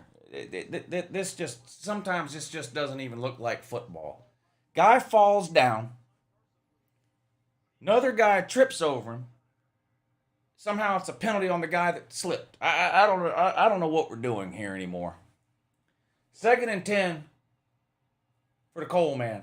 JT Daniels, handoff, left tackle, has a hole, gets through there, picks up 6, 7, 8 yards. 2nd and 10, now 3rd and 3.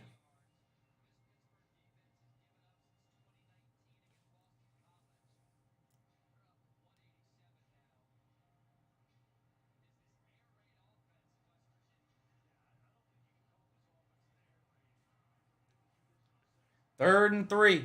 Big play. West Virginia defense looks tired. Pittsburgh defense looks tired. Pittsburgh. 3rd and 3 for West Virginia. Handoff. I think he's about a half a yard short. Wow. What do you do now? I think you got to punt it. In your own territory like this, you probably got to punt it away and trust your defense, don't you?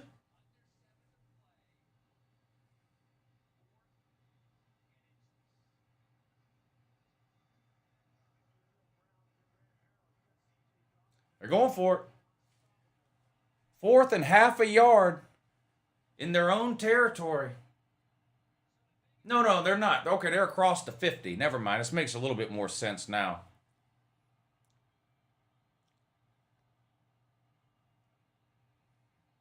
The play clock's at 0. What are we doing?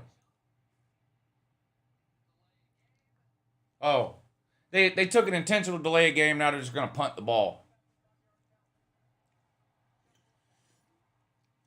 They took an intentional delay a game to give the punter more room. Now they're going to punt the ball away.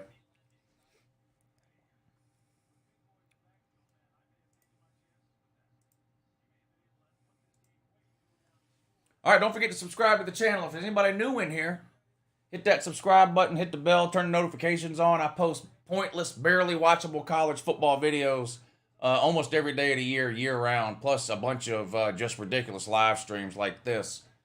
Make sure you're subscribed. You don't want to miss out. Oh, my God. This guy caught the punt. Oh!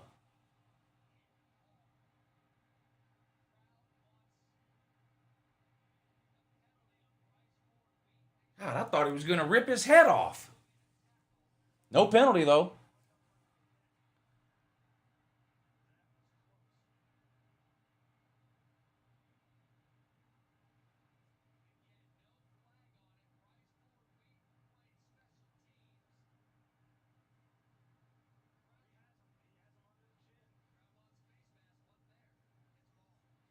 Wow. Guy fielded that punt on his own 5-yard line. He's never supposed to do that.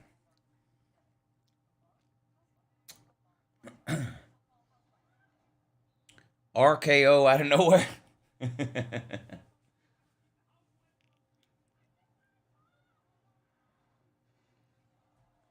No more Kenny Pickett. What? Is that true? Kenny Pickett get hurt and I missed it?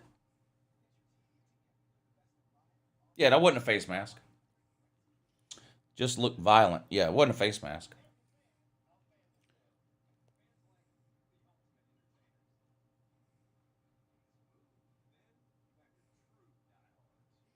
Lou, do you think Vols will beat Pitt by 3 touchdowns or 5? I would take Tennessee minus 21.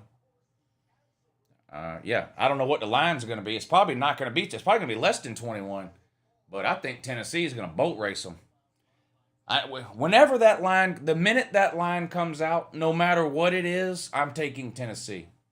I don't care if it's 14, 16, 17, 10, 20, whatever the line is, I'm taking Tennessee immediately. Because whatever the line is, it's going to go up all week long. So the minute that line comes out, I'm placing a bet on it. I told High Top Sport if UJ covers the Ducks to have to make a video to Uncle Lou saying "Go Dogs." Well, if you told them that, I'm sure they'll do it. Nicholas says Oklahoma State misses Jim Knowles. Yeah, I was talking about that a minute ago. No doubt about it. They gave up a ton of points today. A ton of points. Missouri up 31-10 over Louisiana Tech. Whoopity-doo. Whoopity-doo. Penn State backup QB putting too much on it. Hey, Lou, who's your favorite dog? Mine has to be Todd Gurley. Seemed like he was gone every time he touched the ball. He's one of my favorites. Him, Aaron Murray, Leonard Floyd, Rennie Curran, A.J. Green, Marcus Stroud, Richard Seymour, Hines Ward, Terrell Davis, O'Shawn Moreno. My list is a mile long.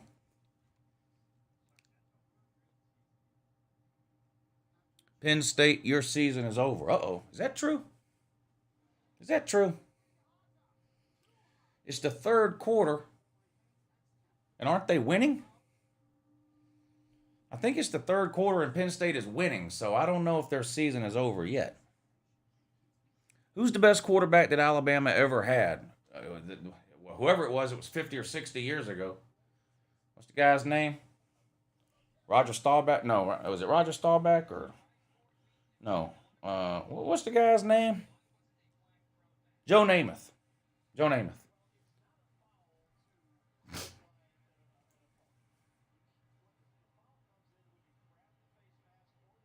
First and 10, Pitt on their own 8, and they trail by 7. And they pick up next to nothing on first down.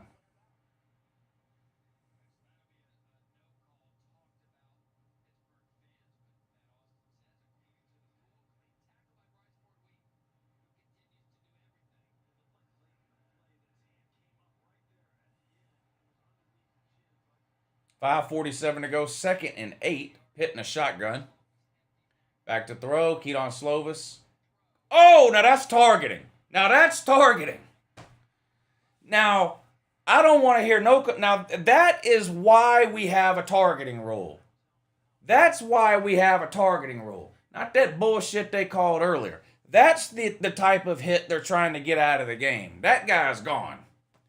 I don't need to see that again. We don't need to see a replay or a review. That's a dirty hit that they've been trying 10 years to get out of the game, and that guy deserves to get thrown out. That's just ridiculous.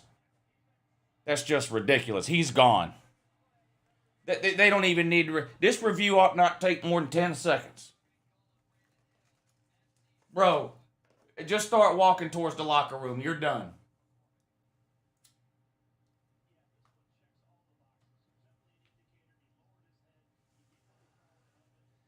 He's gone. I mean, that's the type of call that should be made, not the one earlier.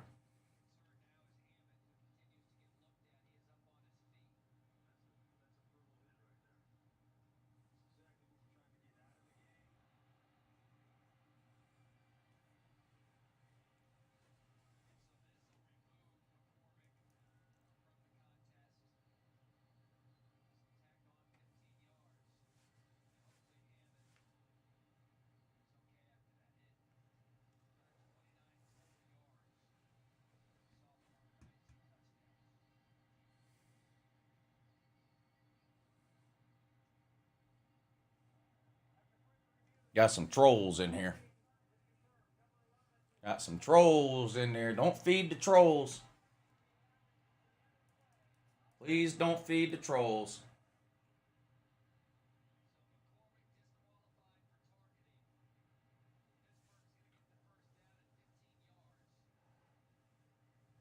Penn State 21, Purdue 17, 4.5 minutes to go in the third.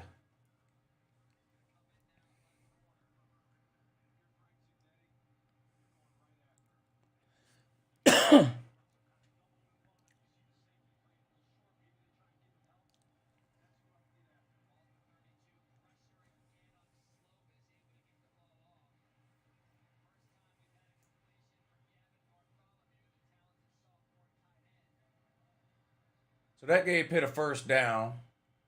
Now they get a complete pass here. 9 yards. 2nd and 1 now for Pitt. Clock ticking down towards 5 minutes to go. And here come the referees to stop something else again.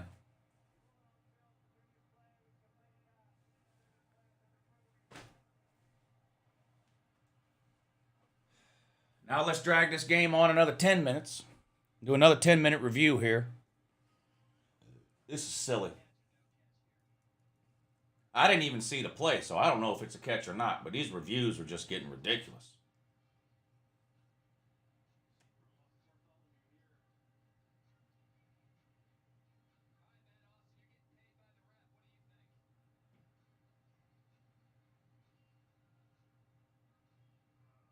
Looks like a catch.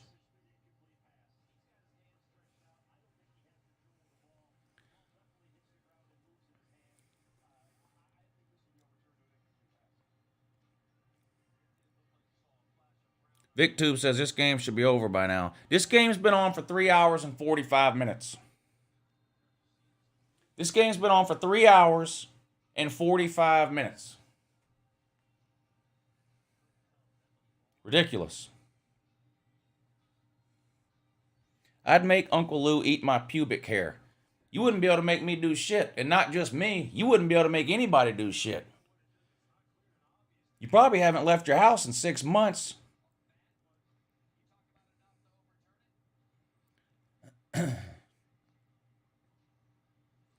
Uncle Lou just took a breath. This play is under further review.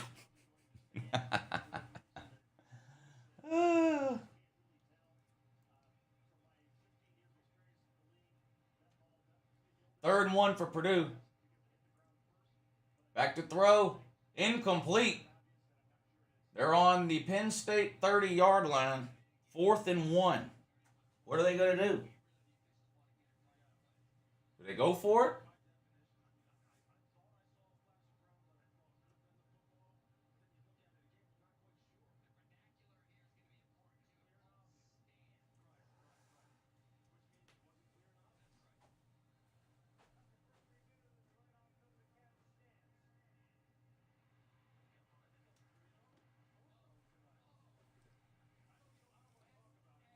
Fourth and 1. Purdue complete.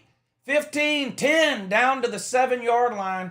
It's going to be 1st and goal for Purdue. They're down 4 points with 2.5 minutes to go in the third, 21-17. 2nd and 1 for Pitt now on their own 40. Slovis in a shotgun. Pitt's down by 7, 5 minutes to go. Snap. Handoff up the gut. Nowhere to go. Fights forward, and he's going to get the first down. Nice play by the running back, because there was really nowhere to go there. Could have been a 1-yard loss, and he kind of wormed his way through there. Picked up the first down, moves the sticks. 4:50 and the clock is ticking. Pitt's down by a touchdown. 1st and 10. Slovis in the shotgun again. Pitt up on their own 42. Snap, back to throw. Looking, throws deep, caught wide open. Another 10-yard cushion by the corner. And they're going to pick up about 21 yards. Another first down. Just way too much cushion on the coverage. That happened a lot in the first half. Hadn't seen too many coverages like that in the second half, but they found that one. Good for a first down. They're in West Virginia territory on the 38. 1st and 10. Slovis in the shotgun. Back to throw again. Scrambles out to his right, looking downfield, fires towards the sideline, same thing. Same play, other sideline. Wide open, 10-yard, 5, 6, 7-yard cushion.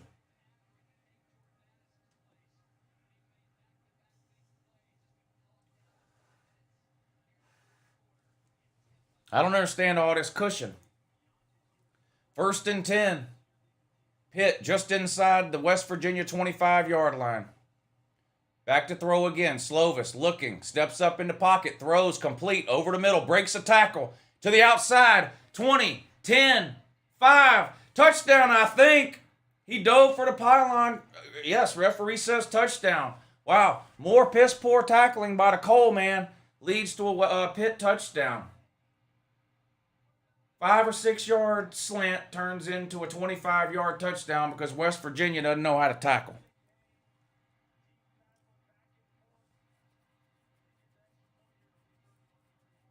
More cushion for the pushing. Oregon State, Ohio State, and Oklahoma State, I don't even know what you're talking about. They got to give cushion, they're up a TD. What? Yeah, got to give cushion, they're up a touchdown. Well, are you sure they're up a touchdown? Jesus. Dumb boy. I tell you, man. I tell you. I love casual fans. Yeah, these are great games. 2nd and goal for Purdue. They're down by 4. 1:40 to go in the third quarter. Pitt just scores to tie the game up with about 4 minutes to go in the game. Look at that. Missed tackle. Missed tackle. Bad angle. Another bad angle. Touchdown.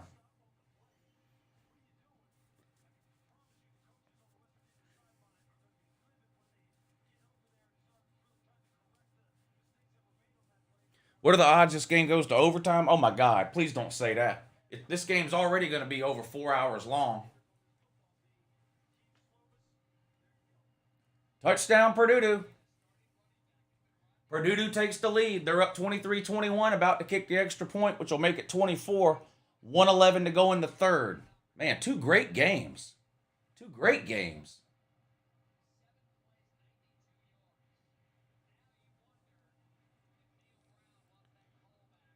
They won like, I don't know, 58-7 or something like that against Nut State.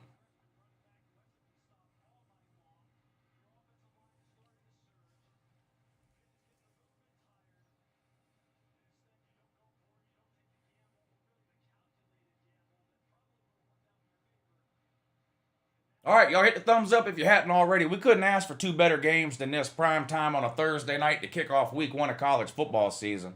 Two one-score games. Kickoff goes into the end zone for a touchback. West Virginia will take over on their own 25. 1st and 10. All tied up in Pittsburgh. Backyard brawl. First time in 11 years, Pitt versus West Virginia. Rekindling an old rivalry. All tied up, 3:41 to go in the fourth quarter. JT Daniels versus Keaton Slovis, two former Southern Cal QBs. Who's going to lead their team to the win? Here comes JT Daniels to lead West Virginia out onto the field. 3:41 to go. Tied up 31 apiece. 1st and 10, West Virginia on their own 25. They're going to come out in a shotgun with 3 wide receivers. 2 at the bottom, 1 up top, 1 running back. H-back comes in motion. Handoff, trying to get to the outside. Gets there, 30, 35, 38, 39. Steps out at the 40. 15-yard run by Donaldson for West Virginia. Nice play on first down. Looked like it was up the middle, nowhere to go. He popped it to the outside, got around the corner, and he was gone before chased out of bounds after picking up about 15 yards. Moves to sticks, 3:26, and the clock is running. 1st and 10. A field goal will win the game. West Virginia, 2 timeouts remaining. Pitt has all 3. 1st and 10 on the 39. Daniels back to throw this time. Pitt blitzes. They pick it up. Wide. Intercepted! And guess why? Guess why? Because the goddamn receiver couldn't catch. This fucking receiver, all of them. Every single fucking one of them on both goddamn teams. These receivers, I don't understand this shit. I don't understand this shit at all. These dumb motherfuckers couldn't catch COVID at a senior citizen orgy. What are they doing? Pitt sends the house on a blitz. JT Daniels reads it, gets rid of the ball quick to a wide open receiver. It literally hit him. For those of you that aren't watching, it literally hit him right in the hands, right in front of his face, and bounced up to the DB who was giving an 8-yard cushion for no fucking reason, and it right into the DB's hands, and he takes it to the fucking house for a touchdown. And what did I tell y'all halfway through the third quarter? Nobody is going to win this game. Somebody is going to lose it. And that's what West Virginia just did, because you got a roster full of wide receivers that couldn't catch COVID at a senior citizen orgy. Look at this shit. They're showing it again. Look at this shit. And I picked Pitt to win. So I'm not mad because Pitt scored a touchdown. I feel bad for both of these quarterbacks.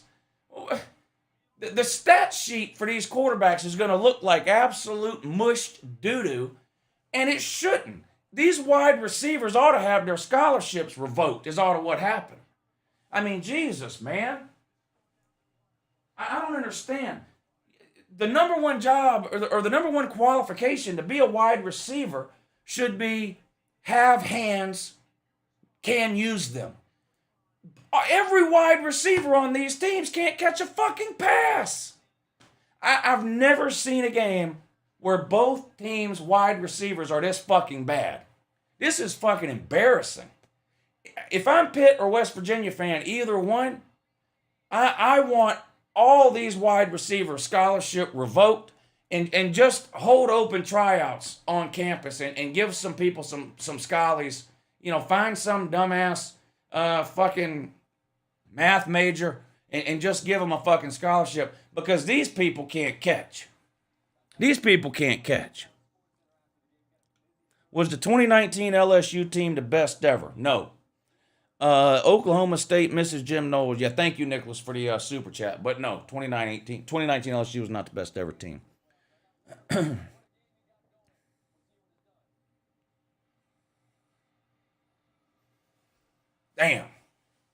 Damn. Oh, hey, Mont, what are you doing? Okay, well, don't come see me then. Your couch. Jesus, man. This is ridiculous.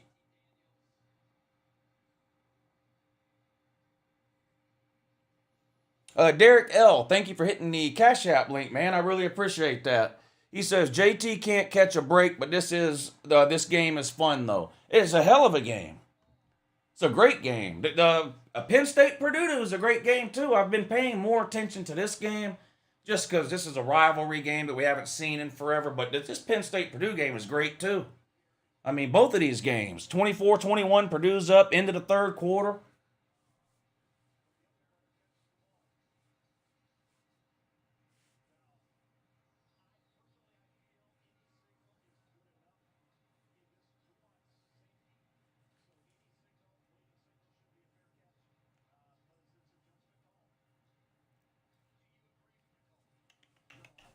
Look, you want to say hi to the people? Look, see, I see. Look, Monk, the people's looking at you there.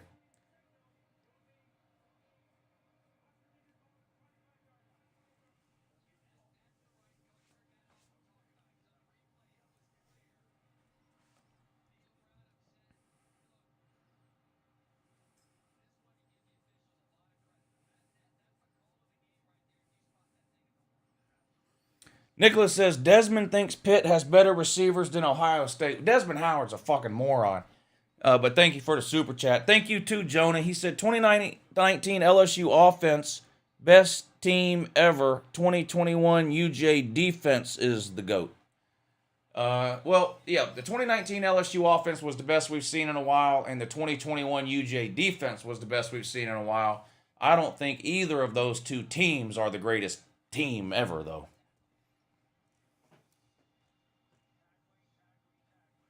Best team in my lifetime, 1995 Nebraska.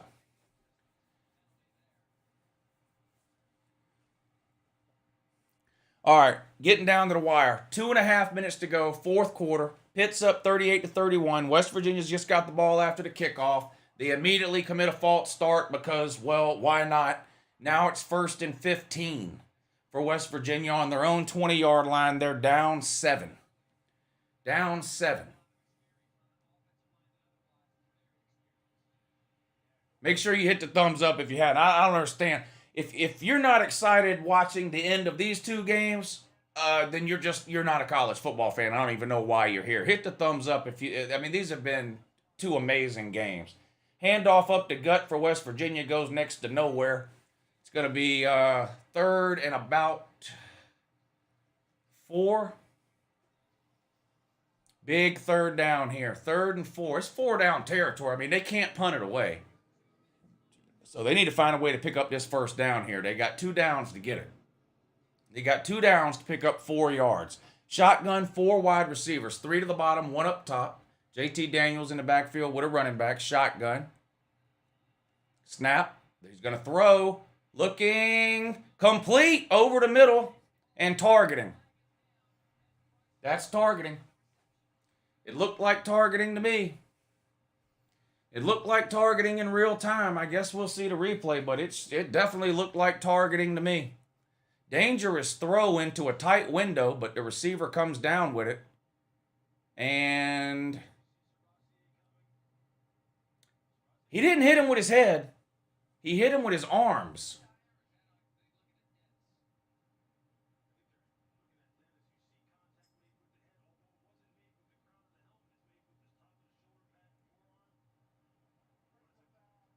That's probably still targeting, isn't it? I think that's probably still targeting.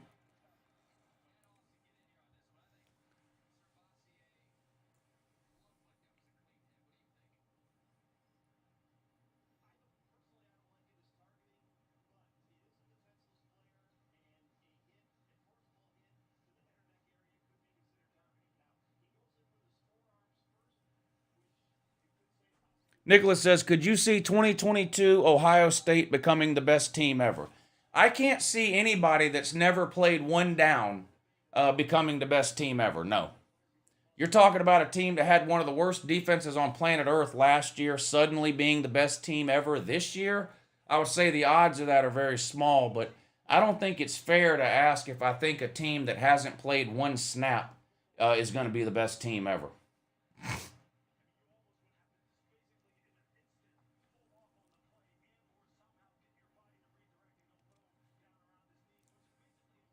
Best team ever might be 2020 Bama. I'm also not going to give somebody best team ever that played a non-conference schedule, didn't play a regular year. Half the players on half the teams were sitting out, so I'm not going to say 2020 Bama was the best team ever either. They said no targeting. They waved it off. So no targeting. So the guy gets to stay in the game and no penalty. But it was enough for the first down. So West Virginia's going to have a new set of downs here. 1:42 to go. West Virginia's got 2 timeouts. It seems like they're on about the 40-yard line or so. Is that right?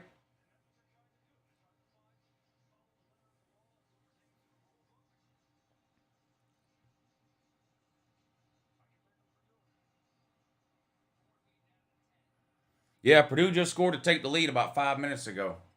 24-21. Fourth quarter just getting underway there. JT Daniels back to throw on 1st and 10. Deep. Oh, pass interference big time. He tackled the guy. You tackled him, dude. Why are you looking around like you don't know what happened? You tackled him, bro. Monk, he literally tackled a guy. You can't do that. You tackled the guy while the ball was in the air, man. I mean, that's what it looked like. And then you turn around like you don't know why they called the flag. Man, you tackled that man.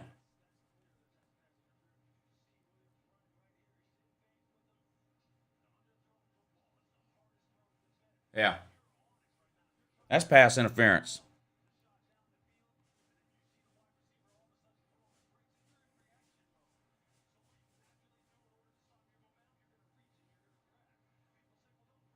First and 10, right at midfield, just across midfield, actually.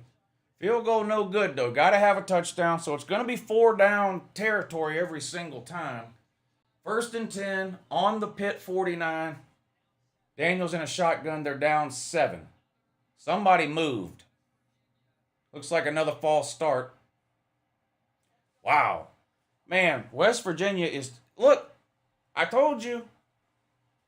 In sloppy-ass games like this, it's always a team that finds a way to lose rather than a team finding a way to win. That's the second false start penalty West Virginia's had just on this drive. I mean, you can't do that under 2 minutes to go, game on the line. Now you're 1st and 15 back on your own side of the field. JT Daniels Christ in a shotgun. Gets the snap. He's back to throw. Looking. Scrambles out to his right. Still looking. Pointing. Throws deep to a wide open receiver inside the 25 to the 23-yard line. Tight end running wide open down the sideline. JT finds him on the run and hits him for a huge gain, about a 30-yard gain. Huge play. 1st and 10, West Virginia on the Pitt 22. 1:14. JT back to throw. Blitz. Going to get to him. Sacked. Big loss. Pitt has sent that blitz 3 or 4 times. JT Daniels has been able to get rid of the ball before it got home every other time, but not this time. Pitt sent one more man than they could block. He came untouched. Sacks JT Daniels for a big loss. 2nd and 20 now. Pitt has had 2nd and negative to go every time. They had the 2 false starts. Now they're at 2nd and 20 after a sack. Throws over the middle. Caught. At the 25. 23. It's going to be 3rd and about 10. Pitt takes a timeout, I believe. 34 seconds to go. 34 seconds to go. 769, 770 people in here. Shout out to everybody that's hung out with us and watched these games tonight. Amazing games. Purdue and Penn State, 24-21 with 12 minutes to go. Pittsburgh, West Virginia, 38-31. West Virginia in the red zone, trying to tie things up, 34 seconds to go. Staring down a 3rd and 10 here. Game on the line. 2 down, no, field goal no good. So no matter what happens on this 3rd down, they're going to have to go for it on 4th down. So we'll see what happens. But man, you couldn't ask for any better 2 games to kick off week 1 of the 22 college football season right here on a Thursday night. Don't forget, I'll be streaming again Saturday at 7 o'clock for the primetime games, 7 or 7:30 for the primetime games on Saturday. We've got Utah and Florida. Notre Dame and Ohio State are the 2 big ones. Of course, be a bunch of other games on. At 3:30 on Saturday, I'll be streaming over on my Patreon page. So there's a link in the description of this video if you want to go check out the Patreon page. But at 3:30, I'll be streaming on Patreon. You got Georgia and Oregon at 3:30, Cincinnati and Arkansas at 3:30, a bunch of other games. And then Sunday night, Florida State and LSU. I'll be streaming right here on this channel again Sunday night for the Corn Dogs versus White Tonto. LSU versus Florida State. Subscribe if you're new. Stick around. We have a great time here. 3rd and 10. JT Daniels under pressure. Down he goes. No. Well, now he's going to go down. He got away from the first one, not the second one, and it's going to be 4th and a mile. It's going to, 4th and 17. Wow. I feel like those are the only 2 sacks all game. Is that right?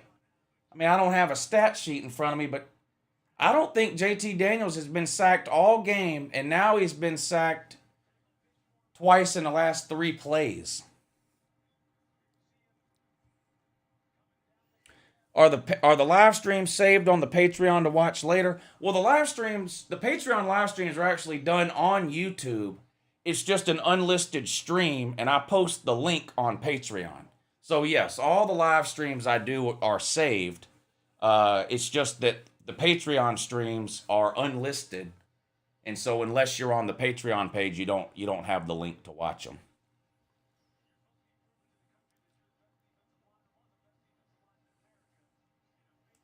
Well, West Virginia's O-line's not great, no doubt about it, but Pitt does have a pretty good front 7. I think they led the country in sacks last year, Pitt, and they got most of those guys back. I think overall, West Virginia's offensive line has done okay. How many times has JT Daniels been sacked? I can't remember another sack other than the 2 we just saw.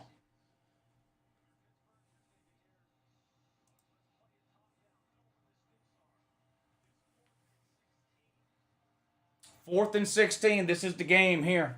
Pitt 38, West Virginia 31, 27 seconds to go. Boy, that stadium is going nuts.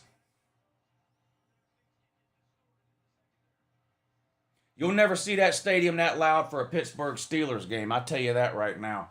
NFL games are boring as hell. Y'all ever been to an NFL game? It's like church. JT Daniels throws deep down the middle. Oh my God, he caught it.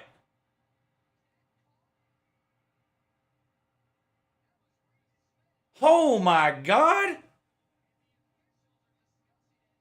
They're going to have to take a look at that. They're going to have to stop the clock and take a look, but I think he caught it.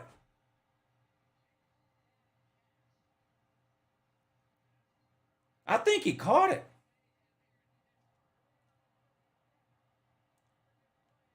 In real time, it looked like a catch. Unbelievable. Oh my God. These receivers can't catch shit, and then this guy makes this catch? JT Daniels has ice water in his veins. Look at his throw. Uh-oh.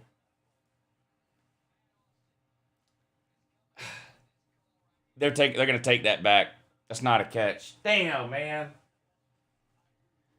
Boy, you hate to see it be that close, but that's not a catch. God, man. What a throw, though. What a throw. Man. Yeah, he didn't catch it. That's game over. That's game over. Damn. You hate to see it in like that on a review, but that's clearly not a catch. West Virginia fans are going to be crying for a decade, but that's not a catch. Man, you hate to see that. No, they burn couches when they win, Lizard Circus. That's the thing about West Virginia. They burn couches when they win, not when they lose. So the couches are going to be safe. Hey, GF, I appreciate it. He says, I've enjoyed the stream. As always, Lou, go Dogs. Yeah, go Dogs, man. I appreciate you hanging out tonight. What a great game. This is why I love college football. I don't give a shit about West Virginia or Pitt, either one. But how can you watch this game and not just be on the edge of your friggin' seat? I don't see how y'all are sitting down. I started this stream at 6:45. I haven't sat down one friggin' time. I think I did sit in that stool over there for 5 seconds one time when a referee did something stupid. I can't. I don't. How does every American not love college football? Here we go. Incomplete. That's it. Man, it's the right call. I just hate to see a game end that way. West Virginia fans are going to be crying about that for a decade, but it's clearly not a catch. I mean, I hate that it came down to something that close that had to be reviewed, but it just wasn't a catch. It just wasn't a catch.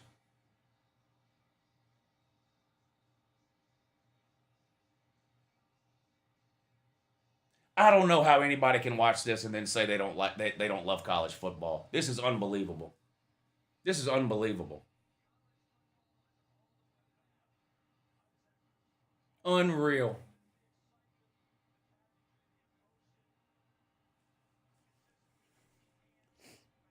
Should I call Golden Blue Man and laugh at him? He's at the game.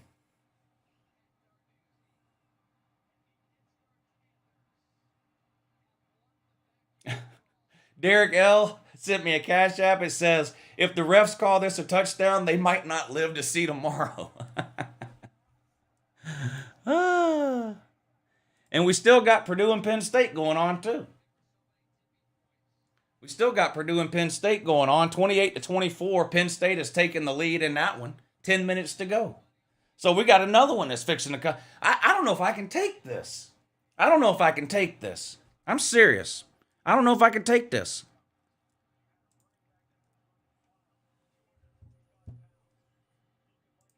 Unreal. Unreal.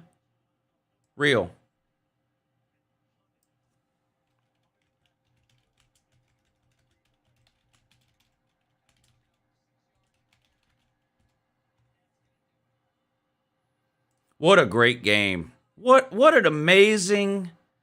That's why I love college football, man.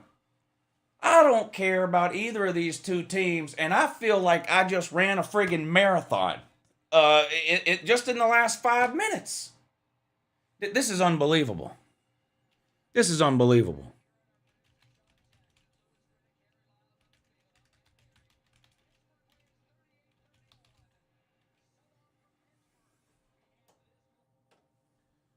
And shit. Now we got to watch the end of the Penn State-Purdue game. I really don't know if I can take anymore. Hit the thumbs up, I guess. 823 people in here. 28-24. Penn State up on Purdue. 10 minutes and 39 seconds to go. Unbelievable. What time is it? It's 11:13. The Pitt, West Virginia game took 4 hours and 13 minutes. Ridiculous. Ridiculous. 10 and a half minutes to go. Penn State 24, Purdue or Penn State 28, Purdue 24. This is amazing. Should I call Golden Blue Man and just laugh at him? Or is that just too wrong? I can do it. I can hook it up where y'all can hear it if you want. Want me to? Here. I'll hook it up where y'all can hear it.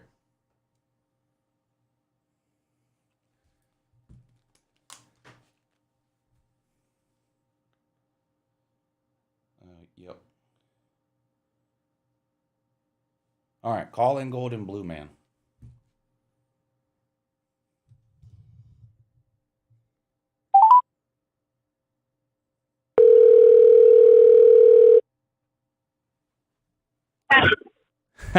Sorry if you can barely hear me. I have shitty reception.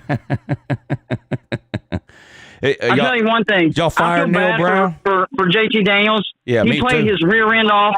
and the receivers couldn't catch a ball. I've been saying it for 4 hours. Y'all have the worst wide receivers in America, and Pitt has the second worst. None of y'all can catch. But anyway, your season is over. Oh, I agree. Yeah. 100%. Yep. Fire Neil Brown. I am not okay with mediocre football. This is bullshit. Fire Neil Brown, and West Virginia season is over. All right, I'll talk to you tomorrow, buddy. Golden Blue Man. Golden Blue Man. I can't believe he answered, to be honest. I wouldn't have answered. Just to let y'all know, I wouldn't have answered. So, you know. If Georgia loses, I'll take my medicine in the comments section. I'm not answering any phone calls.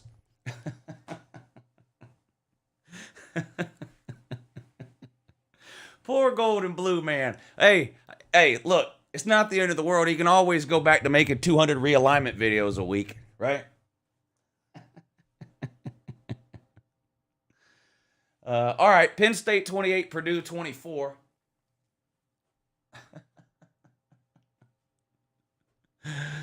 Oh, shit. Damn. Damn it, man.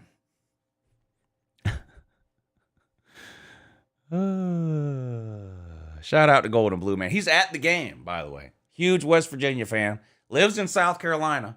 Drove all the way up to Pittsburgh just to watch West Virginia shit the bed and go 0-1. But that's what happens when you got a terrible coach. And let's be real, Neil Brown just doesn't know what he's doing. Yeah, it was a great game.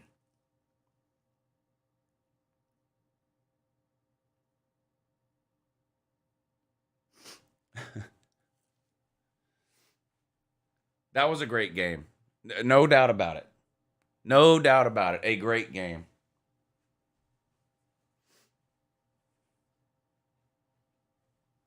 Unbelievable. Unbelievable. I called it too. Halfway through the third quarter, I said, nobody's going to win this game. Somebody's going to lose it. And what happened? West Virginia receiver, it hits him right in the hands, pops up in the air, right to a Pitt player, pick six. And that was the game. That was the game. Oh, man, man, man. Nicholas says, nothing better than college football. I couldn't agree more. Terry says, I think they score and go for two and lose. Now, that would have been bad. If they would have scored and went for two and not gotten it, wow.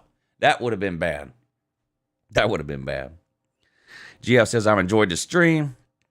William Fletcher, thank you for the super chat. Slim Shady says, West Virginia coach took last time out after kneel down. That's petty as F. UJ fan says, your season is over week 1. Yeah, well, we have our first team that will be on your season is over video on Sunday for sure. Where are they hiding at? Way up there.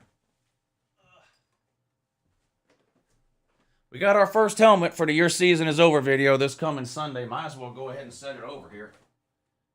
Might as well go ahead and set it over there because we all know what's going to happen on Sunday. West Virginia will be on there. That's a fact, UGA man.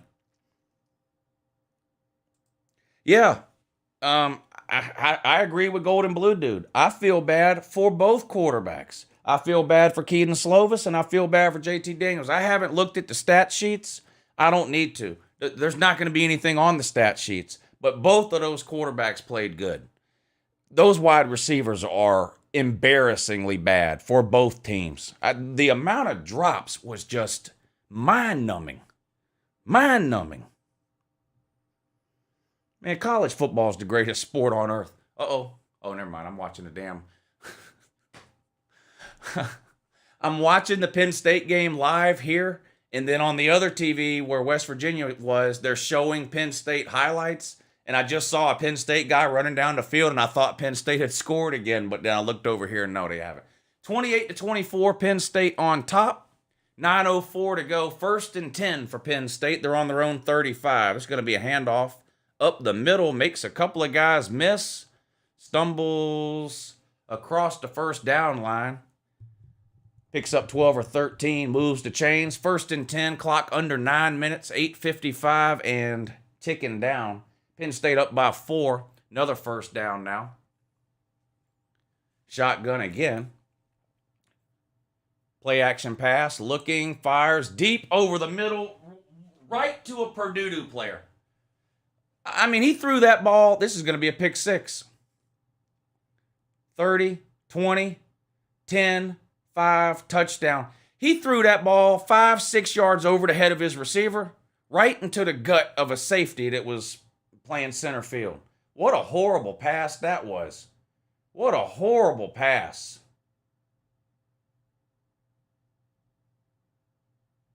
Touchdown Purdue on a pick six. They're up 30-28. Extra point's going to make it 31-28. Here we go again.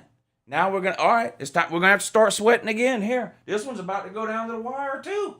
Who's going to join West Virginia on the Your Season is Over table? Is it going to be Penn State? Or is it going to be Penn State? Or is it going to be Purdue? Who is joining West Virginia on the Your Season is Over table? We're going to find out soon. We're going to find out soon. And by soon, I mean like 30 minutes, because that's how long it takes to play the last 8 minutes of a football game, because there's going to be 19 reviews and 45 commercial breaks. Extra point is good. 31-28. Purdue's up on Penn State. Unbelievable. Unbelievable.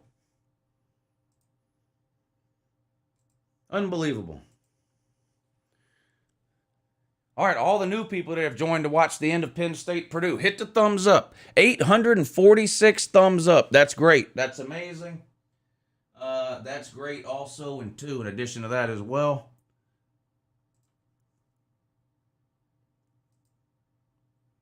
$31-28, Purdue up. Hit the thumbs up. If you're just joining us, hit the thumbs up. We've been streaming since about 6:45.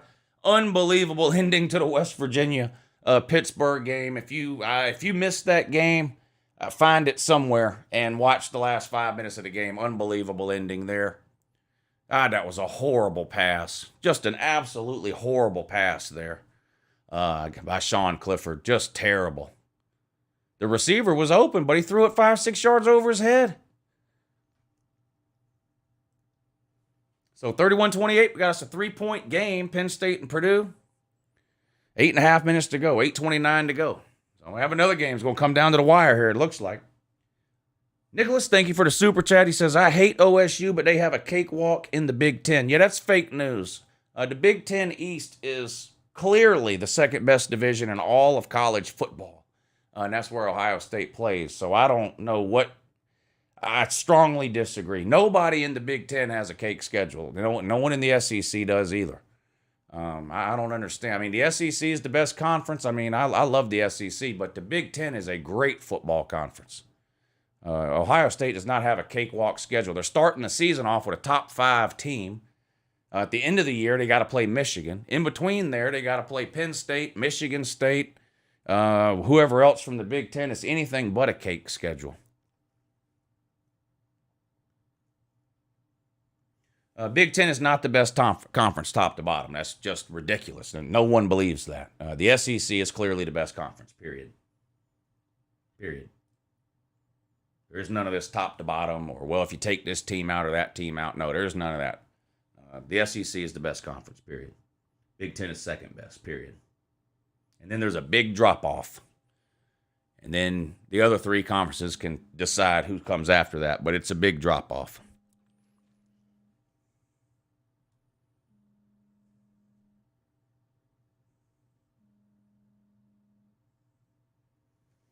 Big Ten is the first best, period. I mean, no one believes that. I don't even think you believe it. I don't even think you believe it, to be honest. I mean, are you trying to tell us that Northwestern is good? Is that what you're trying to tell us because to beat you? I mean, Northwestern is horrible, dude. Horrible. You hear me? Northwestern is horrible, man. And they drug Nebraska like a dead body. The Big Ten is amazing. It's a close second, but it is second to the SEC.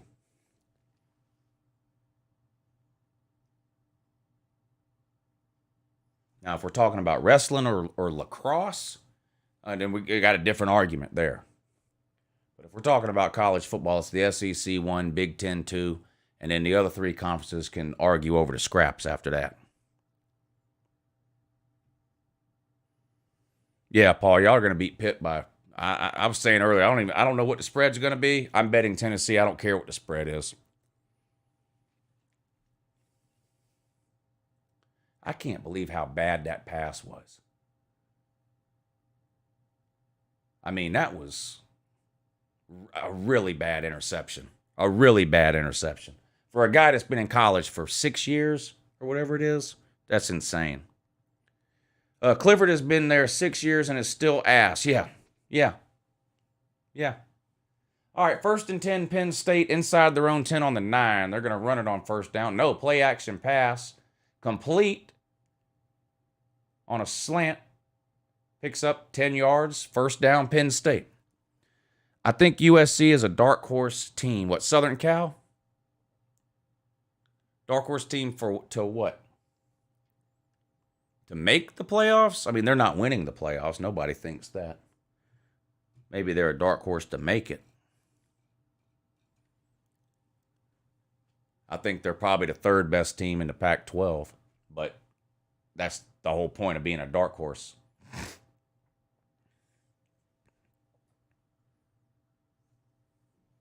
What are you doing? What are you doing? Huh? What are you doing? Cat roaming around in here. Nebraska's the best 3-win team in history, woo. Yeah, I know. Ohio State fans told me all about it last year. Ohio State fans told me all about how Nebraska was an amazing 3-win team. 2nd and 9 now for Penn State on their own 21. Clifford under shotgun this time. Play action pass looks, oh my God. Caught, but only gained a yard or 2. That play just looked like it didn't make any sense from the beginning.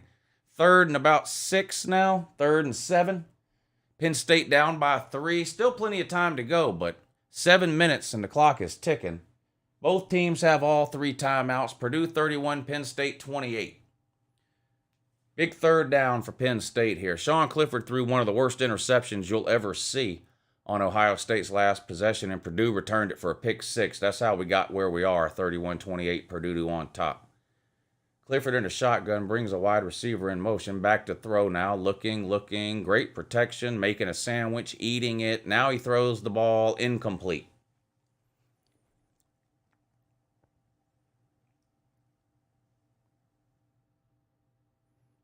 Is it possible for the Oklahoma State defense to be on your season is over list?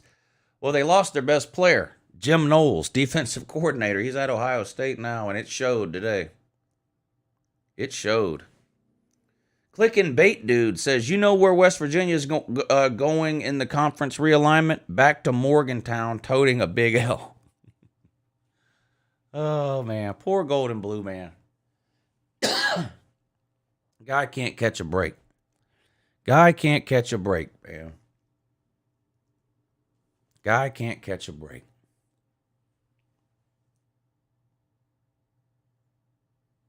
These are great games. Great games. Thank everybody again for hanging out with me tonight. We've had a great time. Seen some good football games. That West Virginia Pitt game, unbelievable. And this one's going to come down to the wire too, Purdue and Penn State. Big shout out to everybody who's hit the thumbs up. Really appreciate that. That's a big help. Big shout out to all of you who have hit the Super Chat, the PayPal, the Cash App, all that kind of thing. Direct donations are what keeps these live streams going. So I really appreciate those of you who have the ability choosing to help support the channel that way. That really does mean a lot to me. All right, Purdue back to throw on 1st and 10. Throws into the 3rd row of the stands. Incomplete. 2nd and 10. 2nd and 10.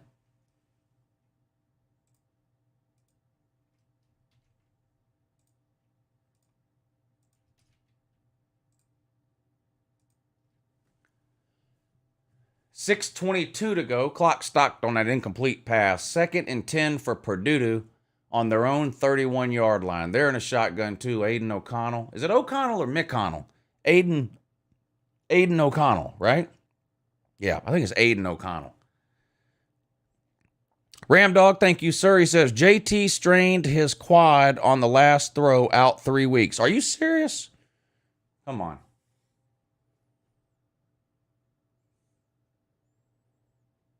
You can't be serious.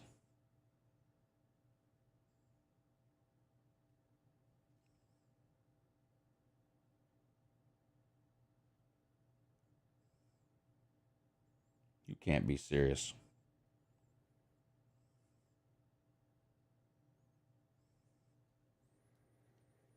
Tennessee demolishes Pitt. Yeah, it's hard to see. Based on the... I watched Tennessee tonight and I watched Pitt tonight, and I don't see how Pitt competes with them. I don't. Pitt would have to take some serious leaps forward in the next 7 days or they're going to get boat raced. Plus, let's be real. Rivalry games take a lot out of a team emotionally, and this one came down to the end. It's going to take Pitt a couple of days just to recover from this game. I think Tennessee is about to humiliate them next week. As soon as they put a line out for that game, I'm betting on Tennessee. I don't care what it is. Tennessee's going to monkey stomp them. Blake, thank you for the super chat. 33-18. I see what you did there, sir. Thank you. He says, if you know, you know. Go Dogs. Appreciate your content. Thank you, Blake. Thank you. You know who we really need to be thanking is these college football teams for putting on these great games. 2 amazing games. I mean, if these would have been doo-doo games, this stream wouldn't have been nearly as fun no matter what I do or say on here. I mean, I had some great material to work with tonight on these games. This has been amazing. Waffle says, Golden Blue Dude is scared to do a post-game stream. Oh, man, don't say that. Is that true? He's not a duck and run, is he? He's not a hide and run, is he? Damn. Lou is a closet Tennessee fan. Man, nothing gets past you. You cracked the code, man. You cracked the code. Don't tell anybody, okay? Be our secret.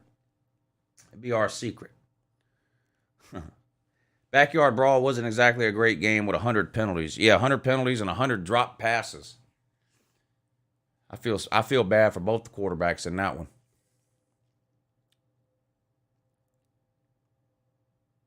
Purdue's on the move again into Penn State territory. 1st and 10 at the Penn State 45. Aiden O'Connell in the backfield by himself. Throws a slant incomplete. Good coverage from the defender that time. 2nd and 10. 5:33 to go. Purdue's up by 3. NC State man, thank you. He says, Penn State deserves to go 0-12 every season forever. Dang. Forever? 2nd and 10 now for Purdue.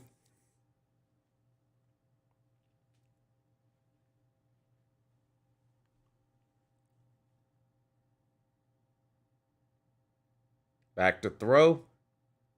Complete. Short of the first down. Broke tackles. Flags all over the place, though. What is this? Holding or what is this they're going to call?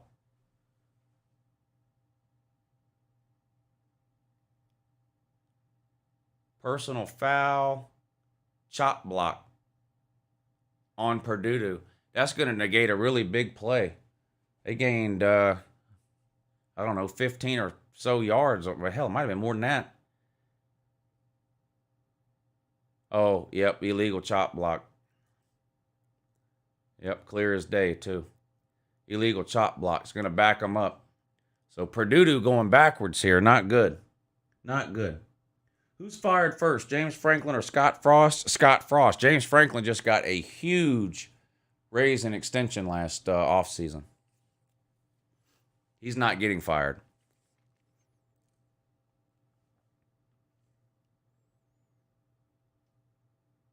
Scott Frost is getting fired in October.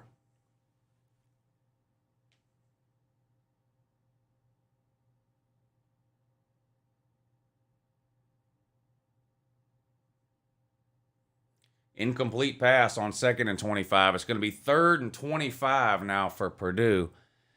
So it looks like Penn State's probably going to get the ball back. There's 5 minutes to go. Hard to imagine Purdue taking much of a chance here. 3rd and 25. Backed up after that penalty. Probably going to see some kind of short pass here and then a punt. 3rd and 25 for Purdue. They're up 31-28 over Penn State. Exactly 5 minutes to go. Exactly 5 minutes to go. Just run the ball. What is this Purdue do? They don't know how to run the ball. All they do is throw it. Here they go. Throwing it again. Oh. Another penalty, or what is this? They stopped the play. Delay a game that time. Wow. That's bad. You get a delay a game after a penalty? That's bad. That's bad, Monk. These people don't know what they're doing. Monk, they don't know what they're doing. They don't know what they're doing. They don't know what they're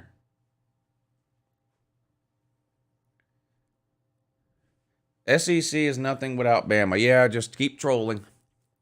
Keep trolling. 3rd and 30 now for Purdue. God, a minute ago they were in Penn State territory. Now they're on their own 34, and it's 3rd and 30. Aiden O'Connell in the backfield by himself. Throws. Nearly intercepted. Pass falls incomplete. It's going to be 4th and 30, and Purdue's going to have to punt it away. Purdue's going to have to punt this away here.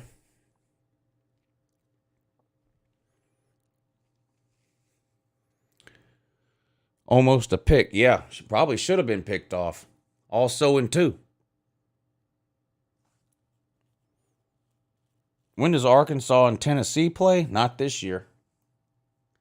This year, Tennessee, they don't play Arkansas every year. So Tennessee and Arkansas don't play this year.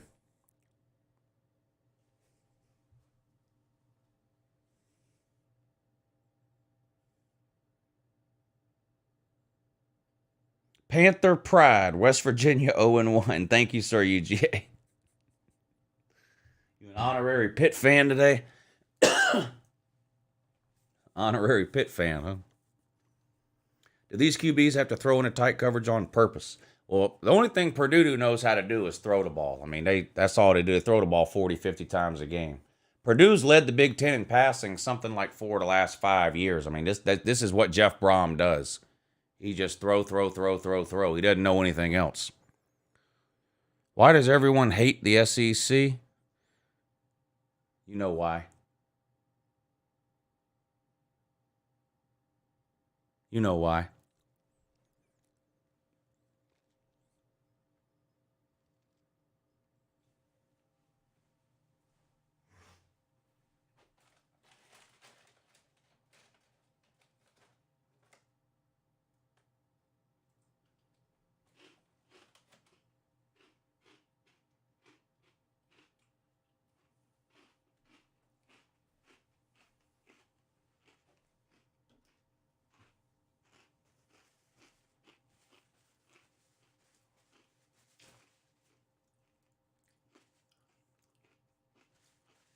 Second and 10 for Penn State on their own 27. They trail by 3. 4 minutes and 44 seconds to go. Shotgun in an empty backfield. Here comes the blitz. Batted down at the line. 3rd and 10. Penn State running out of chances here.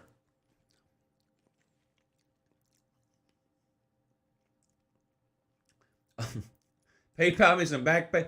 You know you don't have to do that. You know you don't have to do that. Lots of people come back during the season and that's it, man. You did not have to do that. It is good to see you in here. I have missed you. JR. I must have said that 1,000 times last season, didn't I? JR. Thank you, Jay. I really appreciate that. Or, Last Bohican. Yeah, you're the last Bohican now? Thank you. I really, very generous. Thank you. 4th and 10. Penn State's going to have to punt it away and play defense and try to get the ball back, I guess.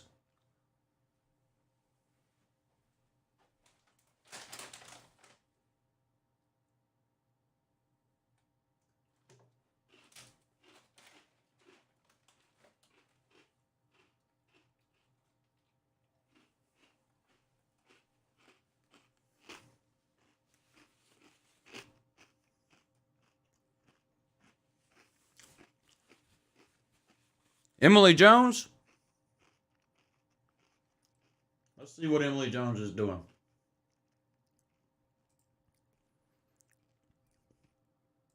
Emily Jones, 10 of 12 passing with no touchdowns. 29 yards rushing with 2 touchdowns. That's better than he did all of last season at Florida. Probably getting out of Gainesville was probably the smartest decision he's ever made, you know.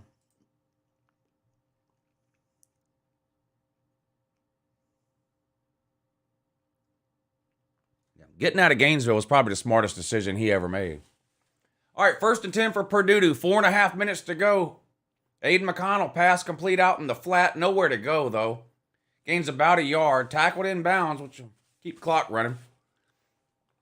Going to be 2nd and 9. Purdue's got a 3-point lead on Penn State. The clock's going to tick down under 4 minutes here.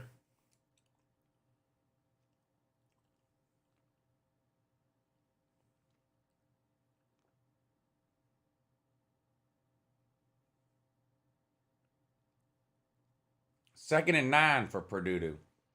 3 minutes, 50 seconds, and the clock is running. Penn State's got all 3 timeouts, but they're saving them for now. 3:42, 3:41, 3:40. Snapped, back to throw. Incomplete. So 3rd and 9. Huge play for Penn State here. Huge play for Penn State. 3rd and 9, a chance to get their defense off the field, get the offense the ball back, and have one more go at it.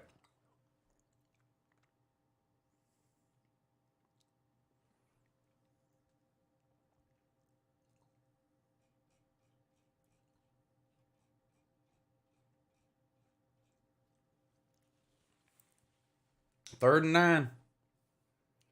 The clock stopped on an incomplete pass, so that's good for Penn State. 3:36 to go. 3:36 to go. Penn State needs the ball back. Purdue, 3rd and 9. Back to throw. Looking. Throws. Caught. First down. Across the 40 to the 41. Huge play for Purdue is going to keep their drive alive. Penn State's going to have to start thinking about using some timeouts now. Man, big opportunity for Penn State to get off the field there. Couldn't make it happen. Aiden O'Connell hit a receiver on a slant. What a throw. What a throw. Wow. It's amazing how good a quarterback looks when the receivers know how to catch the ball.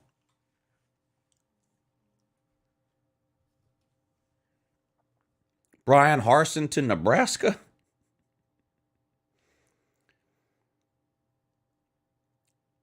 Alex C., thank you for the Cash App, buddy. He says, keep up the good work, sir, and go Vols. Look, yeah, Tennessee looked good. People were clowning them because it's Ball State, but shoot, I thought Tennessee's defense played good. I don't care that it was Ball State. Tennessee defense, last year's Tennessee defense would have given up 3 touchdowns to Ball State. So, and if you're a Tennessee fan, you have to be confident about next week's game after watching how terrible Pitt looked.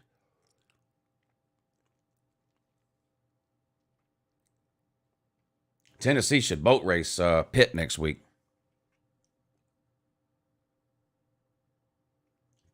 Pitt looks more legit than Tennessee. What?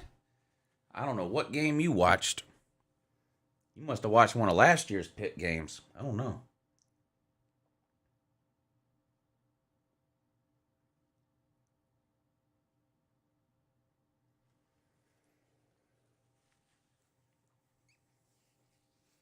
All right, Purdue back out on the field now, ready to go.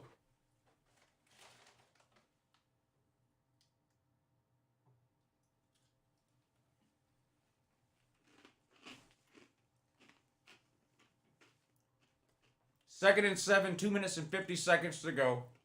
Purdue's got the ball on their own 45. Penn State's down to 2 timeouts left. Another first down and it's about over. Referees blow that one dead. What is this?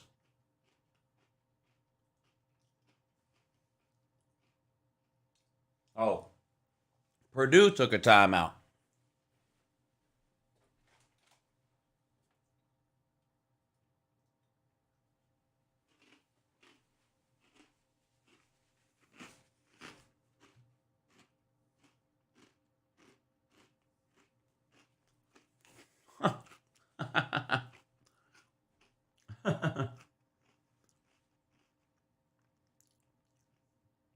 Slim says UGA 90th, Bama 60th ranked strength of schedule. Stop the cap about the SEC.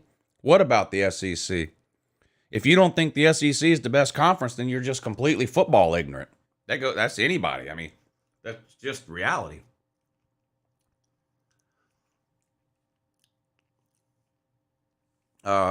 Rescue says Urban Meyer, Hugh Freeze, and Jim McElwain should all get together and coach at Nebraska. Some kind of coaching rehab plan. Oh, Nebraska could be Last Chance U, but for coaches. You know how they have Last Chance U where all these players get kicked off or have troubles or whatever, and they go to whatever community college and it's Last Chance U? Nebraska could be Last Chance U for coaches. That might be interesting.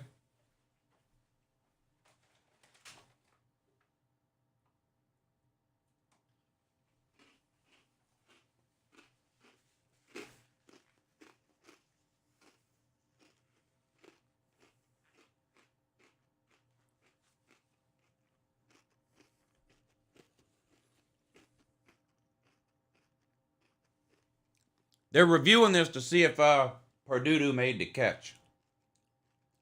God dang. It's a hell of a catch if he made it. A hell of a catch if he made it.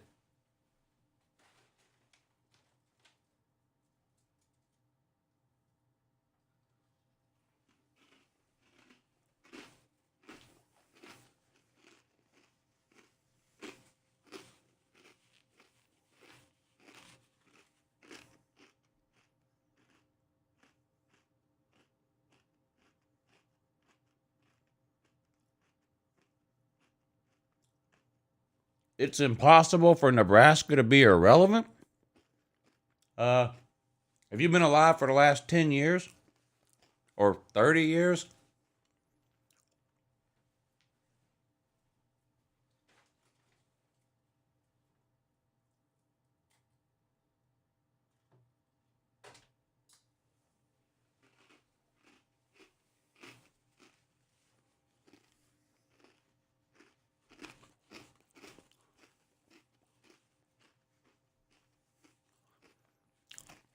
Everyone's not always talking about Nebraska. You're a Nebraska fan, so that's what you hear. But there's no one alive that's always talking about Nebraska.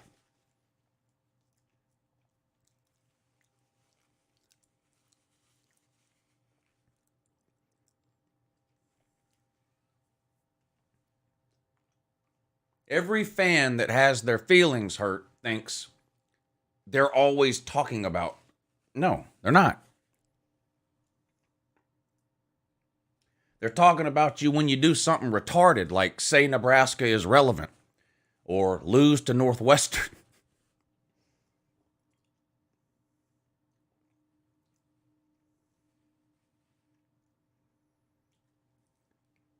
I mean, I made a video about Nebraska on Sunday. In your mind, that makes Nebraska relevant.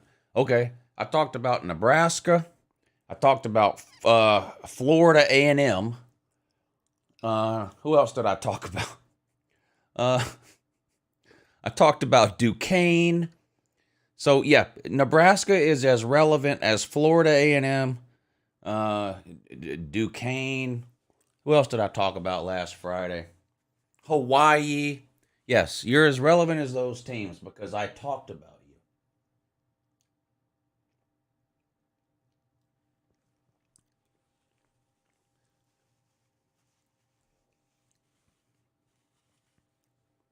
Third and 6.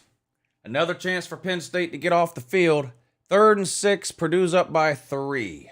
Aiden O'Connell into shotgun. Back to throw. Looking. Throws deep to a wide open receiver. Oh! Underthrown, and the defender made up the ground and knocked it away.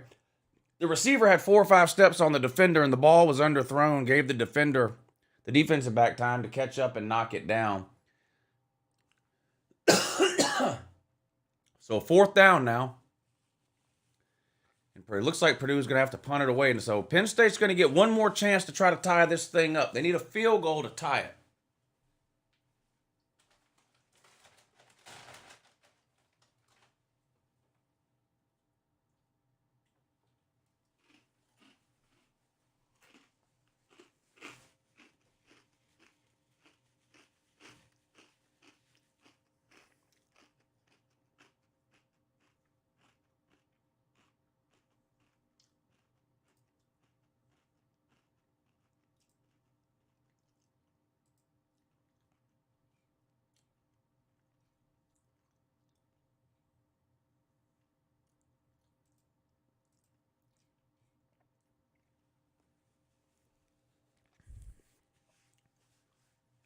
400 yards of offense for Purdue. All right, here comes Penn State. One last chance. Sean Clifford, 2 career fourth quarter game-winning drives. Going to try to make it 3 here. All right, 1st and 10. 2 timeouts left for Penn State. They got the ball on their own 20-yard line. Clifford back to throw. Complete. Short of the first down. It's going to be 2nd and 2. 2:15, and the clock is ticking.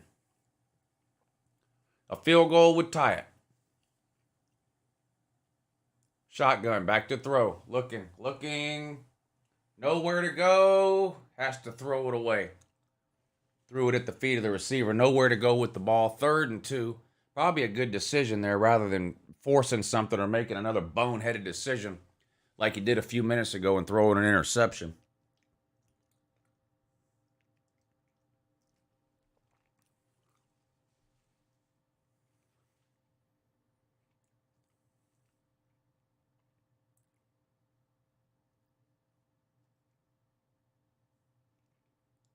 Hitch pass, caught. Good for the first down. Moves the chains, keeps the drive alive. 1:56. Stop the clock while they get the ball set. Again, Penn State's got 2 timeouts, so if they can get into field goal range, they'd be able to call timeout and set up for a field goal to try to tie it, but they need a lot more yards before they can start thinking about that. Handoff this time. Has some room. Picks up about 8 yards. Going to be 2nd and 2 up near the 43, their own 43-yard line. Probably need about another 20 yards to attempt a field goal. Maybe 25. Clifford in a shotgun. Back to throw. Fires. Caught. Can he get out? Oh, up the sideline. There he goes. 30. 25. Pushed out of bounds around the 26, 27, I think. Crossed the 30 and then got... What a play. Well, that got turned on to Jets. Purdue player missed the tackle or tried to shove him out of bounds, but it didn't work. He took off up the sideline before he was pushed out of bounds about 15 yards later, but they're just about in field goal range already now. They are in field goal range. They're on the Purdue 30. 1st and 10 with 1:23 to go. Back to throw. Sean Clifford to the flat, complete to the running back. Across the 30. Gets out of bounds around the 35. It's going to be 2nd and 5 now for Penn State on the Purdue 25. So they're in field goal range. Jesus, we're going to have another game come down to the damn end. We're going to have another one come down to the end. This is crazy. 2nd and 5. Clifford. Pump fakes. Throws. Caught! Inside the 15. Down at the 10. It's going to be 1st and 10 from the 10. 1st and 10 from, right outside the 10. Unbelievable.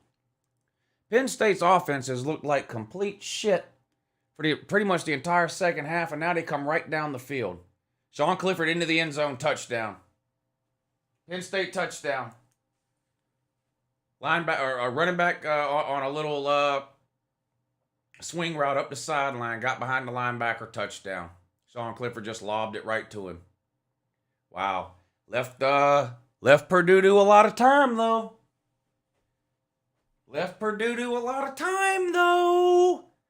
Just under a minute to go. There's 57 seconds left in the game, and so Purdue's going to get the ball back with 2 timeouts and about a minute to go. Jesus. These college football games are wild.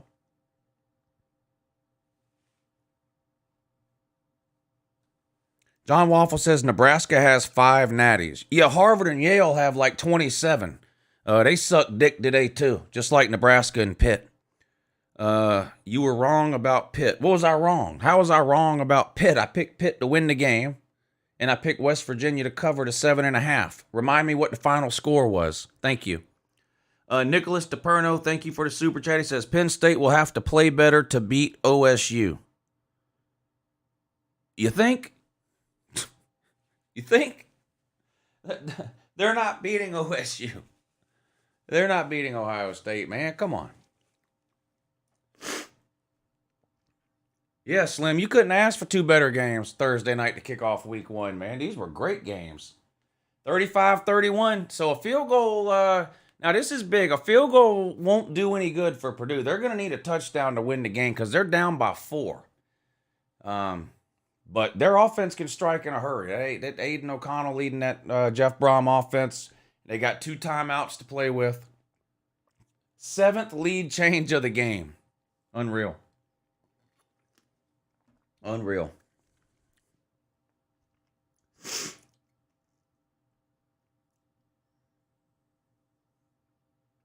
Purdue coming back, getting the W, and then going undefeated? I don't know. No. Undefeated? I have to say no on that. I hope you understand. But I have to say no on that.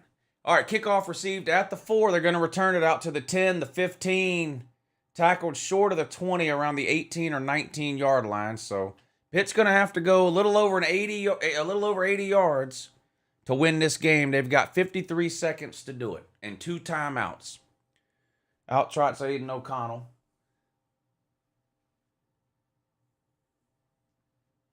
And here we go. 1st and 10 for Purdue at their own 18-yard line. Field goal, no good. Have to have a touchdown to win the game. They're down by 4. 53 seconds to go. Aiden O'Connell, 332 yards. 1 touchdown, no interceptions. Snap, back to throw. Looks, throws. Oh my God, that was almost intercepted and should have been. Penn State had a guy back there playing center field, and McConnell lobbed that thing on a corner route, and I thought that safety was going to yank that thing out of the air, but somehow he didn't. Pass falls incomplete, now 2nd and 10.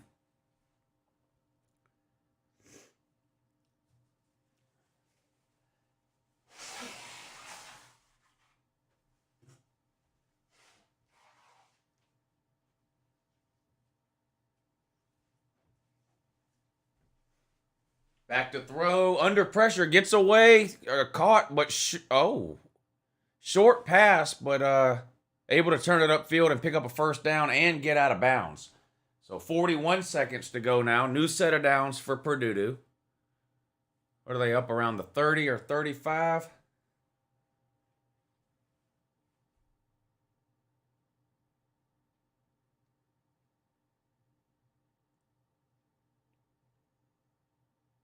...31-yard line. 1st and 10, 41 seconds to go. They still have 2 timeouts. Back to throw again. Sacked.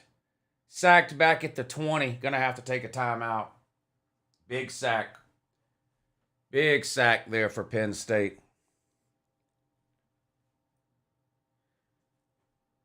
Really don't want to be doing that if you're Purdue. Big sack for Penn State there. Backs them up. It's going to be 2nd and about 20. 2nd and about 20.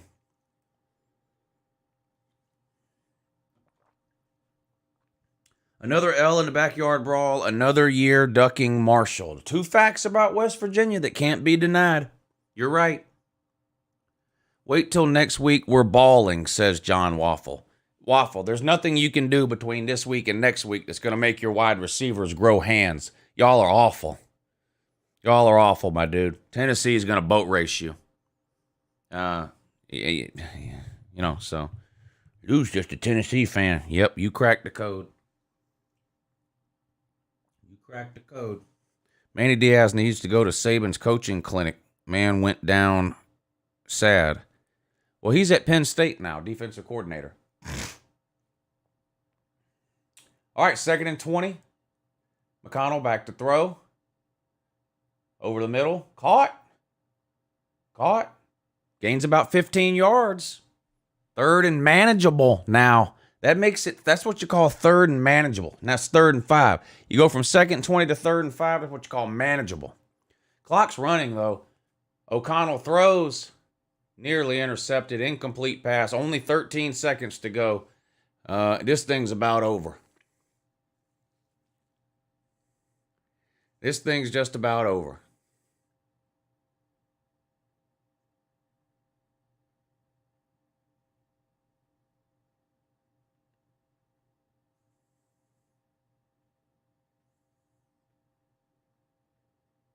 Fourth and 5, 13 seconds to go.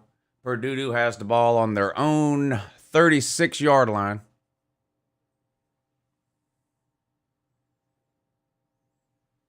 Back to throw.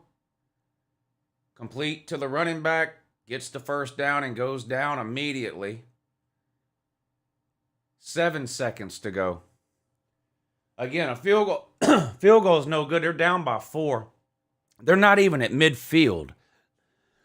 So I don't know what the plan is here, but I mean, Aiden O'Connell can't throw the ball 80 yards. So I don't know what the plan is here. Purdue's going to lose. Penn State's going to win this game 35-31. 7 seconds to go. 1st and 10 Penn State. But they're inside their own 40-yard line. I mean, they're just not going to win. I don't think they can throw a Hail Mary from here. That's the problem. I don't think they can throw a Hail Mary from here. They don't have any more timeouts. I don't think Aiden O'Connell can throw the ball to the end zone from here.